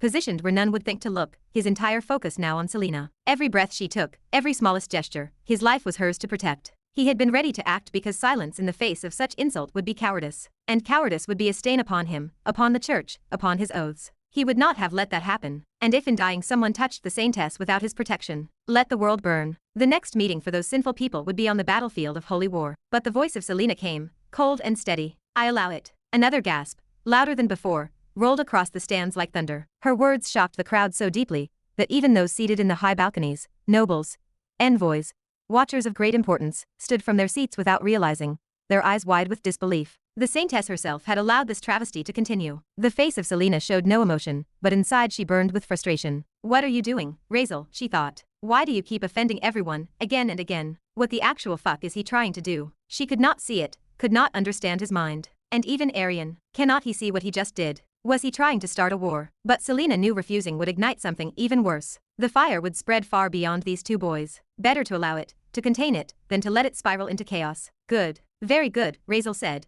his grin wide, his eyes bright with satisfaction. The pieces of his plan were falling into place, exactly as he intended. So easy to play these kids, Razeal thought, the amusement in his mind hidden behind that wild smile. All pride, all emotion, no control. Just push the right buttons. The composure of Arian cracked at the sight of that smile. His fury surged, but he kept his voice steady, or tried to. Do not make that ugly grin. Tell me, what will I get in return? His lips curled in disdain, his pride demanding he take something. Or are you trying to ignore it? Maybe greed has closed your eyes and you cannot see. You are too greedy. What do you even have to give me, anyway? I heard you are homeless. Kicked out. No family, no name, nothing. His grin was forced now, his eyebrows twitching despite his effort to seem calm. The insult burned his throat, but he could not stop himself. This boy had dragged him into a pit of dishonor. Aryan had been given no choice. He could not back down, not without shattering his dignity before all these eyes. So he lashed out. He tried to degrade, to humiliate. Words he would never have spoken in any other moment. Words beneath him, spilled from his mouth now, born of anger and desperation. The crowd stood frozen, caught in the storm between these two, and the duel of honor loomed, inevitable, inescapable. But then again,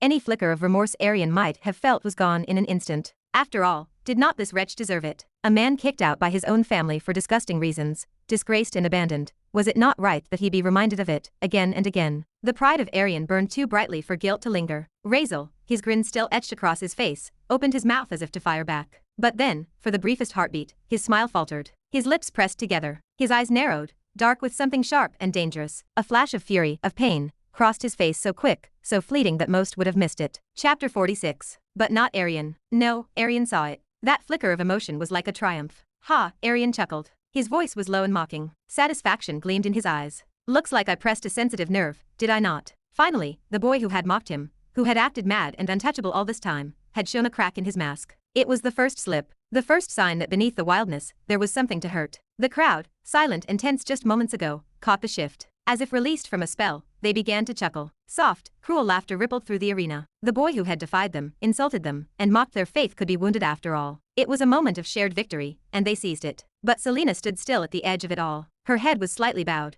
and her face was shadowed beneath the fall of her pale hair. Her hands trembled, so faintly at first that none noticed until she gripped one with the other, trying to stop the shaking. She said nothing. Her lips pressed tight. No one knew what storm raged in her heart. And Razeal, he simply shrugged. The laughter of the crowd washed over him, and he let it. His smile returned, and his voice was cool and unbothered. Who cares, he said. His tone was nauseatingly light, as if their mockery meant nothing. His eyes scanned the arena, calm and detached. Yeah, you are right. I do not have a home. I do not have wealth. I do not have anything worth offering at that level. The crowd chuckled louder now, savoring the admission. But how about this? The grin of Razeal sharpened, and his eyes gleamed with reckless resolve. I will offer you my royal bloodline essence. You cannot tell me that is not worth it, right? The arena froze. The laughter died on every tongue, choked off in collective shock. Then came the exclamation, but it was not from Aryan. It came from Selena. What? She gasped. The word escaped her lips before she could stop it. Her eyes widened in horror. It was genuine horror, and her hand flew to her mouth as if she could pull the word back. The trembling in her gaze and the terror that filled her eyes were plain for all to see. Razeal did not look at her. He did not even seem to register her existence. His focus stayed locked on Aryan,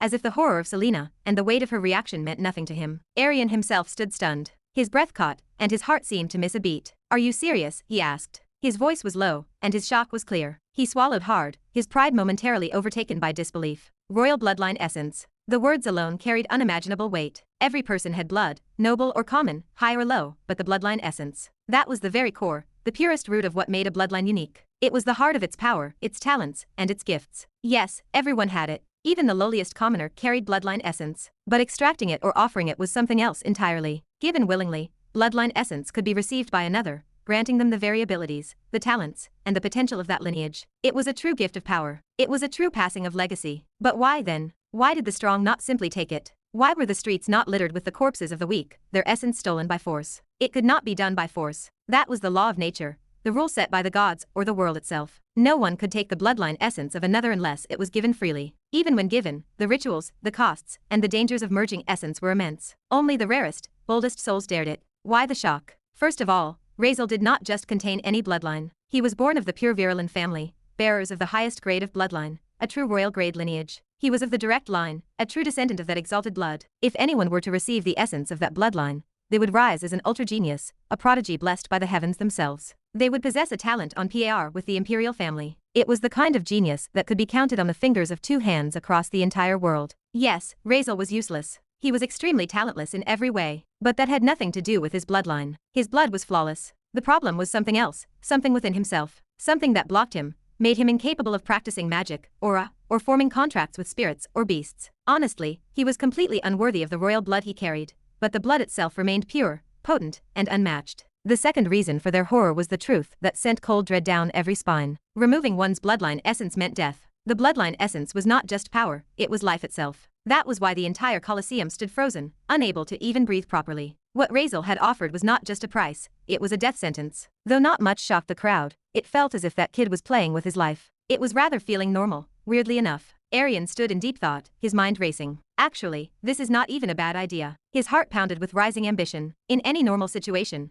getting the essence of a royal bloodline would be utterly impossible. No family, especially one like the Virulens, would ever allow such a thing. To even speak of it would be enough to spark war. After all, you could not just kill someone and take it. The donor had to willingly offer it, a nearly impossible feat. If someone even dared to suggest taking a royal bloodline essence, that person's entire family would bring down destruction in retaliation. It was taboo. It was sacred and untouchable. But this was different. This boy was not Virulent anymore. He had been cast out, erased. The family would not care. They would not move a finger. It is possible, Arian thought. His pulse quickened. It is actually possible to have a royal bloodline essence transplant. It could all be done without consequence. This was no longer a simple duel. This was a chance to gain what no one else could ever dream of. A slow, eager smile spread across the face of Arian. The temptation was too great. The risk was none. The reward was beyond anything he had ever imagined. This was worth it. It was more than worth it. The value was beyond measure. The holy promise he wagered seemed like a small price now, compared to what was being offered. It was a once-in-a-lifetime opportunity. No, it was once in many lifetimes. It was the chance to possess the essence of a royal bloodline,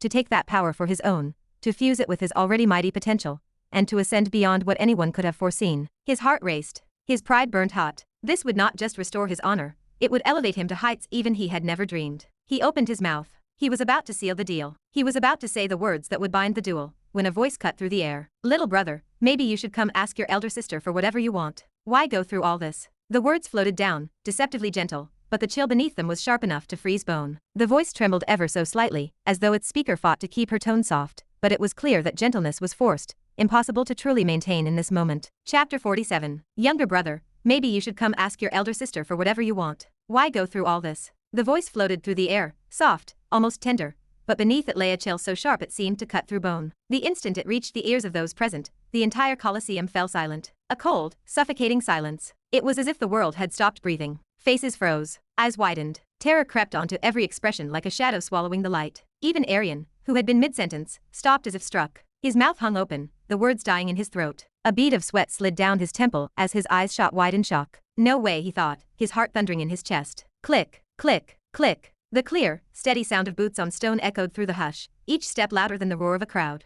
The heads of the audience turned, drawn as if by an invisible force, toward the source of the sound. And then they saw her, a figure cloaked in both elegance and menace. Her wild royal purple hair cascaded down her back like a river of silk, catching the light with every sway. Her matching eyes burned with wild, cold fire, as if they saw everything and missed nothing. At her hip rested a sword, its hilt dark, its edge rumored to have tasted blood countless times. Draped over her shoulders, a deep purple cape flowed behind her, and her black dress clung to her form like a shadow given shape. Nova Virulin, the eldest daughter of the Virulin Duke family. The one they called the Raven Princess of Virulin. The temperature of the entire Colosseum seemed to plummet at the mere sight of her. The weight of her presence pressed down on everyone like a storm about to break. With every measured step, click, click, click, the tension grew thicker. People did not need to be told what to do. They parted before her path as if driven by instinct, by fear. Some dropped to their knees, bowing so low their foreheads nearly touched the stone floor. Not out of respect, but out of sheer terror, or just trying not to look at her. It was the kind of terror that makes one's blood run cold. It was the kind of terror born of knowing what she was capable of. Everyone knew what kind of woman she was. Nova Virulin slaughtered without hesitation for even the smallest slight. Disagreement meant death. Disrespect meant death. She bathed in blood at the faintest provocation. She did not even glance at them. Her gaze never wavered, piercing, locked onto one face from the moment she appeared. She looked at Razeal as if she could see no one besides him. She stopped before him, close enough that he could hear the faint sound of her breath. Her eyes traveled his face slowly, deliberately, as if studying him, searching for something only she could see. Sister Nova. The voice of Selena broke the tension for a moment, a whisper laced with surprise. Even she had not expected Nova to descend. But Nova did not look at her. She did not acknowledge her at all. It was as if Selena was not even there. It was as if no one else existed in this moment, but the boy standing before her. Razeal, for his part, did not return the gaze of Nova. His eyes remained on Arian, steady, cold, as if Nova herself was not even there, nothing but air. Go on, Razeal said quietly, his voice carrying through the heavy silence. Are you accepting the duel or not? His gaze remained unwavering on Arian, who stood awkwardly as if caught between two storms. Arian blinked, as if waking from a nightmare. His body felt stiff, weighed down by the storm of emotions crashing over him. I. His voice faltered as his eyes darted between Razeal and Nova. Is this a joke? His gaze seemed to plead. Do you not see who is standing here? Sweat beaded along his brow. His mind raced. Did she just call him younger brother? But had Razeal not been cast out? They had even humiliated him, kicked him from the family. And now she called him brother. His throat felt dry, sweat gathered at his temples. What is happening? I just called him homeless moments ago. Now this. Is my luck getting bad? And that tone of hers, gentle. Is this the same woman who whipped him in public 1,000 times with that iron-spiked whip? Who tore him apart in front of everyone in the name of teaching him discipline? How could that same person speak so softly, so gently now? Do not tell me she is serious about calling him brother. If that is so, I am so fucked up. Arian did not understand. And worse, he did not know what to do. The air grew heavier, the silence deeper. The onlookers, faces pressed to the ground in terror, felt their hearts racing.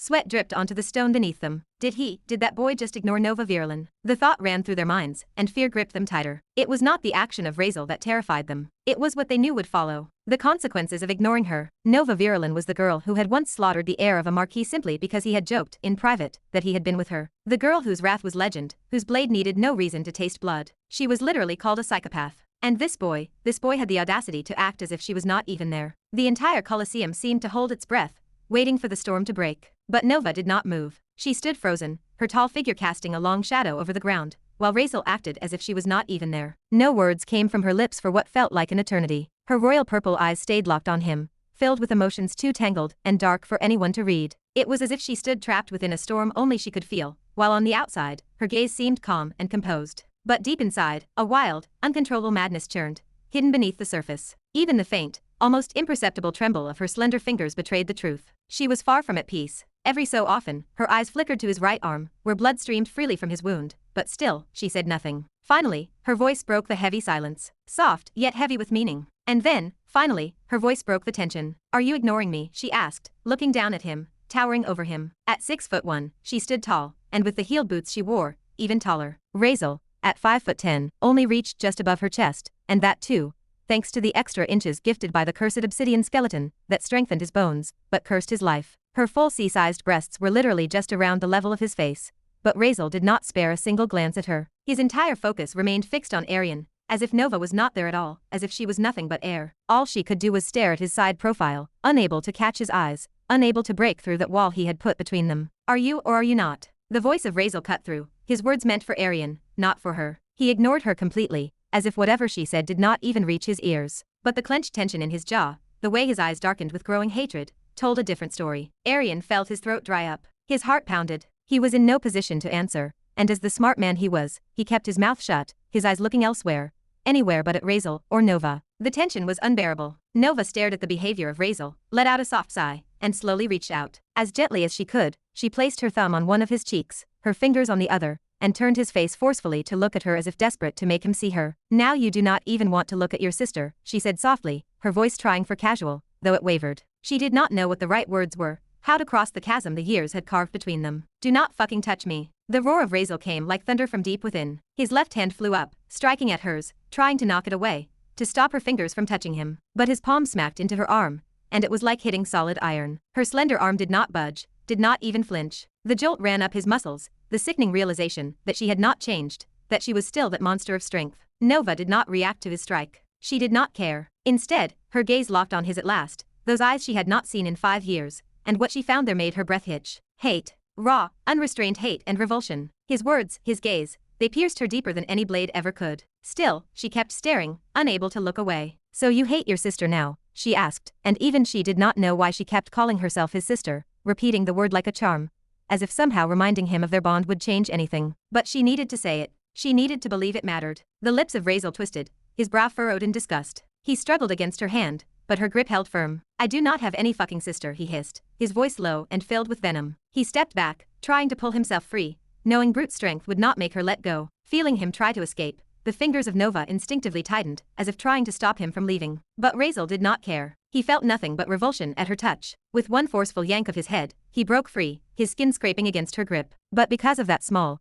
desperate motion, blood began to seep from the places where her fingers had held him too tightly. The moment she saw the crimson beads rise on his skin, the hand of Nova recoiled, as if burned by the sight, realizing what she had done. Razeal pulled back, the anger in his eyes undimmed. Selena took an anxious step forward, instinct urging her to intervene, to say something, anything, but she froze. The memory of how Razeal had reacted before stopped her in her tracks. All she could do was glance at Nova, silently begging her to be gentle, to tread carefully. Nova did not even notice the movement of Selena. Her attention was entirely consumed by Razeal, the blood on his face, the look in his eyes that stabbed at her like a blade. Slowly, she lowered her gaze to her trembling fingers. The dark stain of his blood was on her pale finger. I made him bleed again, she thought. The thought echoed through her mind. Just how much does he hate me? Chapter 48. Where were you all this time? Nova finally spoke, moving her gaze from her bloodstained hand back to Razeal. Her voice was steady, even carrying a touch of strictness, as if trying to ignore the blood trickling down his cheeks, and focus instead on the storm of questions that had plagued her for so long. There was no softness, no tremor of vulnerability in her tone, only the cold authority of a virulent noble who demanded answers. Razeal wiped at the blood with the back of his hand, his expression as cold as ice as his eyes locked onto hers. Why do you even care where I was, and why should I tell you anything at all? Nova's eyes narrowed slightly. Why did you run? You received your punishment, harsh, but deserved. We paid the price for your wrongdoings. It does not make sense. Her voice softened just slightly at the end, as if she were voicing a question that had haunted her endlessly, one she had never had the chance to ask. But her tone was cold, precise, as if she were reciting facts that disgusted her to speak aloud. For a brief moment, a flicker of pure anger flashed through the eyes of Razeal at her words. But he drew in a slow breath, forcing himself to calm, to keep the rage from spilling over. He would not give her the satisfaction. Why does it matter? His voice was low, bitter. I did what I wanted. You gave me punishment because you thought I deserved it. Fine. And I did what I thought I deserved. But tell me, did I run off with anything of yours? Did I take something that belonged to you? No, because I never had anything from you people in the first place. He shrugged, as if the weight of it all meant nothing. Nova went quiet, her violet eyes searching his face, as if trying to find the boy she had once known somewhere beneath that cold mask. His eyes told her one thing clearly. He hated her. You are being childish, immature and overly dramatic. This hate you carry, it is over your own mistake. You can hate me, hate Mother if you want, fine. But do not twist what happened, and do not stand here pretending you were some noble victim. We did what was right. Her voice was firm and cold to say the least. Also remember, we did what was right. You tried something heinous, disgusting. You know our family laws. Kicking you out was necessary. The other punishments, they were necessary too. And do not you forget we paid for your sins. Do you have any idea how much the family sacrificed for you? She was very cold with her words. She took a small breath, steadying herself, then continued in that cold, icy explaining tone as if hoping he would finally listen. And in the end, what did you do? You ran away. Not a word. Not even a thank you to Mother, or to me. And do not you dare act like we abandoned you. Yes, no ties to the family. But that did not mean we would not have cared for you. We had power enough to ensure your food, your clothes, at the very least. You chose to disappear yourself. The tone of Nova was strict, almost lecturing, but beneath it all, it was an explanation, as if trying to make him understand them. Her words echoed, hanging heavy in the silent Colosseum. Razeal stared at her, expression unreadable until suddenly, he snorted, the sound breaking the tension like glass shattering. And then came the laughter. Ha ha, ha ha ha ha ha. It started low, but grew louder, sharper, almost mad. He pressed his palm to his face, laughter spilling from between his fingers. His voice rang out, filling the vast space, echoing across the walls of the Colosseum. It was the laugh of someone who had long since given up understanding, a sound full of bitterness and pain. Nova just stood there, watching him. Her face was calm, expressionless, just silent. The more he laughed, the deeper the disappointment carved into her. He has not learned anything, she thought, shaking her head, the weight of regret settling heavily on her shoulders. Selena flinched at the sound, instinct urging her to reach out, to grab his arm, to do something, but she stopped herself. Her hand hovered for a second before she drew it back, fingers curling into a fist. She turned her gaze aside, unable to bear the sight of him like this. She closed her eyes tightly, as if that might block out the sound, as if that might make it all go away. If only she could close her ears too. Razeal laughed in his head, the sound mocking and hollow, even a little funny. Childish, dramatic, the words echoed, and he almost pitied their stupidity. Thank them, thank the people who judged me without a shred of faith, who punished me like I was some animal. Do I not even have the right to hate them? He thought. His laughter finally broke, spilling out into the silent Colosseum, sharp and mocking. The sound rang out, but then he stopped just as abruptly, his smile curling into something cold, icy. Slowly, he clasped his hands together, and made a small, mocking bow toward Nova. Just leave me alone. I am good on my own. I do not have parents. I do not have any family. And as someone just kindly pointed out, I am homeless, also. His voice dripped with venom, but his smile stayed, wide and chilly, looking happy in a weird way. Oh, and consider this, whoever you were looking for, he is dead. Consider me an orphan now. A very happy one at that. Best decision I ever made, really. He spread his arms as if inviting the world to witness his freedom. I am a rapist, a despicable, disgusting person, right? I am not even worthy of saying thank you to the people who helped me. His voice twisted the word with cruel sarcasm. It is better if everyone stays far, far away from someone like me. Is not that what you want? He shrugged, the smile fixed on his face like a mask,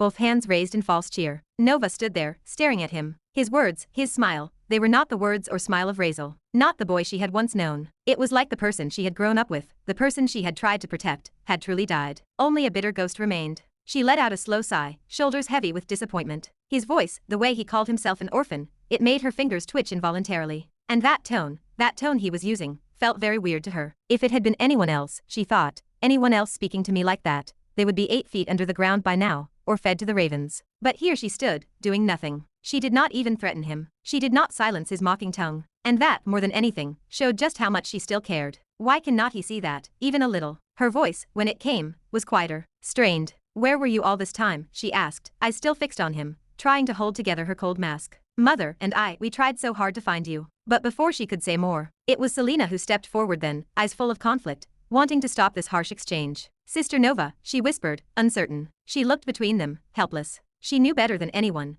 better than Razeal could know, how much Nova had changed after he disappeared, how much she had tried, how hard she had carried this burden. Her relationship with Nova was like that of a younger sister to an elder sister, and Selena could see the hurt behind the harsh words of Nova. But Nova raised a hand, stopping her. Her gaze never left Razeal. It is all right, Selena. I know what I need to say, and what I need to do. Her tone was cold, strict, the Raven Princess speaking now, but inside she was holding back an ache she could not show. I think it is time you showed a little sincerity, Razeal, a little maturity. Just look at what is happening. If I hated you, if I truly wanted you gone, do you think we would be standing here? Do you think I would have bothered? She pointed at Selena suddenly, her finger sharp like a blade. Look at her. She was your best friend once, was not she? Or have you forgotten, the one who stood by you, who believed in you? And you tried to force yourself on her. Do you even understand what she has been through since you ran away? After what you did, she still remembered what you were to her. She still cared. And do you know what it was like for Mother, for me, picking up the pieces, keeping her safe, caring for her, helping her heal from that kind of trauma? Nova shook her head slowly, disappointment shadowing her face. Her voice stayed cold, but cracks formed beneath that icy surface. And even after all that, she tried to help you just moments ago. And all you can show is hate for her, for me? Tell me, Razeal. Tell me how this is not childish. How this is not disgusting. What do you see when you look at yourself in the mirror? Razeal said nothing. His smile stayed, hollow as ever. He stared at her as if none of her words mattered, as if her disappointment meant nothing. As for Selena, he did not spare even a glance at her. Did not give her a second of his attention. He just stood there, his hatred like a shield, his scorn his only weapon. Chapter 49. Did I not already say? Razeal's smile twisted, his voice flat. I am utterly disgusting. I do not deserve friendship. I do not even deserve to be near decent people. Who knows? Maybe just by talking to them, by looking at them, I will dirty them too. His eyes glinted with bitter mockery as he spread his arms wide, as if daring anyone to deny it. And I do not know why you are trying to meddle with me, he added, his tone cutting. I do not remember having any relationship with you, or with anyone here, do I? His smile was hollow, his words sharp as blades meant to push her away. But inside, his thoughts were spiraling. Fuck. What the hell is she still doing here? His heart pounded, masked beneath his cold smile. She was not supposed to be here. This was not how it was supposed to go. Fuck. He sighed inwardly, forcing his breathing steady. My whole plan is wrecked now because of her. In the original work, she was never supposed to be here. Yes, she had to attend the trial ceremony. The Imperial Princess was joining the Academy, after all, and the head of household ordered the presence of Nova. But she always left early, as soon as formalities were done. Once the princess left, Nova left too. That is how it should have been. But she is still here. Razeal had calculated that maybe there was a 20% chance she would stay, but he had not expected this. Not this cold, dangerous woman standing in front of him, throwing his plans into chaos. A miscalculation, a small one, but enough to ruin everything. Still, that did not change anything. His plan would work. It had to. Sure, she would not kill him, not if things went as planned. But, then again, Nova was known for being bloodthirsty, unstable, a bit of a psychopath, even in the original novel. Right now, standing here in front of her, Razeal knew. His chances of dying were over 70%. So why am I here? Why walk into this death trap? Because he had no choice. Maybe it was gambling. No, it was gambling. Betting his life on the table. And now, standing here, he was not going to curse himself. There was no point. Just his fucking cursed luck. He somehow knew this fuck was going to get fucked up. Honestly, he thought bitterly, if someone offered me a choice between becoming a saint right now, or just getting rid of this cursed bad luck, I would choose to erase this fucking bad luck without even thinking. The voice of Nova broke through his thoughts, repeating his words back to him, low and cold. Meddle with you. She shook her head, expression sharp as steel. You are the one throwing your life away. If I had not stepped in, you might as well have written the date of your own death. I thought, maybe I would give you a chance to live. Since once again you are my brother. Her tone stayed cold, strict, as if it was all she knew how to be. The venom in her voice was not hate. It was the weight of her position, of the authority she carried. Gentleness was not something she could do. I was never going to die anyway. Razeal rolled his eyes, his voice bored, dismissive. He wanted to be done with this. He wanted to leave. But he could not until he got what he came for. That coward Arian still needed to agree. And Arian, the so-called heir of the Duke family. The coward did not even dare glance in the direction of Razeal, not since Nova appeared. As if terrified she would kill him just for looking. So much for the pride of an heir of a duke, Razeal thought bitterly. If that bastard had even a drop of courage, I would not be standing here dealing with this mess. Disgusting people. The eyes of Nova narrowed slightly, her voice cool and unyielding. Never going to die, you say? Let me guess. What were you planning? Trying to goad him into agreeing to a duel of honor. Her words cut through the tension like ice.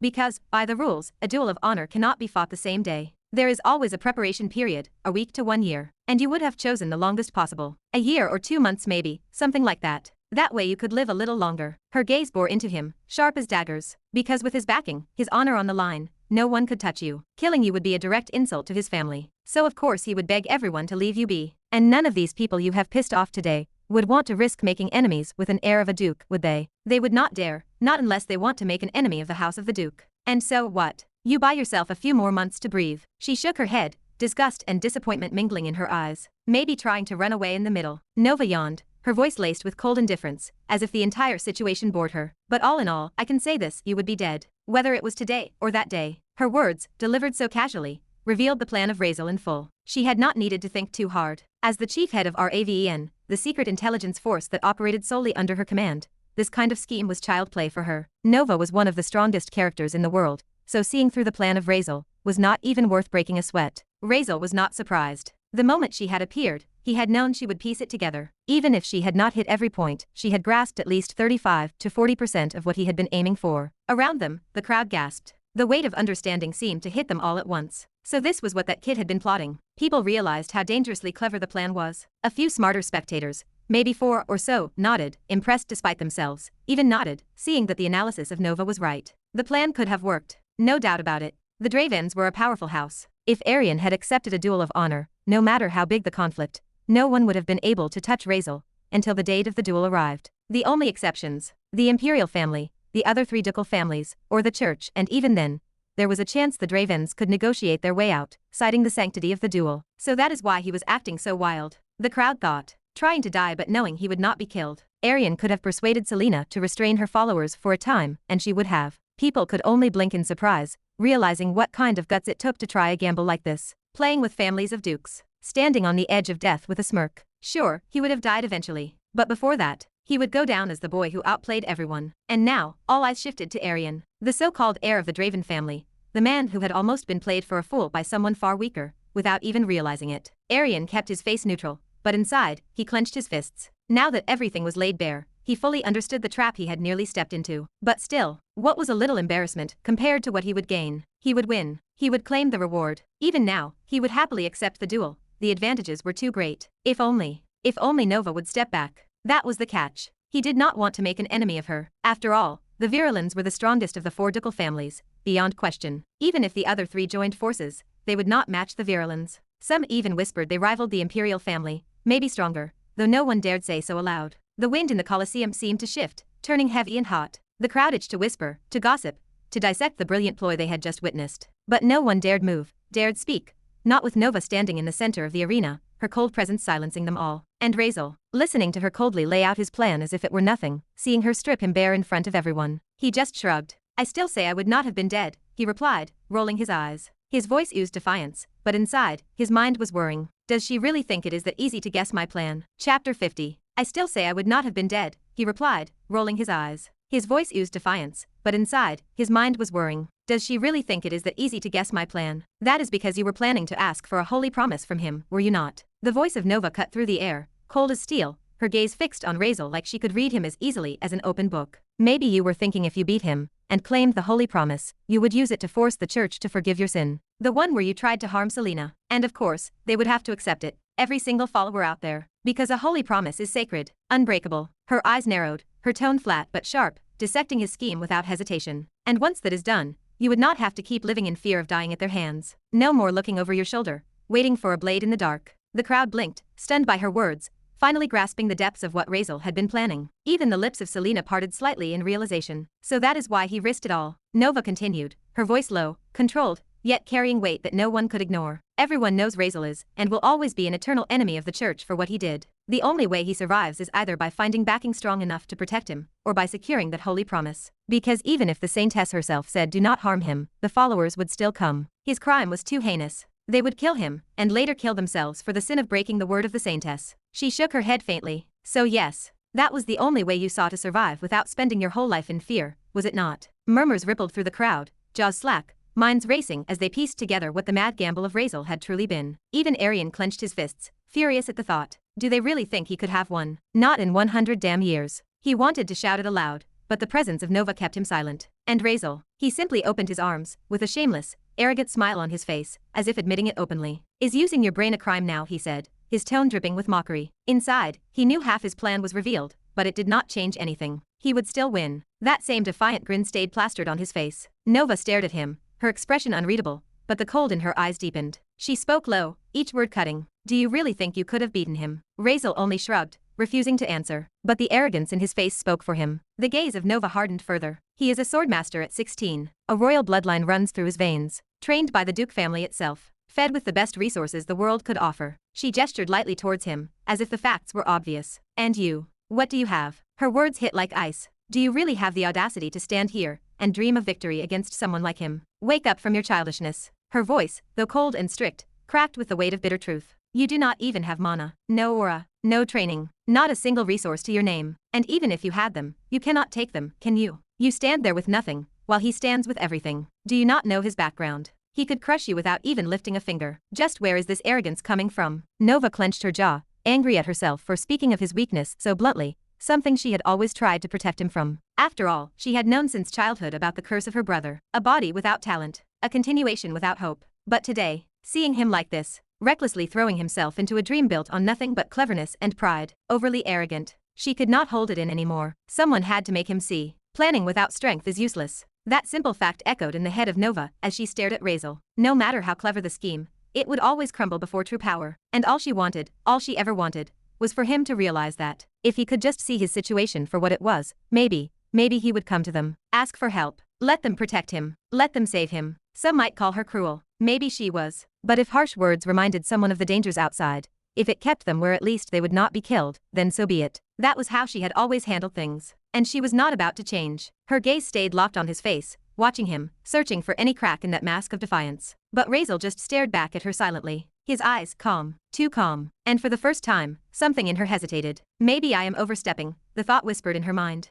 Maybe I should stop. Because was this not like standing over a man born without legs, lecturing him on why he could not run, on why he should just give up? But no, the eyes of Razeal did not ask for help. They did not plead. They did not even acknowledge trouble. All they said was one thing: I will survive. And that only narrowed her eyes further. Still so blind. Still so fucking stubborn. Suddenly, her voice rang out, sharp and commanding. Do you see everyone here? Look around. Her finger shot out, pointing at one face, then another, sweeping across the Colosseum. The gaze of Razeal followed, silent. Not a single person here, not in their deepest thoughts, not even in their wildest dreams, believes you can win against that boy. Not one. Her finger lowered, but her voice remained cold. And remember this too, no one out there likes you. Not a single soul in this entire arena. She could feel Selena freeze beside her, the eyes of the girl wide, trembling with each word Nova spoke. If I was not standing here, if it was not that boy, or Selena, you made your enemy first. Your fight would be against any one of them, anyone, and you would have died. Her voice softened, only a fraction. Do you know why? Because they all hate you. Every last one. The heart of Selena twisted. The cruelty of the words made her chest tighten. How could Nova speak to him like this? She wanted to stop it, to step forward, but her strength failed her. She could not move. She does not know why her legs do not want to move. Nova finished, her gaze unwavering. Maybe now you understand your position. But the eyes of Razeal stayed cold,